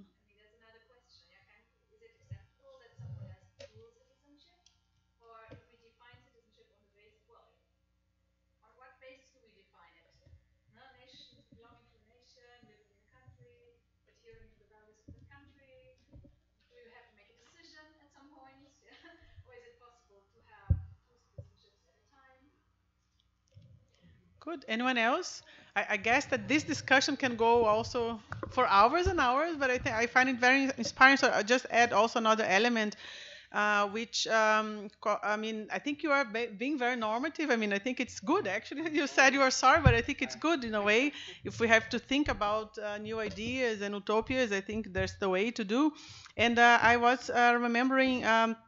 I don't know if you know Pierre Rosanvallon. It's a French political scientist, or he's and because you mentioned the thing of the individual as a basis, and then bringing again, of course, the liberalism question. And one interesting thing that one of his last papers he was bringing is that he's comparing the individual of the 19th century with the individual of today, and he's inviting exactly that reflection about how liberalism and some aspects of a democratic liberal democracy would have to take that into account. So he starts thinking about that kind of individual today. So I think that's an interesting way to think, because with the level of information, of mobility, of everything we have today, that individual also demands much more rights in a way. No? It's not only some of the elements of the 19th century. So I'm just bring another element for us to think about how these individuals have a different characteristic, and then rather than just going back to the classics and liberal thought from the 19th century, we have to add something else. And one of the elements he brings is also the capitalist model. Somehow these demands includes also a commodification of desires that is completely different from the 19th century. So I'm wondering if you have some reflection on that. And just also to make another question to Ana Paula, because when you're talking about the reasons for the crisis, and you're mentioning very, not domestic, but endogenous factors like refugees or the euro crisis. But as we know, the crisis of democracy is systemic. I mean, we do have here, we have in the US.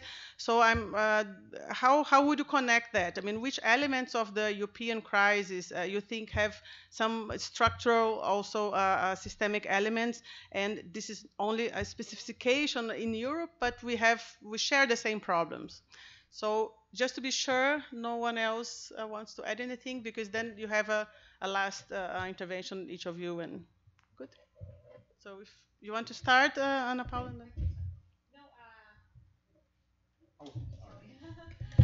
No, I agree with you. My point. It's not a paper, okay? It's just I mean, a few new reflections about things that I have thought, but I would say that in terms of the way I have studied the growth of the extreme right political parties, the support for extreme right political parties in other researches and older researches that I made. The way we have understand that is that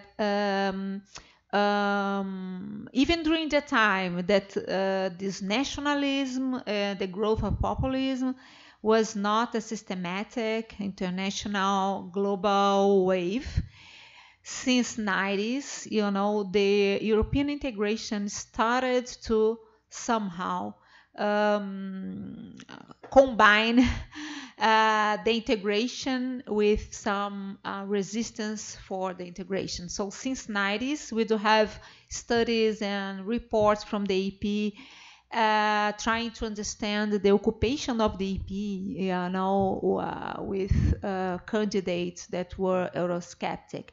So in the case of the EU, what I have seen, I have studied is exactly this a kind of relation between the integration, this especially in the case of I talk it very quickly and not correctly, but the literature that try to understand the correlation between the choice for this kind of candidate for the EP and why the choice of the voter is always related with a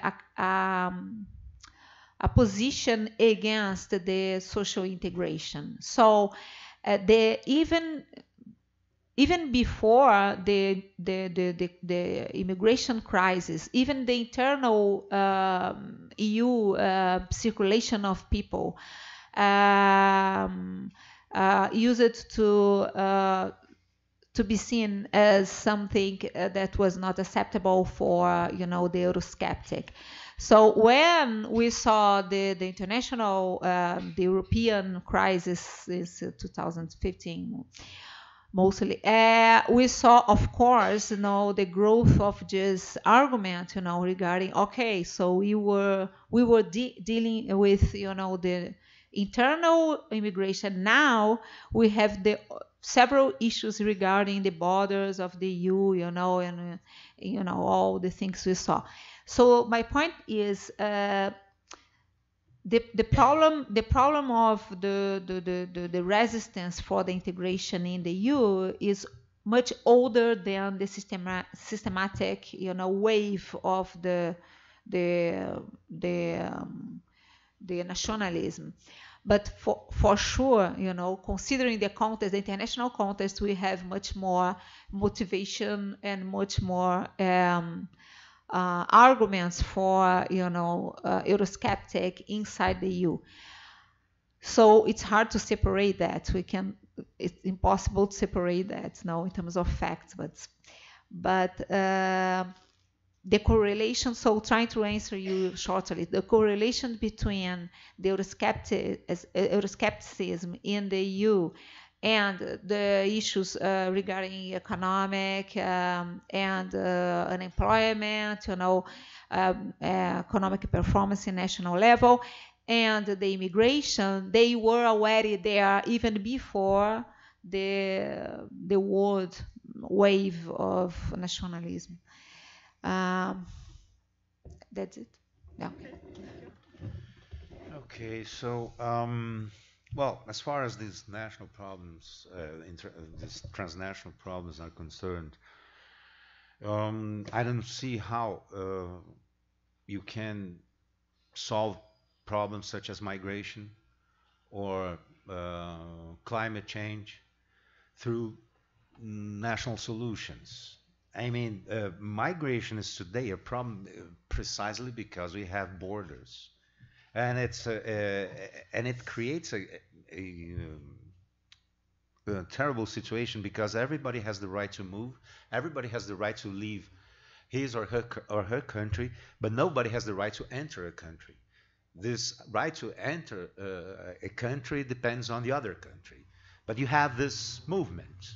You have this movement, and this movement is sometimes stimulated by the economic situation. And so sometimes you say, okay, no, the situation for me here is not good. I'm going to leave this country and I'm going to move over to, I don't know, France, just to irritate the Brazilian president.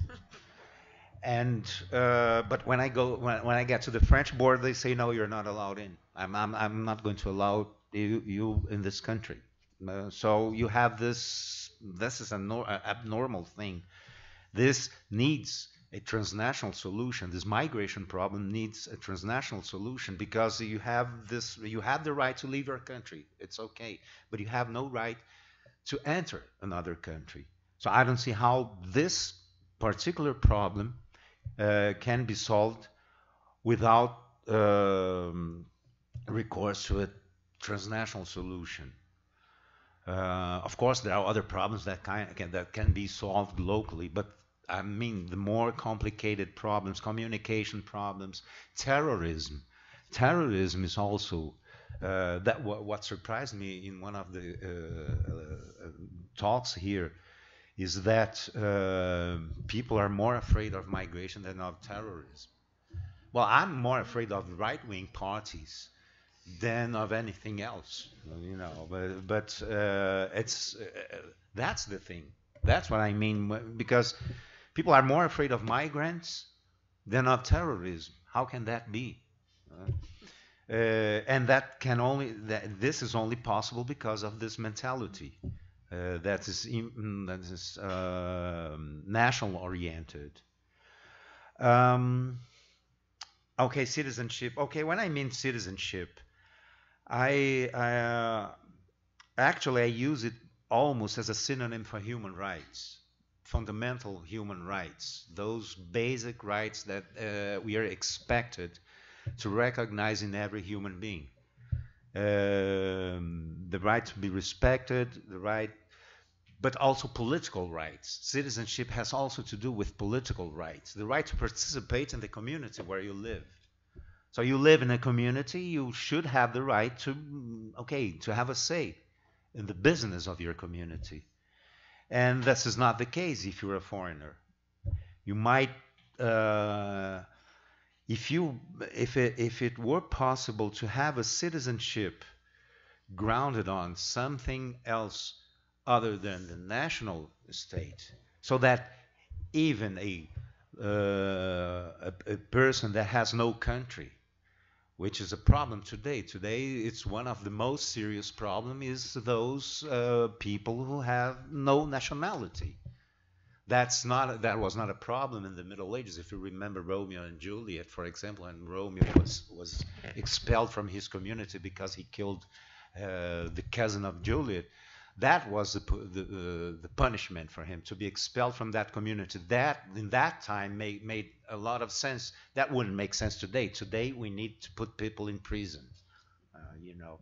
But in that time, to be expelled from one's community was a hard punishment. Today, this is not so. And today, nationality is also considered a human right because everybody's supposed to have a nationality. But this very nationality is also something that impedes someone to move on, to move freely.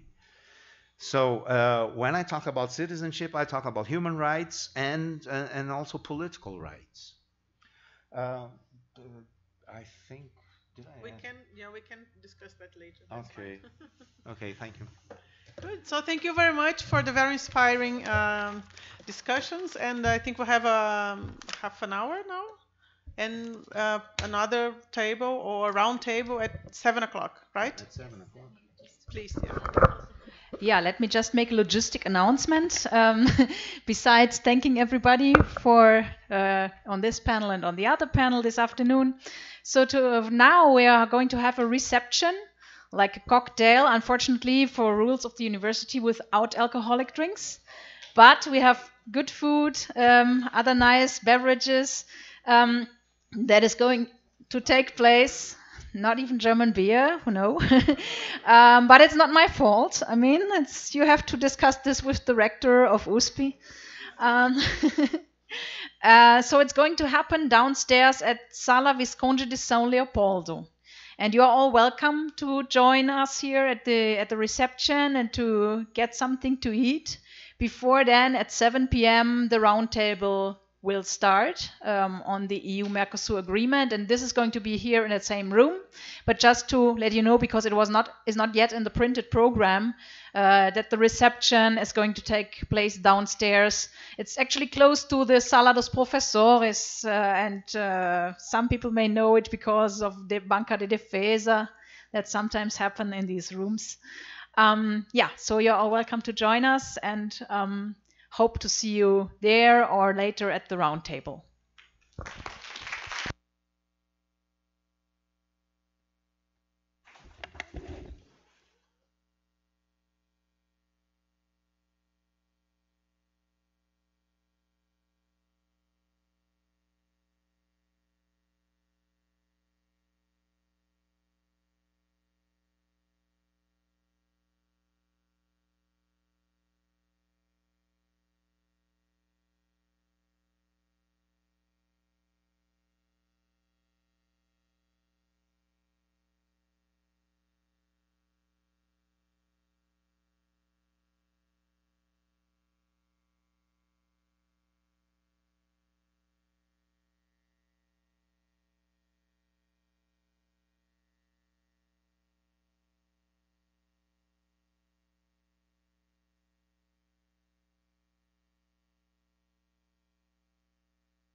Well, I'm supposed to speak in English. I was told. So let me start by saying thank you for you, Professor Alberto Amaral, for the kind invitation to moderate this. I think it's the last panel of the first day of the conference, right? So it's hard to imagine a more opportune time to have that kind of discussion. Little did we know that we would be discussing this topic under the circumstances. I think when you planned this this panel, you had no idea whatsoever that that would be such a hot political topic in Brazil and the region. We have four speakers here. Um, Two of them I know very well, Ambassadors Rubens Barbosa and Sérgio Amaral. Um, it's it's a pleasure to have been introduced to you, Professor Mark Butenberg. I was not given a short bio of yours, so I have just to say that I know you teach law and economics, right, at a very important German university. But that's all I know. Probably enough. That's all I know. That's all I know. And I also would like to thank Michel Villani, who is a diplomat with the European Union delegation in Brazil. So the rules of the game are the following. Each one of the speakers are supposed to speak for about 50 minutes. And then we can have sort of interaction between us. I will try to tease you into a discussion, and of course, all of you can jump into the discussion and ask questions. So, without further ado, I will start by handing it over to Ambassador Sérgio Amaral. Would you please start? If you wish. Okay, I will. I wish. Thank you so much. So the floor is yours for 50 minutes. Thank you very much, Sergio. I'm pleased to be here with Rubens Barbosa. We have been together in many events, many seminars, many positions, and it's a pleasure to be with you again. I'd like to greet the representative of the European Union. I had many friends among the European Union diplomats and also Professor Bungenberg. Perhaps I'll not go into many details concerning the Mercosur-European Union agreement, because to some extent the main items of the agreement are well known, and those who are not well known are not known at all, because they have just finished the revision of the text within the last few days. I'd like also to thank Professor Alberto Amaral. I hadn't seen you there, for the invitation and for the work you are accomplishing in this school. And I will also take this opportunity to say that coming here, it is a matter of some emotion, because I was a student here for 5 years. But more than that, I am the fourth generation of Brazilians who studied law here. My grandfather, my two grandfathers, my father and four uncles, and me. Curiosity about that, I have all the diplomas. And my grandfather diploma is a beautiful diploma with a medal in gold. My grandfather is gold plated. My father is a bronze medal, and in my case, is just a stamp. This tells you of the importance of this university, of this school. I was telling you that I'm not going to many details. I think you know most of them. What I'd like to stress is the fact that this is perhaps the most important agreement between two important economic blocs ever. because the European Union represents 500 million people and a GDP of 17 US billion dollars or trillion dollars. And I would like to just make a few comments on its economic dimension, its political dimension, its legal dimension. Economic dimension, I will just jump over that, but just to stress that 99% of Brazilian exports are covered by this agreement. And in most cases, these topics or these items will go for free trade within a few years. And it covers 96% of the exports by the European Union to Mercosur. It covers much more than tariffs and quotas.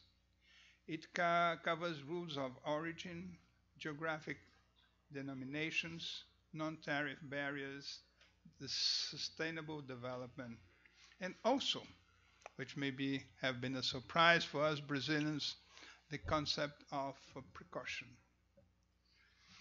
But what I like to stress is not only its economic dimension, which per se would be a very important achievement, but I would like to mention the political dimension and the legal dimension.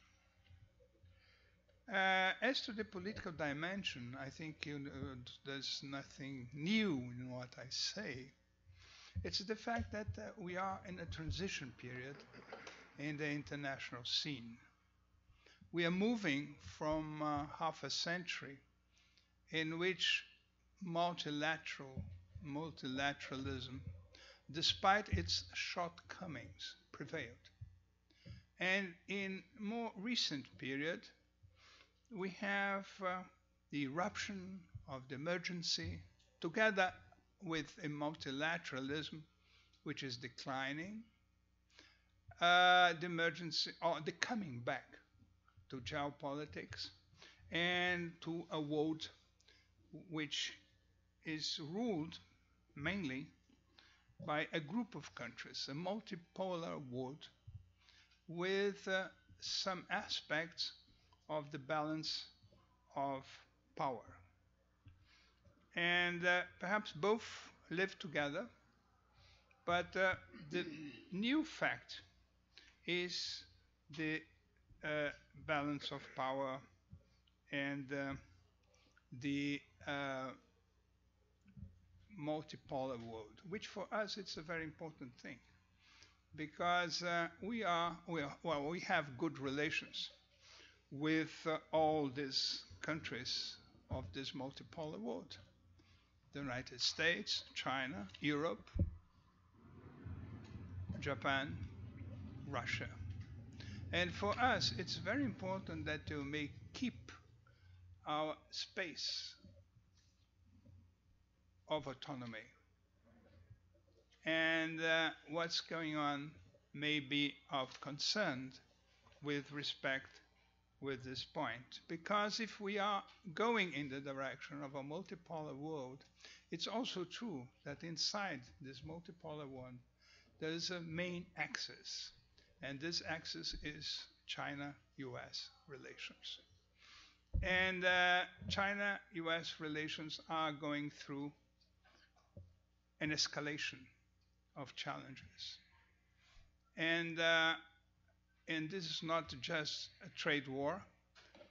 Trade war is the perception, but what you have is a strong competition in the area of technology, because the technologies which are at stake, namely artificial intelligence and telecommunications, are crucial for China to achieve its goal, which is to have some parity with the United States, to be seen as a peer. And this is the main point, and the symbol of that is what has happened with Huawei. And because of that, the United States adopted a comprehensive strategy which tries to contain China in trade, in technology, in its economic model, that's to say the presence of the state, and this is escalating. So the fact that we have an agreement with the European Union, it is per se, as I mentioned, a very important step. But the political dimension is also very important because we do not want to be caught between the two. Some months ago, I visited Dr. Kissinger. I became close to him when I worked for President Cardoso, and we organized together a few events. I visited him and I asked him, how do you see the China-United States relations? And he said, I think that within a few months, they may come into an agreement because of the pressure of the financial community, which is very much concerned with the disruptive effects of this trade conflict or rivalry in the financial markets. And then I asked him, but in case this doesn't happen, this will be a big problem. This will be a confrontation, and all other countries will have to take their sides.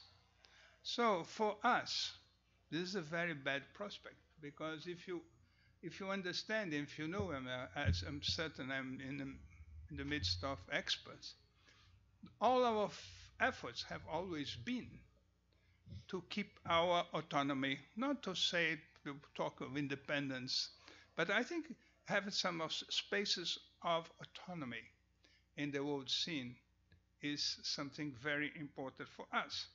And if this assessment or estimate by Dr. Kissinger is true, this will be very bad for our other countries. And I think that this partnership we have now with Europe is also politically very important, because in a polarized world, it's very important for us to have some autonomy. Second point I would like to raise is the legal aspect, or the legal dimension of this agreement we have with the European Union in the context of the world scene as it stands today. And I think from this point of view, we have a common concern. And this common concern is the decline of multilateralism and of a rules-based system, be it political, let's say the UN, be it economic, which are the rules of the economy, basically WTO. And I think that from the point of view of the United States, or more than the United States, from the point of view of Trump, the rejection or the criticism of the United Nations and of WTO makes sense. Because what he's trying to do is not only to renegotiate some agreements like WTO, which he considers favored instead of containing the emergence of China, but his opposition to WTO and to the UN are something that represents his rejection of any kind of restrictions for the world superpower, which is the United States. It's very interesting. I was reading some. My containers just arrived, and I was trying to organize my books, and I saw in front of me the book by Kennan, The Cracked Hill. in which he talks about, not as much as I expected, but he talks about Russia and the United States. It was his masterpiece. And what I realize is that what's at stake is that the United States wants to recover its supremacy as it was 20 years ago. And a rules-based system may be a constraint for him, while bilateral relations, be it political or economic, may favor what is in the front words of his campaign and of his thinking, which is, let's make America great again. If you talk about America great again, this is a perception that it's not so great as it was before. And this is basically what is at stake with respect to China. China wants to emerge as a superpower, and the United States doesn't want to lose its perception and its capacity to keep being a great power or superpower. And I think that, again, with that respect, the European Union and our partnership with the European Union, our bridges with the European Union, which are not only economic, are also political and are also in our vision of the world scene, are very important for Brazil. But let me mention, before I see some movement by Sérgio Fausto, and then I see it's a first indication, a very polite indication, that the time will be running out soon. So I'd like to mention something which intrigued me in the United States, and I think it's something very important for students of international law. When I was a student here at this school, I was very much impressed by what I used to hear, and I think it was right, that multilateralism is very good, but it has no capacity of enforcement. Now, we are in a paradoxical situation that we have capacity for enforcement, but it doesn't reflect a rules-based system. It's an enforcement without legitimacy. What is about the international law at a time like this? Is it in a better situation because there is enforcement, or is it in a worse situation because it doesn't have any legitimacy at all? And with that respect, I would like to mention 2 or 3 examples of what I have been seeing in Washington, what I collected. First of all, it is the fact that bilateral sanctions, perhaps they started, I don't know, I'm very precise, with the sanction on BNP, because it did money exchange with companies that worked with Iran. Iran was already under sanctions. From that point on, sanctions were present in countries or companies that worked in the US market, worked in New York.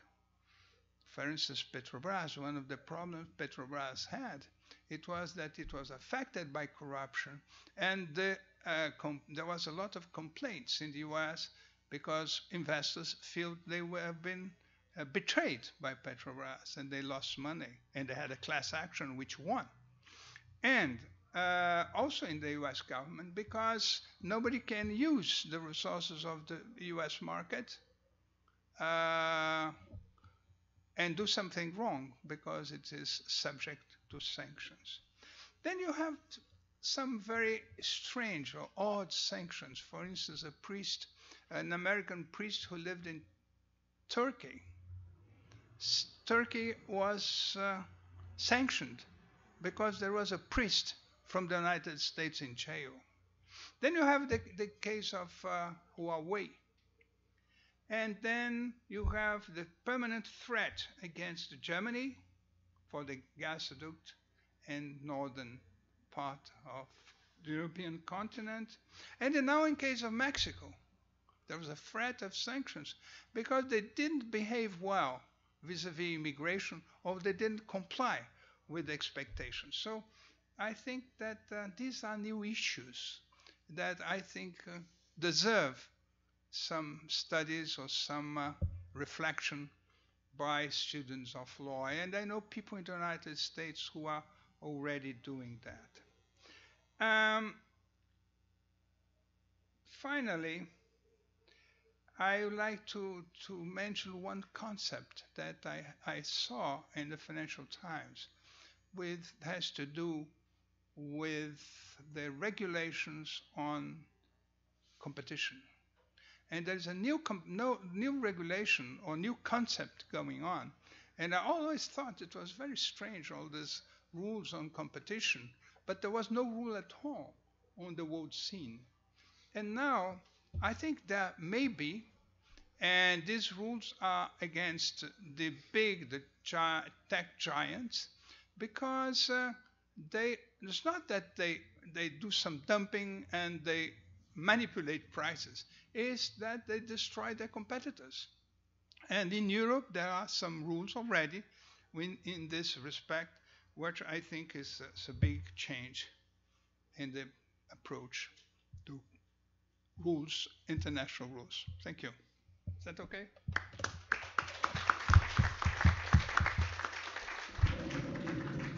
Professor Mark, now it's your turn.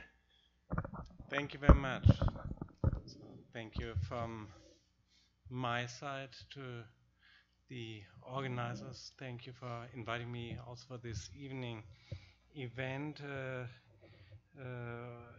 In regard this topic, we take a look at the news right now, listen to the discussions in Biarritz and elsewhere. It somehow seems it's an agreement between the European Union and Brazil, and not an agreement between EU and Mercosur. So this is somehow going in the wrong direction, I feel. Why do I say that? Because, and you already mentioned this, it is the first agreement actually of this kind that we have been seeing. We've been talking about mega regionals for the past 10 years probably, but the mega regionals that we've seen so far under negotiation